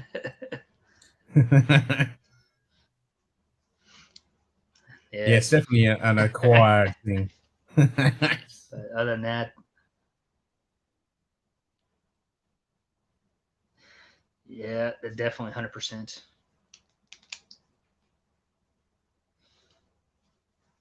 I mean, Glenfiddich was It's pretty my good stuff, man. I mean, I'm learning a lot. Go ahead. always learning something. Always, I've learned quite a bit on every one of these episodes. I've learned quite a You bit. said Glenfiddich? Yeah, Glenfiddich. So I think that was my first real single malt introduction to whiskies. I mean, obviously, being in The the 12-year-old? Yep, just a good old 12.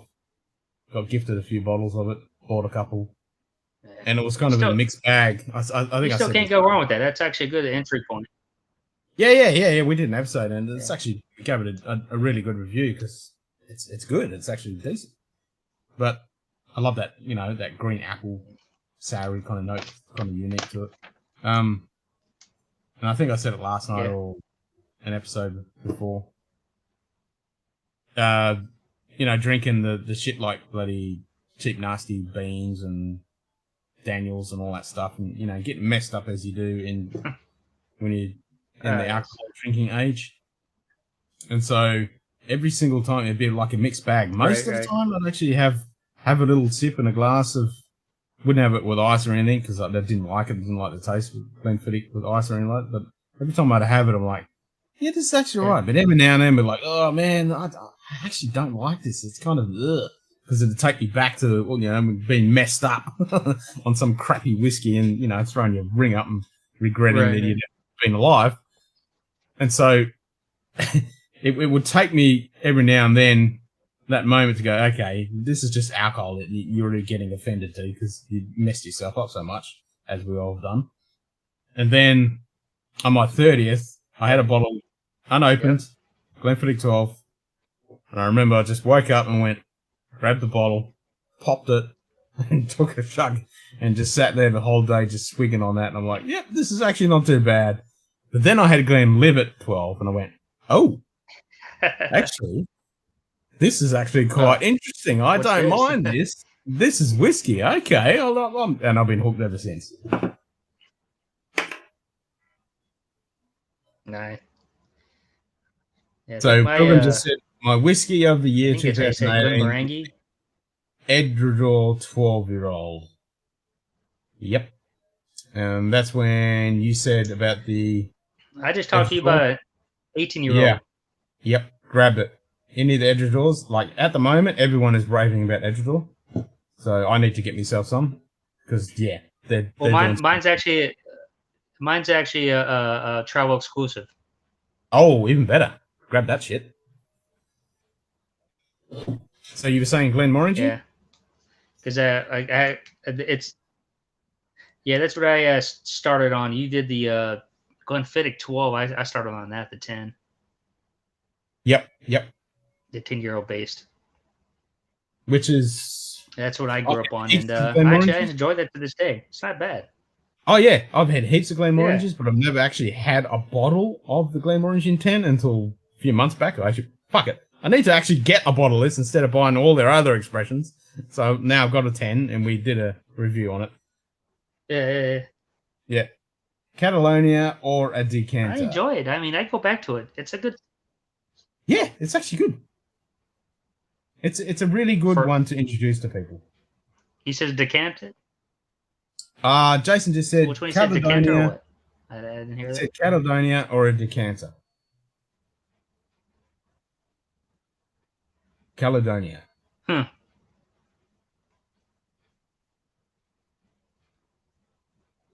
Nice. Yeah, I gotta get myself. Got to get myself some bloody Dribble.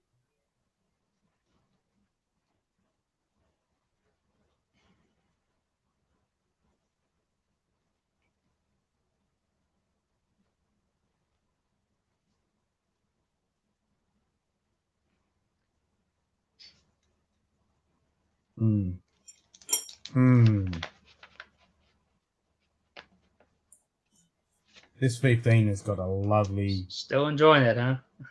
Oh, no, this is the Deanston 15. That was the first little sip. The organic. This is a lovely, rich, creamy, smooth mouthfeel with that honey, oaty. Yeah, it's good. I like it. Right. Okay, so a lot of their single cast Visca decanter bottlings are 12-year-old too, have to ask.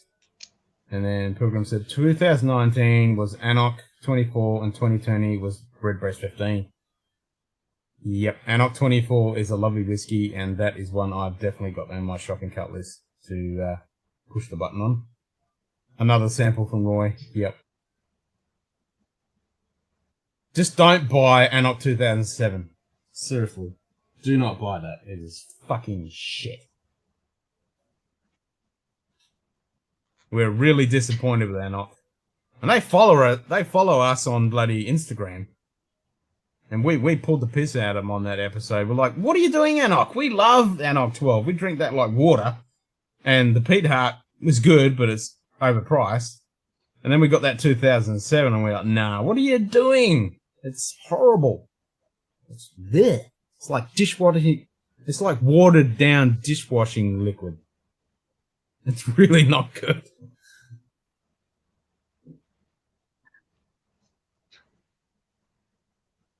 An Anok fan. I'm a huge Anok fan. I love the minerality they all seem to have. Hey, Whiskey Shits. G'day, mate. Welcome back. So you've obviously had some sleep and you've come back. Hey, he's up. Yep. Up and about. As they say in Canadian land. Even though he's not from Canada. I just had to say that because I felt like it. Cheers, mate. I think Witchy Skiz, he's Utah, right? Yeah. And come on, guys. Jason, you're still awake. Come on in. Just jump into the channel. You've been here for freaking 4 hours. You're awake. It's daylight. Come on in. The link is up at the top of the chat. Click on it. Jump on in. Join us. Me and JD have been holding the fort for 4 hours. Because Simon, he must have passed out again. So I'm definitely going to have to turn off. I'm quarantined, so I'm bored. Yeah. I'm going to have to open that 2007 and see how fucking bad it is again. Hopefully it's a bit better, but I doubt it. I will encourage you. I will encourage you. I didn't say you had a drink. I just said come in and join us. We'll keep you entertained, you know? That means you don't have to type. You can rest your fingers. You can just use your mouth organ.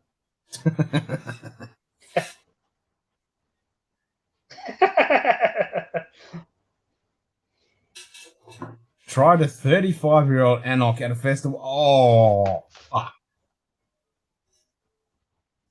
Damn, Pilgrim. That's sweet. That's what you're talking about. Damn. An Anok 35-year-old. That's a bit of bliss right there.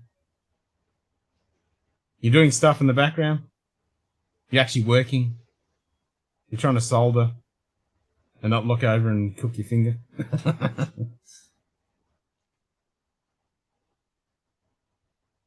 Trying to solve a math question. Do I spend $200 or I spend $100? Yeah, well, that's what I did earlier when I went, do I just get one bottle of the Glen Scotia Victoriana? Because it was $99 and then $100 free postage. So I had to fill $1 and I'm like, I'll just buy a cheap bottle of something that's on special. But why you guys... And I thought, fuck it, and I'll just get 2 bottles. Nah, I mean, I'm picking that stuff up there for like $50. $50 for that stuff all day long in here. I know, but we get completely ridiculous. Like, And that's on special because normally it's between 135 and 150 bucks.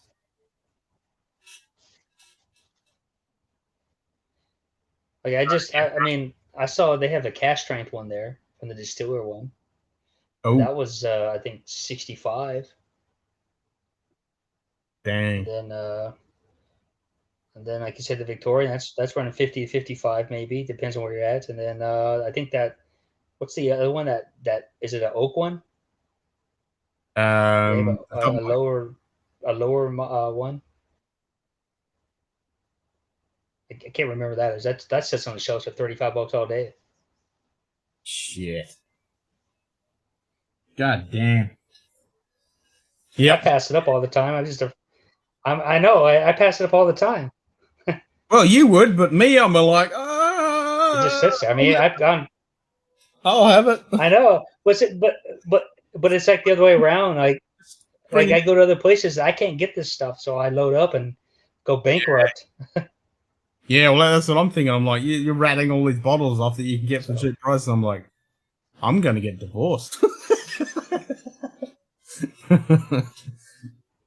Should take half my whiskey. Well, you saw a little bit of my collection. I have a lot more of that, and yeah. Oh yeah, I don't doubt it. I don't doubt it. I told my wife that if we get divorced, yeah. Take half of my collection. The divorce rate is my wife can have the house in Poland, and you can't have my collection, but you can have everything else. Yeah, I'm like that. It's like on this side of the wall, you can have all that. That's the house. I'll just keep this area. Well, I don't even have a man cave. I'm starting to get one because my wife is starting to come around now. She's wants to display it and show it. Now I have to. There's no place in my house. It's too small. Because in California we don't have basements. We don't have downstairs. It's single level. No, we don't have the single story. Unless you're a rich bugger, then you get double stories. But most people here are in single story houses. Well, I hate dual, because I don't like walking upstairs. I hurt my knee a long time ago, so it's hard for me to walk upstairs. Yeah. So that was my buying. I just bought a new home last year in California. Literally, it was new construction home 2020. Nice. A smart home, and that was the best thing about it is not buying up. Because of what in Poland, I have 4 stories there. I get 290 square meter house, and my knees are killing me. Yeah. No, that's it. So yeah, once the bank decides to actually give me some money, gunky bastards, then I can actually buy my decent house and set up my man cave how I want it. Well, just tell them like you work for the government. IOUs. Yeah, I wish. Yeah, trying to get money whenever I bloody invoice the government borrows money from around the world. IOUs. Yeah, they do. Yeah. And they still charge the government. Say, hey, you owe me this. Well, they owe me all this money, all this alcohol. Yeah. All the money they never pay it back. Revenue. Yeah, they never give it back, bastards.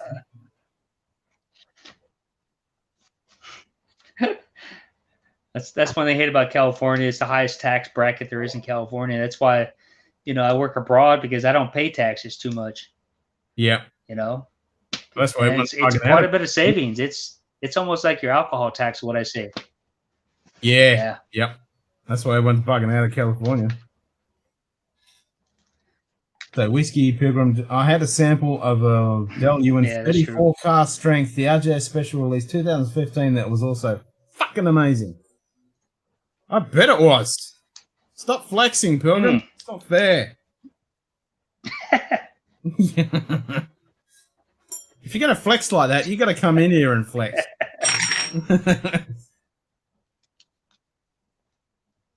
Bloody swags, he reckons I flex. So what's your unicorn scotch, I'll say? Well, at the moment, it's something that's old as me. That if you could get... Yeah. I mean, obviously, to get something older than me, it's going to have to be a 50-year-old now, because I don't know many 45-year-old whiskies. So a 50-year-old whiskey would be my unicorn. And then once in 5 years' time, when I turn 50, I'm like, fuck, now I need a 60-year-old. I mean, I've got a shitload of ones I want. We'll have to Yeah. That'd be like my modern day one right now. I missed out on, which I was an idiot. Is the Snow Phoenix. What a moron! I passed that Oh, up okay. on. I'm so Yeah. pissed off. I could have bought 2 of them. I was an Dang. idiot. But I didn't know anything about it. I just saw it on the show. Like, whoa, that price. Oh, wow. Going to fit Yeah. for that much? Yeah, no, that's okay. I've heard good things about it. Now bad judgment. I've heard too. And then, but yeah, we got to hook up. Like I said, if I can get down to Australia, probably, hopefully next year, then I might be able to bring you a 1978 bottle. Nah, 75. So, I want a 75. well, I can get you a 78, but I can't get you 75. Well, if I pay for it. So. But yeah, I'll definitely take a 78. Don't get me wrong. Well, no, I mean, I'll get you at cost. I'm not here to. Yeah, that's what I mean. You pay for what I pay for. It's MRSRP. Yeah. Yeah, it's. I think it's in that list. If you look at that list, it's. I think it's. They changed their name. It's before they changed their name. It starts with a K, which I showed you before. So just look at that list over there. Look for 1978 or something. You should be able to see it on there. 1978. No, it's all good, Pilgrim. We're just pulling shit, you know. It's all good. I know you're not flexing. You're just sharing some awesome, amazing grams, and I'm glad you are, because Nah, man, we like to hear. Yeah, we definitely like to hear all about that, because that's what we're about. Fucking oath.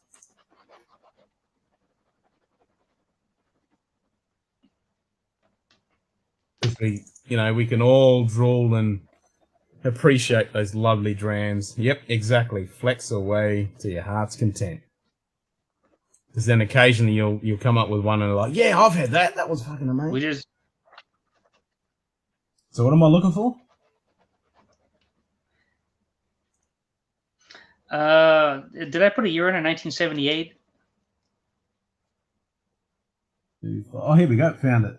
Oh, should be 2 of them. They're the exact ones. I had a. Noctus. Yeah. I had to buy 2. The guy wouldn't let us sell one, so he said, "You take 2 or you don't take any." So I bought both. Oh, really?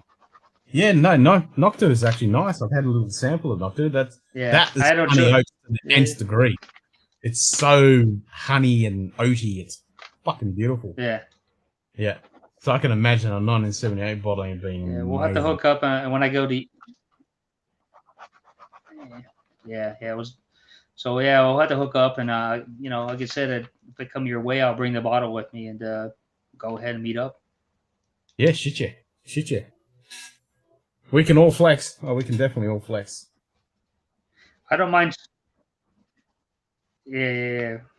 So Pilgrim said that I highly recommend you try the Glen Scotia double. Get your eyes open. Yeah. I definitely want to try the double oak, the double cast. Anything from Glen Scotia, I'm definitely in for. That's why I'm super keen to get a port finish. My unicorn would be a Bora 38 I had a sample of. Oh, yeah, now you're talking. I've heard good things about those Boras. Oh, Bora. Yeah, they are awesome. Yeah, that's definitely a brand. I have a motto with whiskey. If you can't buy, you can at least a try. Exactly. That's why I love getting samples. So places that do samples, they're great. Because you can at least get that sample and go, fuck yeah, that's amazing. And then in the back of your memory bank, you can go, yep, one day when I'm rich and famous, I can buy that bottle. 2,600 bottles over here, though. Yeah. Yep, I totally agree. $2,600. Yeah, that's a little Sounds rich. about right. That's what I checked. It does. Yep. That's the thing. Once they get rare, that's like those Port Ellens. Love me to get me a hand on one of them, but yeah. I mean, who was it the other day that was flexing with the bloody Port Ellens? That's all right. It was on. Was that on? I think that was on Swami's stream. Yeah. Oh man, damn, he had some nice stuff in that little cupboard of his. Oh, damn, he had some good shit. Yeah, that was Steven. That's it. Bingo. Yep. Nice. Thank you. Yeah, that was. Oh my god. He had some fucking nice shit. I was salivating. I was definitely salivating. Yeah, he had a hell of a closet. That's what I said in that show. I was like, yep, I wouldn't come out of that closet.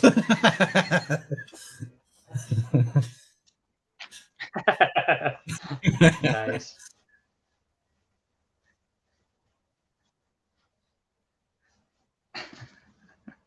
I can afford to be an idiot and drop 300 now, and then 3K. Yep. Well, I did that with this 30-year-old. Me and Scotty went Harvey's. That's a $2,000 bottle. My unicorn is a Calvazar 28 Sherry, but that's the Ian Hunter Lefroy 30-year-old. I know you don't like Lefroy, but you'd actually. Oh, okay. Yeah, that's actually nice. Like Scotty bought the 25-year-old Lefroy. No, they get a. Yeah, I saw that 25. About to say I saw 25 for about $500 the other day. Yep. I think he paid 800-ish, around $800. So my unicorn is a Calvazar 28 Sherry, but single cast. Taxes and import. Secondary prices go for holy shit. Yep. That's an actual unicorn whiskey. Yeah, you're not wrong. You're not wrong. I said affordable. Not winning the lottery affordable. Yeah, exactly. We're not going to McKellen 60-year-old, or was it 75-year-old Something you bloody can still get a $2.5 million bottle, that kind of round. Oh yeah. That's ridiculous. I mean, $2 million for $1.2 million McKellen. Yeah, 1.2 million pounds or whatever it was. Yeah, something That's stupid. Nuts. Yeah. But Good investment. If you're that kind of person, got that kind of money to just throw around, I'd buy it. Yeah. I'd fucking drink it too.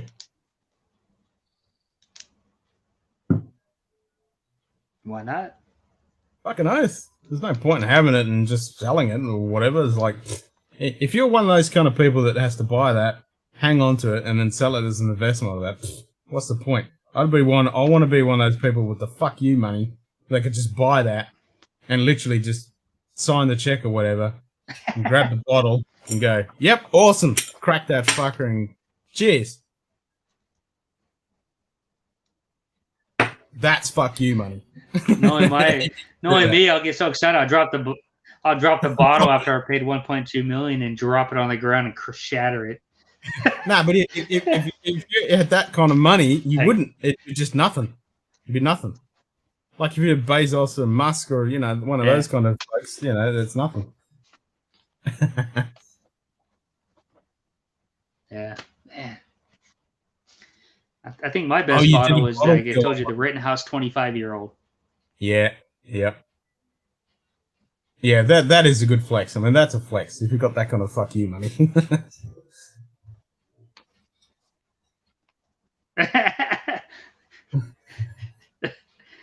Well, those guys usually have the best wives, showpiece.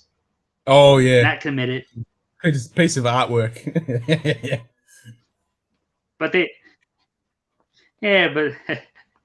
but they're miserable later in life. I know a couple people like that. They're just miserable. They come crying back to you after years of being away from you. Yeah, that's the thing. You got all that money and all that shit. It's like you're still going to be a sad person.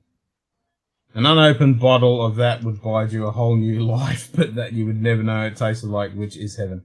Yeah, exactly. That is the problem.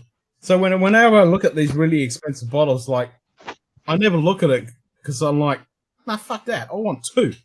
I want one to have, save for later, with some friends or a milestone. You turn 80, you're like, fuck yeah, let's crack that. But you want to have the second bottle so you can just drink it.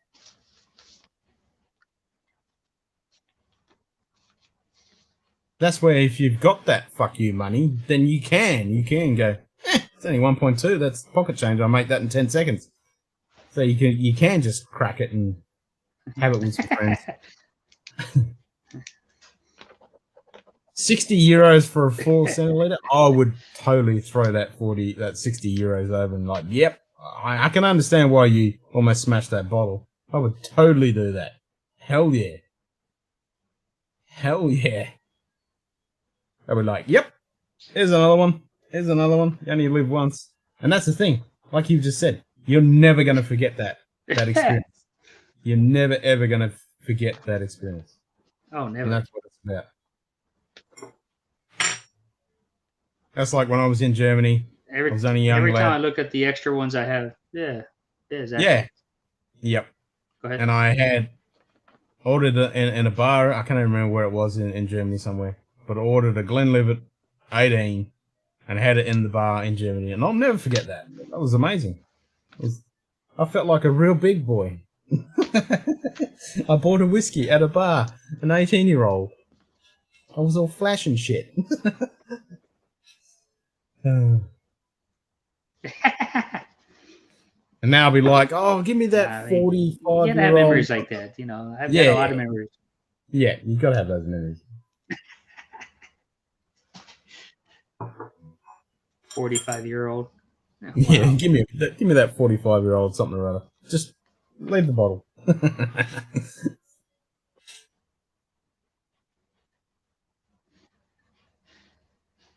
Oh man.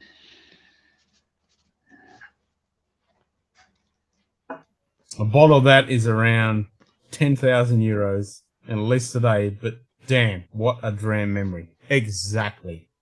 That's what it's about. Dram memories. So when you get 10 friends, all pitch in 1,000, then you buy it. Yeah. Imagine that time when you get that bottle and you all sit around with those friends and just drink that. That's something that's going to stick with you forever. And the wife comes up, she wants to try it. Nope. Nope, you didn't cash in. Fuck off. Yep, exactly. Well, that's like me and Scotty. We went Harvey's for this 30-year-old and we haven't cracked that sucker yet, but, you know, we will.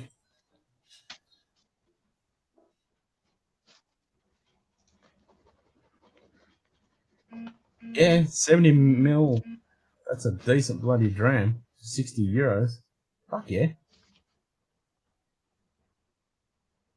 That sounds I can good. totally understand why you almost emptied that bottle. Price. Fuck yeah. That's a bar. That's a bar you can appreciate. But still, it probably wasn't $10,000 back then. Nah. So the 42-year-old In Macallan. California right now, they have a. Go ahead. I was the same. Whiskey Pilgrim said the 42-year-old Macallan was 32 euros for a 20 centiliter or 2 centiliter. That's 20 mil. I'd still give it a go. 42-year-old bloody Macallan. I'd give it a go. Yeah. 32 euros. Fucking oath. Yeah. What? That's not bad. Why not? For a 20 mil pull? Yeah. Now they got a Springbank in California for I think $850 right now. Which Springbank is that? That's it's not to look at it, but it's one of the how do you call it?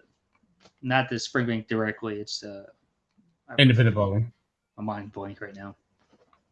Yeah, so it's an there you go. Independent bottler. Yeah.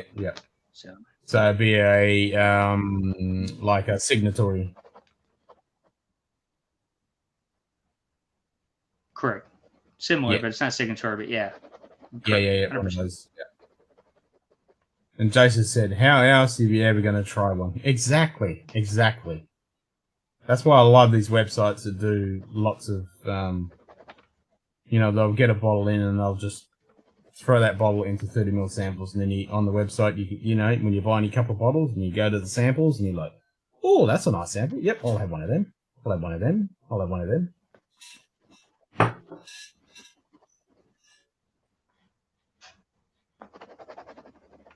I wish a lot of places samples are the way to go. Yeah, I wish a lot of places. That's like Master and Malt. I mean, they're great. Or Drinks by the Drams, Master and Malt. Always little. Actually, they're excellent. Yeah, I saw there's actually a subscription service that they're actually doing now. So you get 5 samples a month. Yep.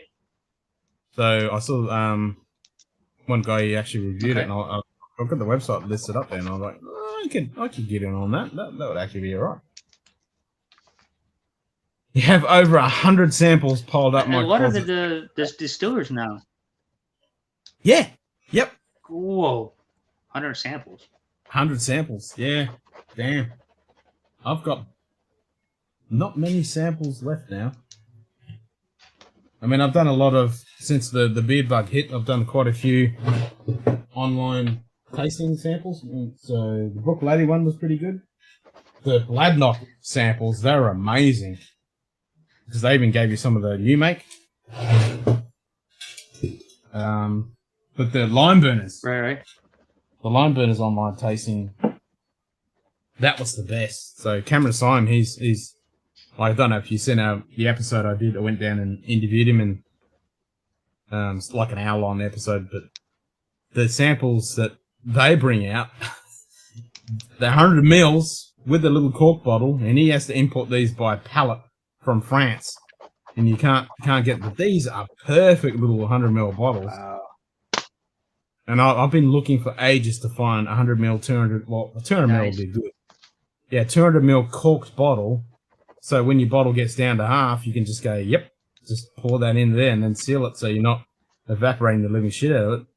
So, and I said to Cameron on the episode when we did the live tasting, Correct. These 100 ml bottles, where do you get these from? And he said, yeah, I have to import them from France a pallet at a time, and they cost me a pretty penny. But yeah, these are amazing.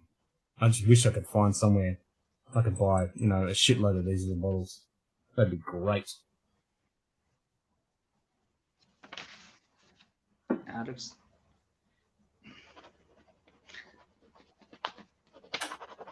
I don't have any samples in my collection. They're just called bottles. Yeah, they're the best samples. Well, they're all samples, really, aren't they? You drink a 700 ml bottle, and either you like it or you don't. Well, I'm sampling. Yeah, exactly. I'm sampling with everybody else. Yeah. Yep, you're sampling it. So Jason said, can't really get them anymore. Master Malt doesn't really ship to the... Yeah, I heard that. They don't ship to the States. That is messed up. Whiskey site just stopped. Fine Drams doesn't have many samples here these days. Yeah, that sucks. So I've got a place over east in Melbourne. I think it's run by one guy, but I get a lot of my whiskeys through him because it's... I think it's $100 and it's free shipping, but he does a lot of samples. So you can pick up, a Glengoyne 21 for a few, a handful of coin. And, you get a little 30 ml sample. So quite often when I buy a few bottles, I'll go on there and look at the samples and go, yep, have one of them. That's really good. And then, I bought heaps from Drinks by the Dram, Master Malt Mall. My mother bought... There's another one site that I go to that does samples. Yep. Where's that?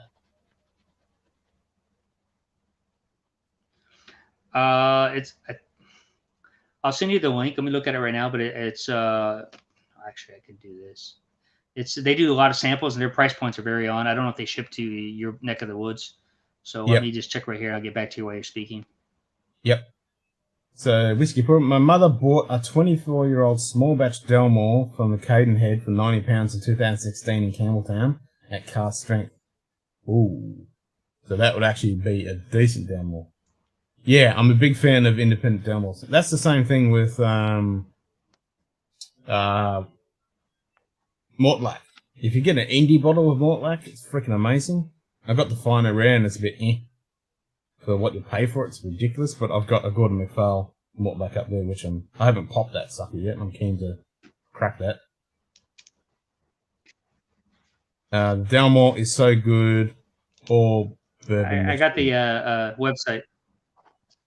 Okay, I'll just read these couple of notes. Have a 9-year-old SMWS Delmore from Refill Bourbon open right now. Really love it. Nice. How do they manage to ruin that distill? I know! And it's the same with what Bowmore is doing. Bowmore used to be really good, but all their expressions now are Like, I still like Bowmore, but they're kind of shit. Throw it at the floor. I think they do. Yep. The man with the nose. And he's not with them anymore. He's gone on to other things. You can only imagine how he gets at 24. God damn, he's the only person in the whole universe that just pours it in and just chucks it. It's like, what? What are you doing? Ever heard of water? You can do that with water? Not fucking decent whiskey. Just rinse it in the glass and chuck it. Fuck. Sorry for him. All right, John. What is it? Bring it up. It's called whiskey site .nl, but there's no E on whiskey. Okay, as it shouldn't be. That's right. Well, I buy a lot from them because they ship to Poland. Yeah. So they're in the Netherlands, yeah. Whiskey site. Yep. Yeah, the Netherlands, yes. Because I know Mark from Scotch for Dummies. I know he's been getting some stuff in the Netherlands. Where was the shipping information? Yeah, because there's another one that has pretty good too. It's called Pipe Shop.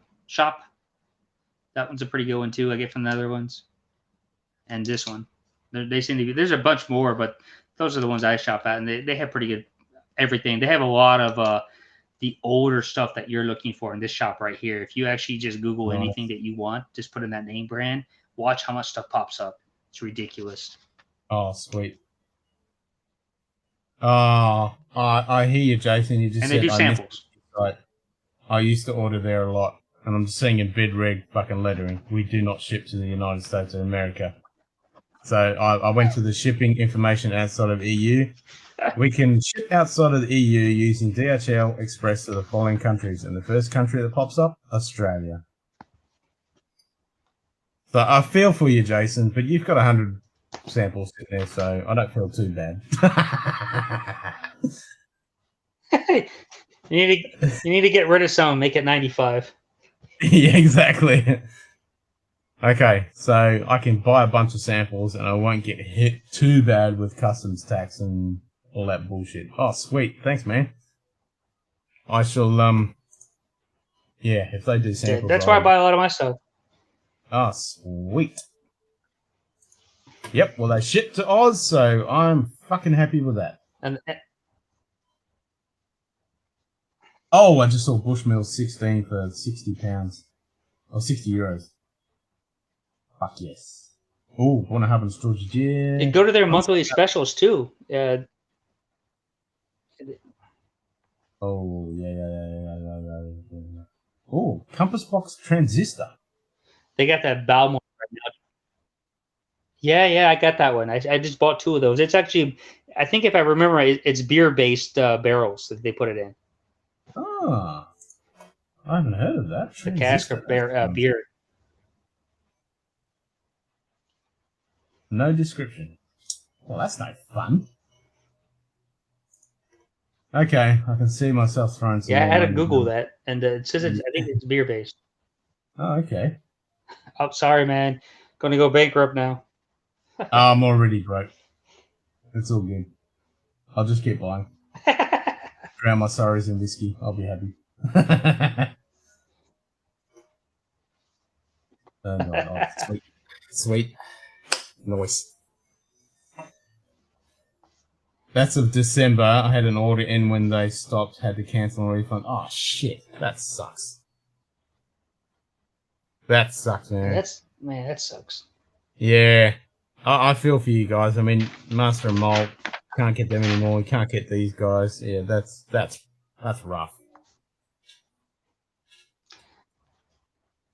If you wanna know where I ship to a forwarding shipping service in the UK.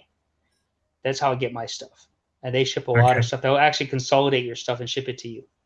Now the prices are questionable sometimes, but that's why I get a lot of my limited editions UK only based stuff. They don't ship anywhere in the world. It's only for there. It's right from the distillery and to UK residence or address. That's how I get a lot of my stuff. In Sweden, you can also ships worldwide. System book alert there.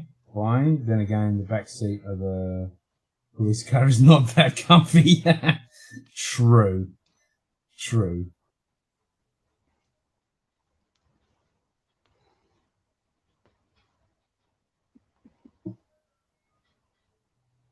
Yeah, it's a strange old world, isn't it? Why can't we just have alcohol? Just ship it around the world. Everyone can get what they want. Well, there's still supply and demand. That's right. I mean, we don't do too bad in Australia. If you want another site, it's called the Old Pipe.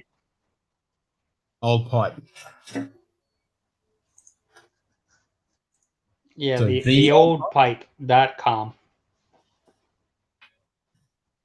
Yeah, just like that. The Old Pipe,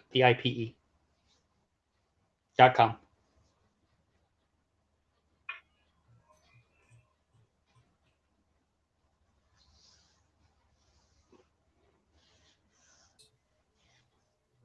We have a product for sale and buyers willing, and it seems to be this needlessly difficult. Yeah, exactly. No, it's freaking ridiculous. And same in Australia, there's just all this lovely whiskey and stuff, and we'll just get completely sharpened over it.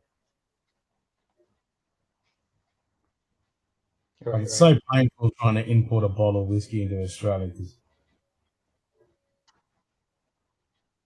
so rough. You just get hit with so much nasty tax. What's the rules of bringing stuff in? How many can you bring in? Oh, you can bring it in, but you just pay when you travel. Yeah. Oh, when you travel, it's 4 liters, I think, or 2 liters. 2 liters. It might be 2 liters. Okay. I have to check that. Not so... Does it count if I put 2 with my daughter? 2, 4, 6. Well, that's what a lot of people do. It's like, oh, you're not bringing in. Here, have 2 bottles. Hey, you're not bringing in. Have 2 bottles. Hey, you over there in the corner. What are you doing? Yeah, hang on to these bottles to give you $20.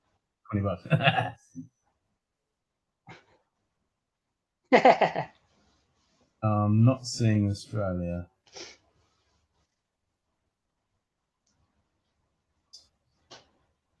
Bugger. No, it's all Europe. Okay.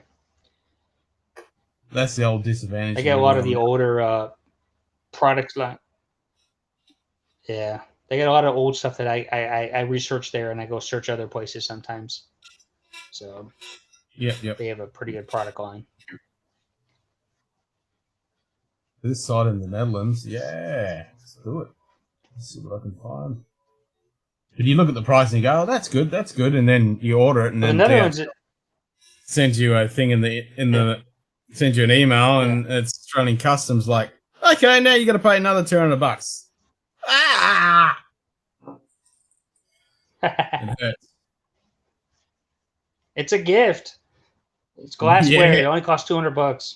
Even with $1,000 in it. Yeah. Well, it is glassware. It just have liquid in it. It's just got some liquid. Extra. The liquid's in there to stop the glass breaking. That's all it is. Yeah. That's all it's there for. Because I'm going to empty it. I'm going to pour it out. So I have my glass.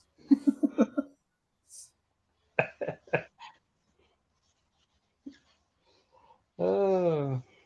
One time when I was in West Germany, a guy in our bus bought 99 litres of vodka to bring home with him, and he never got caught.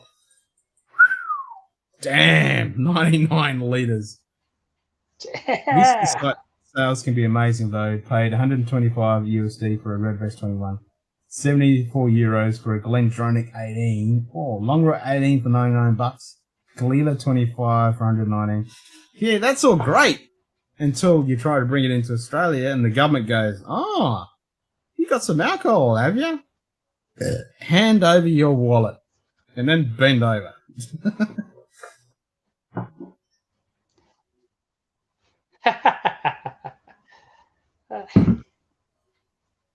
That's the problem. It'd be alright if they'd label it as bloody glassware. So you're actually gonna. So you're right. You're gonna be number one soon. You're gonna be number one for something: import tax and alcohol. Yep. We're going to be the most expensive place on alcohol in the fucking world. Ugh. I knew it was bad, but I didn't know it was bad. Your government loves the U.S., but it hates it. But God, man. Yeah, I know, it's rough. And we're up the US's arsehole. We suck the US off at left, right, and center. And you should be the first 2 liters for free, and then anything after that you pay 50% tax. That's fine. I can do that. Yeah. Jason said Whiskey Site always shipped it as exactly glassware for me. Oh, really? Glass happens to have black liquid in it. Yeah. That's how I do it. Try it. Oh my god. Yeah, brown. I knew what you meant. So Pilgrim just said he drank 170 litre or 170 CL 700 ml on the way to Germany and another one back home to Sweden. Holy shit. So he liked his vodka, yeah? Fine Drams does. Was it from Poland? Yeah. I don't know, he got it from Germany. Back to Sweden. Liked his vodka. Does Fine Drams, do they ship to Oz? Probably not. But yeah, if Fine Whiskey Drams, Site, yeah, I remember them. Put it in, I might get away with a few bottles here and there. But Australian Customs, they're a bunch of Nazis. I mean, they will see it's alcohol and send you the letter. It's like pay up or it's gone. They're pretty ruthless.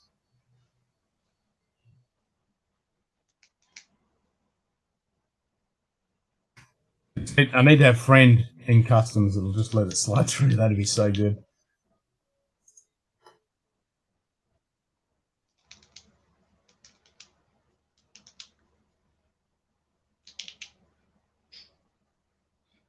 Oh, it's got an Australian flag there. Country of delivery, Australia. Uh-oh. I think I've looked on Fine Drams before, to be honest.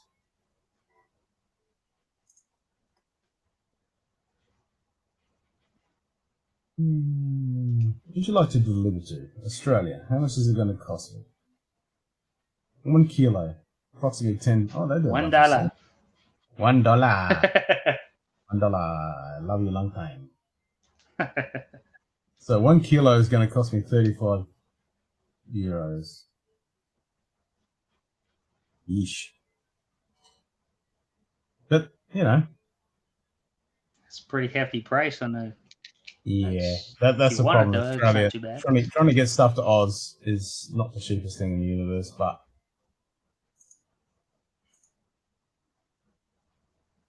oh, it's not one I can look at. Well, there's a couple websites out there for you to spend more money on and think about. Yep. More to run the gauntlet and see how I go.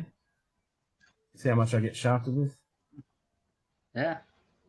What's this? He invented a whole new language. Who invented a whole new language? Honestly. Oh, he invented a whole new language when he was drinking the vodka. Yeah, I bet he did. Honestly, a lot of the time I'd be willing to play duty if it meant I could. And he understood every language too. Yep, I bet he did.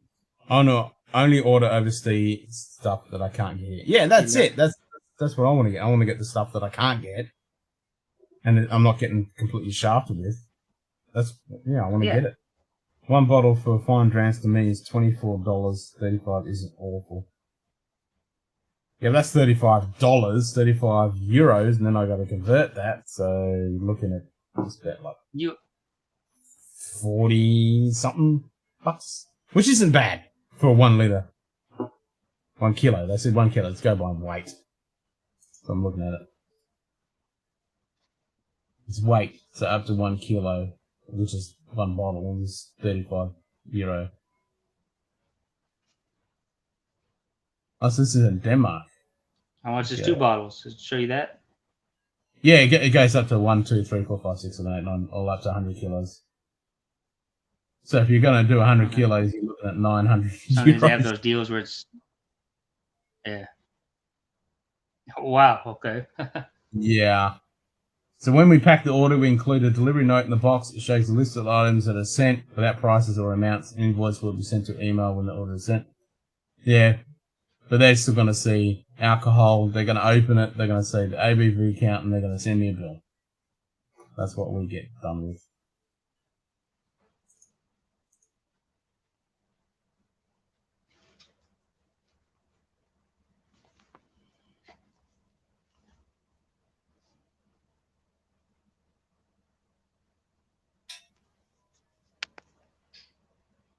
Always order pairs. Yeah, definitely. You wouldn't buy just 1 bottle. That's stupid. I bet it's only maybe €5 more for the second bottle. No, it's not. So 1 kilo is $34.90. 2 kilos is $44. 3 goes up to $52. 5 is like $70. So it definitely goes up quite a bit. So you're looking at €10 a kilo going up. Then you're looking for the Scotch that you want that are ridiculous in your country, and then price match that to see if it's worth your while. Oh no, I need to be going for stuff that I can't get in Australia, which is a shitload. Like if I can get it in Australia, yeah. Well, then- that's what I'm just saying. Yeah. Even if they can't Oh, get yeah. it there. Yeah. No, I always did. I always shop around it. If I'm looking for a bottle, I'll shop around all the sites that I know in Australia, if they can get it or not, and then I'll go to Nicks and Vintage, and like I've ordered stuff in from the UK. But yeah, you just get hit with the import tax. Like with the drinks by the Dram, I bought a few years back. I bought the calendar, their one of their big calendars, and I even bought one of the little small ones with it. And the price was like $200 or something like that. And then I got hit with another $150 tax once it got into the country. Ouch. Oh yeah, we get raped big time. Mm. Too bad that's how it's here. 24 for me, like 32 for 2. Yeah, but it is Australia. We are a long, long way from freaking Europe. The last time I was in Scotland, my weight for the bag was allowed to be 20 kilos, and it was with 5 kilos of clothes, and all the rest was whiskey. Fuck that, I'll be chucking that 5 kilos of clothes out. I can buy clothes. They're cheap. Carry on. Yep. That's But saying that, I wouldn't have 5 kilos of clothes. I'd have a few t-shirts just to wrap the bottles up to make sure they didn't break or smashed against each other. 20 kilos. Damn. It's true. That's a few bottles. That's definitely a few bottles.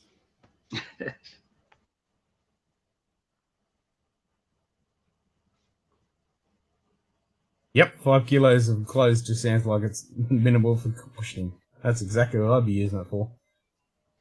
That's just cushioning. All that heavy stuff, that's going. Yep.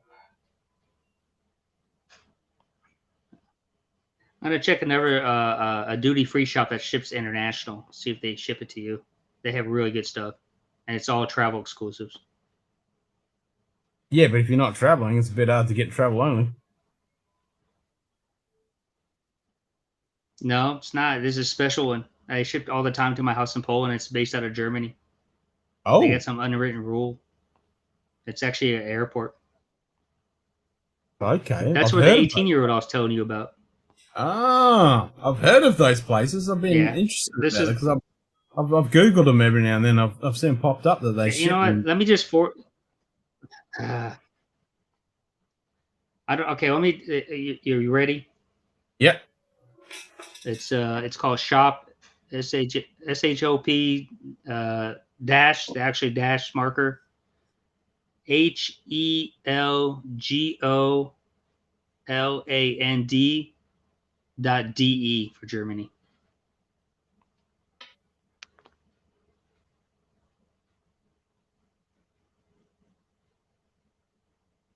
They ship to Poland, but I haven't checked on they ship to you because my computer, I should say my cell phone.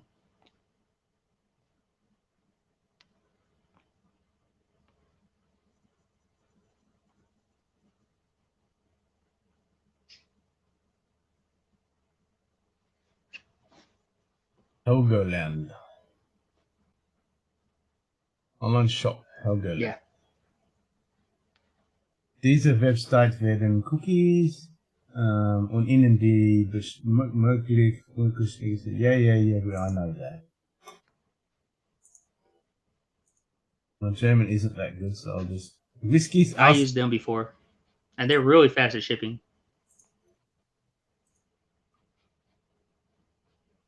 So, wir haben Whiskys aus aller Welt, von Schottland bis Japan.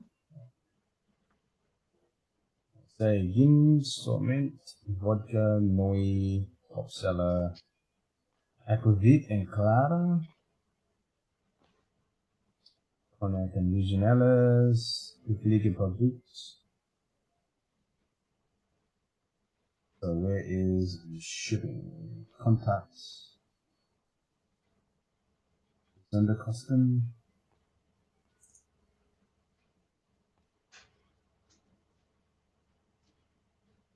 Taxes and duties, I think. No, okay. No, contact. No. I'm trying to read it in German. I'm not seeing. No, I think it's only Europe. Yeah.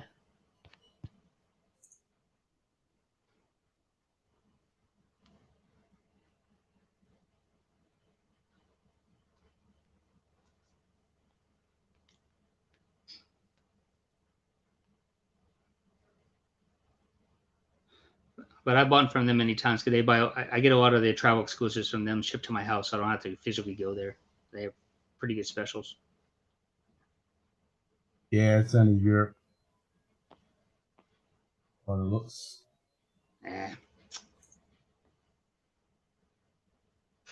It's the Deutschland, Switzerland. Oh, hold on. When sending products to non-European countries, we add tax of 90%, not including the price, so that should cost national taxes. Yeah. Worldwide shipping costs can be seen after choosing the country before the ordering close. Okay, let's have a look.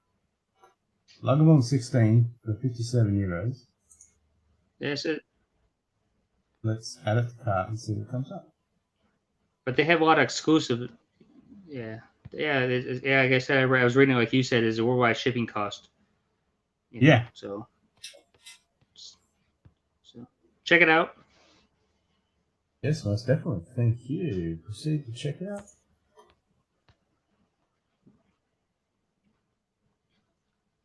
Trying to help you out as much as possible because I'm not going to hold the secrets back because I'm not going to buy it. No, I'm the same. I'll share all the stuff to everybody. Yeah, definitely. So Deutschland. And like I said, if you use. Couldn't find Australia. That's all Europe. Where's Australia? Do we have Australia? Come on. I'm not seeing Australia. I'm seeing shitload of other places. Great Britain, Belarus, Frankreich, Fiji, Guam, Japan. Wo ist Australia? Singapore, Switzerland. Come on, give me that. Vietnam, Montenegro, Serbia, come on. Afghanistan. I think I'm out of luck. Australian! I found it. Well, just keep that on an ideal if you see something there. They shipped to Australia. Okay, I think I put all my details to work out how much it's going to cost me. Okay, cool. That's another one. Awesome. Thank you. Online shop, Helgoland. They, like I said, they have a lot of exclusives that's strictly for that airport. Yeah, they have really good stuff, and you have to look at their specials because they have really good specials sometimes. It's ridiculous cheap, and some of the stuff is not so cheap, but you get the point.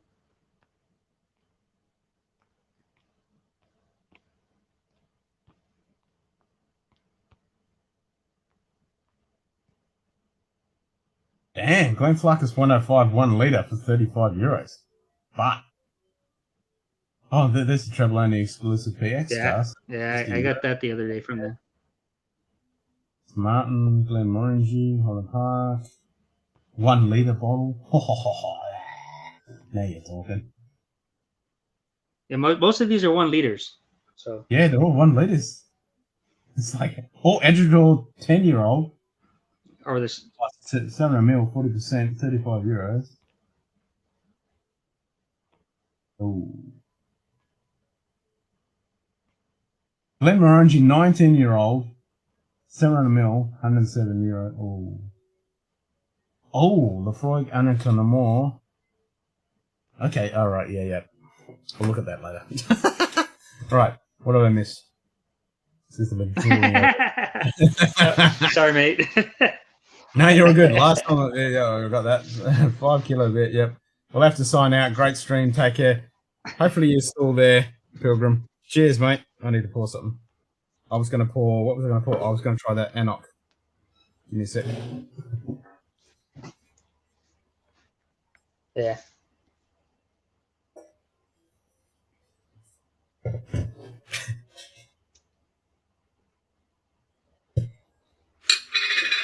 Is that 12-year-old? Second? Is that the 12-year-old? No, I've got the 12 and I've got the Pete Hart, but this is that 2007 expression that I got with the Whiskey Club here. And it's fucking shit. Okay. I thought I'd give it another go and got any better now below the shoulder. So cheers, Pilgrim. Thanks, mate. That was awesome. I'll take a swig. Good stuff. Nah, still tastes like water.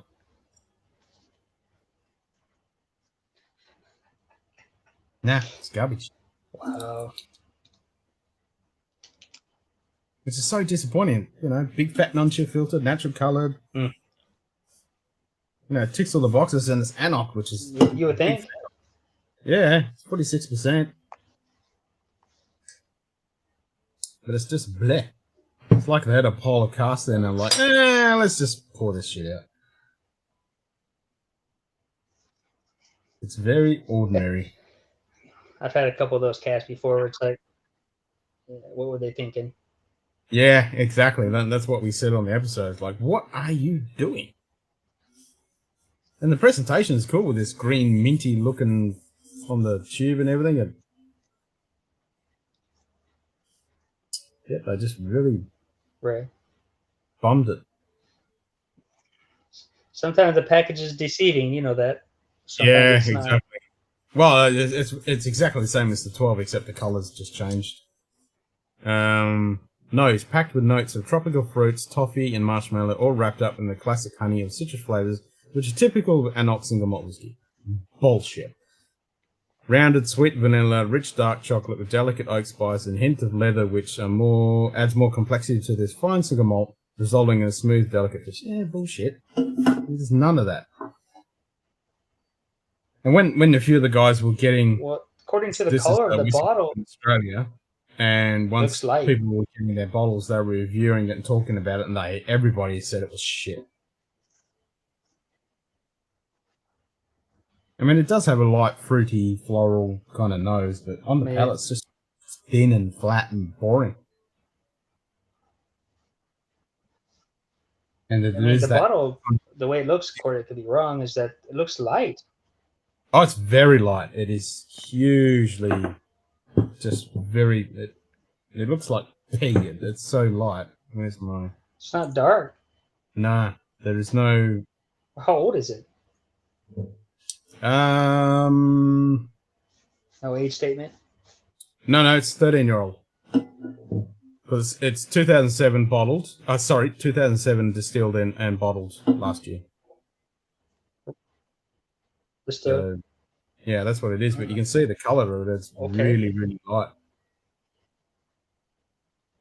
It's super light. If you're looking at it. Wow. For that age, you would think it'd be a little bit darker. Yeah, exactly. So it's like casks that have just been blasted the living hell out of, and there's nothing left of them. It doesn't even say what actually cast they put it in. They left it in. They left the cask at the. They didn't rotate and let the cask at the bottom and then bring it to the top. Yep. So They forgot. They forgot about it probably, like you said. Yeah, I was actually excited. It's like, oh, they're bringing out an Anok. And I thought, okay. And I read some of the reviews about it. Well, I ordered it and then started seeing the reviews before I got my bottle. I'm like, kind of sounds a bit meh. I mean, the nose is definitely a bit better than what it was. You get disappointed before you got it. Second? I said you get disappointed before you even got it by the Yeah. reviews. Yeah, I was everyone was talking about it and they were all poo-pooing it, and it was like, that's a shame. And I thought, okay, well, I'll see, because occasionally someone say, oh, I don't mind it, it's all right. And I thought, okay, so maybe it's just not to everyone's flavour, but Because I know sometimes I'll be drinking stuff and having and I'll say, man, this is terrible, and then somebody else tries it and loves it. But yeah, they're all saying it must be true. yeah. I mean, the old consensus.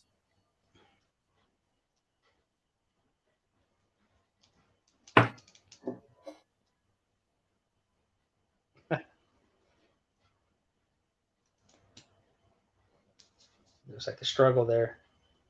No, I'm just trying to pick up flavour.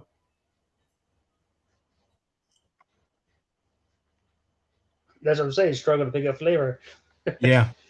So when I first put it in the mouth, it was like over burnt toast, like black burnt toast. It wasn't that good, but that didn't hang around, and then it just wafted off. And then there's a real red label kind of mouthfeel and texture and flavour. And then you get a tiny little bit of the typical whiskey malt, but it's like, and then there's nothing.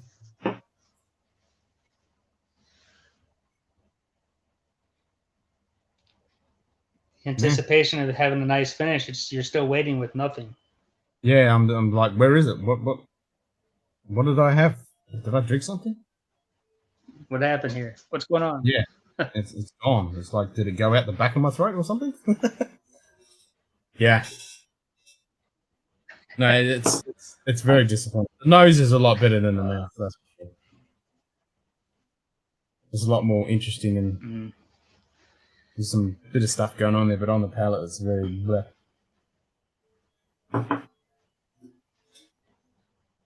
But oh well, I've had a few drams, so my palate's probably completely nuked now. So I'll sip it.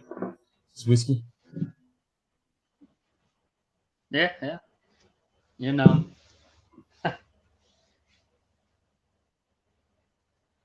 But yeah, I mean, like I said, I'll just, if you need help, I'll do the best I can for you. From being at a distance. A couple websites like I just did. Yeah, no, I really appreciate that. That's awesome. Yeah, and I'll bring up a list, and if you can track down a couple of bottles, that'd be awesome. And then on Yeah, top of the list. my thing right now that I just told you is that wild turkey.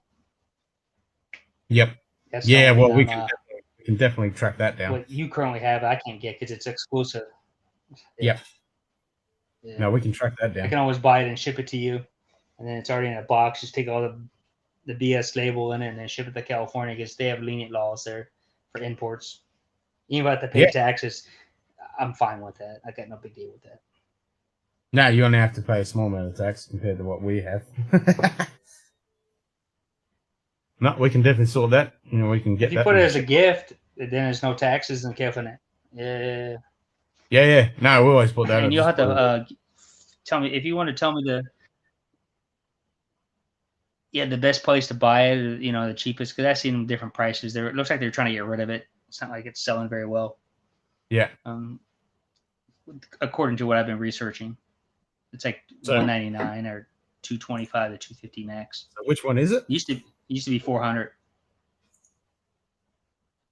Which one is the it? 1894 Wild Turkey. 1894. Master Keep. Yeah.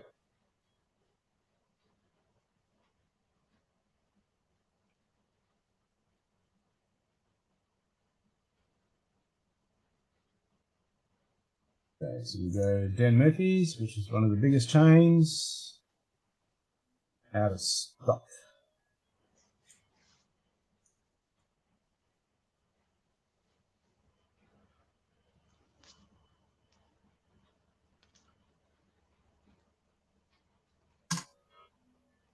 Stock there. Nick's has got it. $225. They're sold out as well.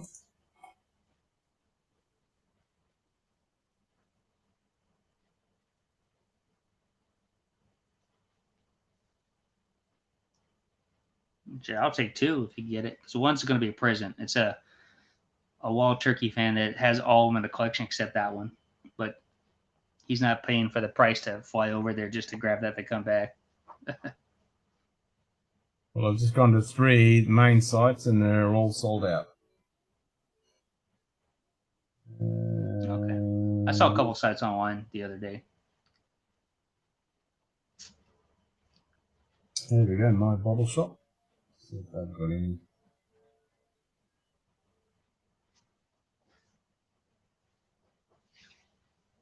Yep, they've got it. $250.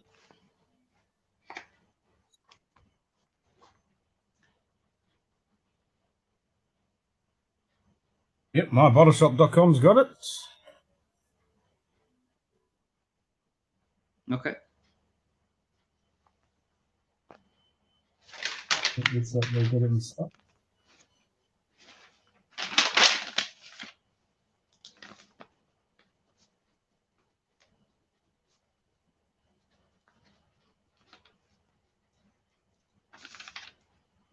Yeah, we can definitely track that down. There'll be some places around. Yeah, so like I said, I could track some stuff down. Tell your buddies that we could work out something, and I'm a believer of sharing. Yeah, me too. Oh, here we go. These are placed for $200. Yeah, that's uptownliquor.com.au, 200 smackers.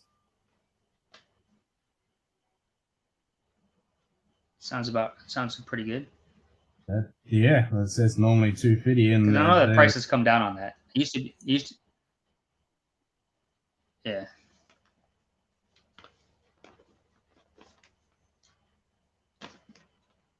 3 left.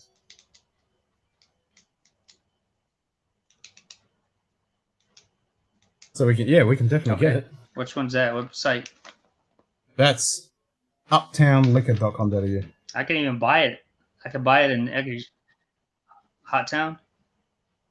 Uptown Liquor. I'll grab the link. Uptown. Uptown. I'll post it in chat. Well, I can't see it because of the way that's a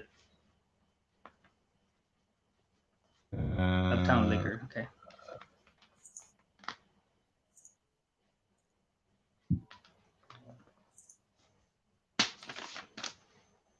Yeah, uptownliquor.com.au.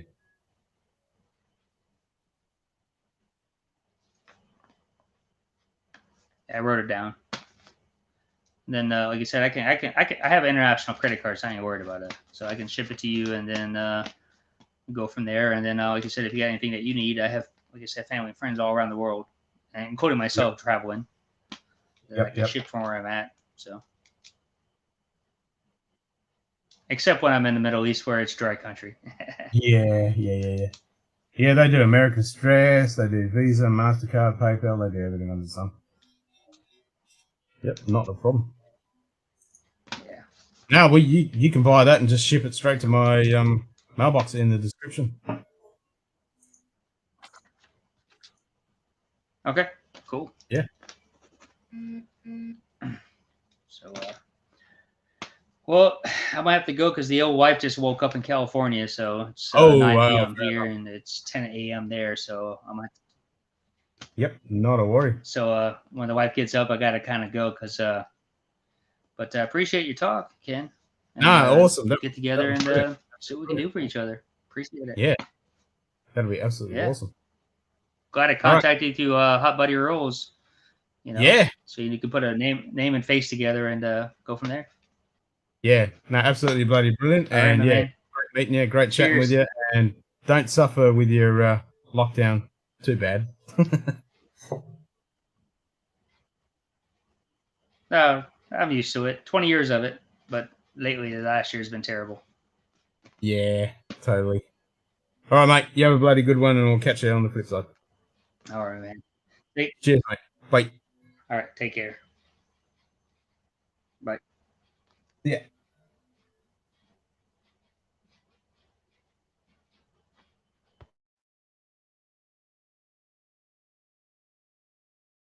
Alrighty, who's still with me? I can take that out now. Give the old plug all the rest.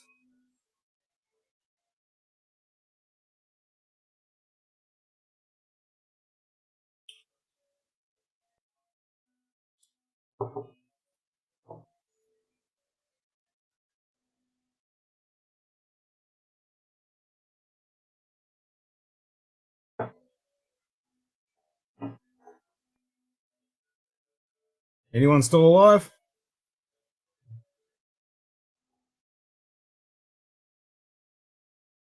Well, I do need to go and have a bio break, so we'll be back in 5 seconds, and hopefully somebody is still alive. Otherwise, I'll shut it down.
Oh, don't need to put that on. I was on.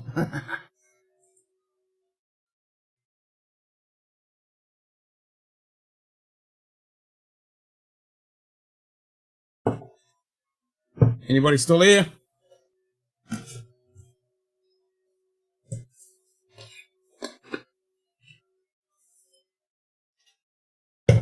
Stick this back.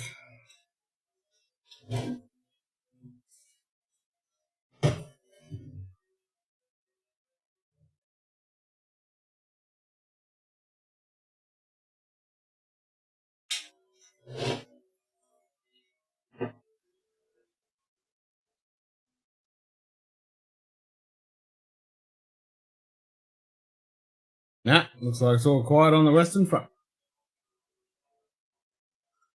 What time is it? 2 o'clock in the morning?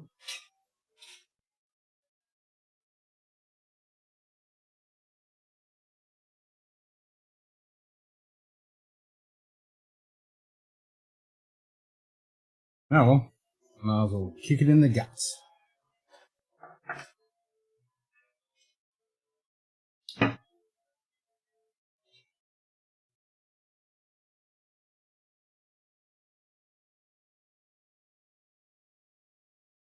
Cool.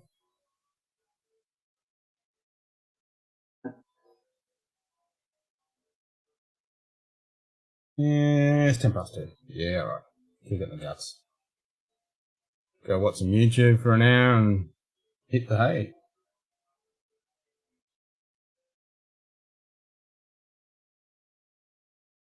Alright. Sláinte, y'all. Catch you next time. Cheers.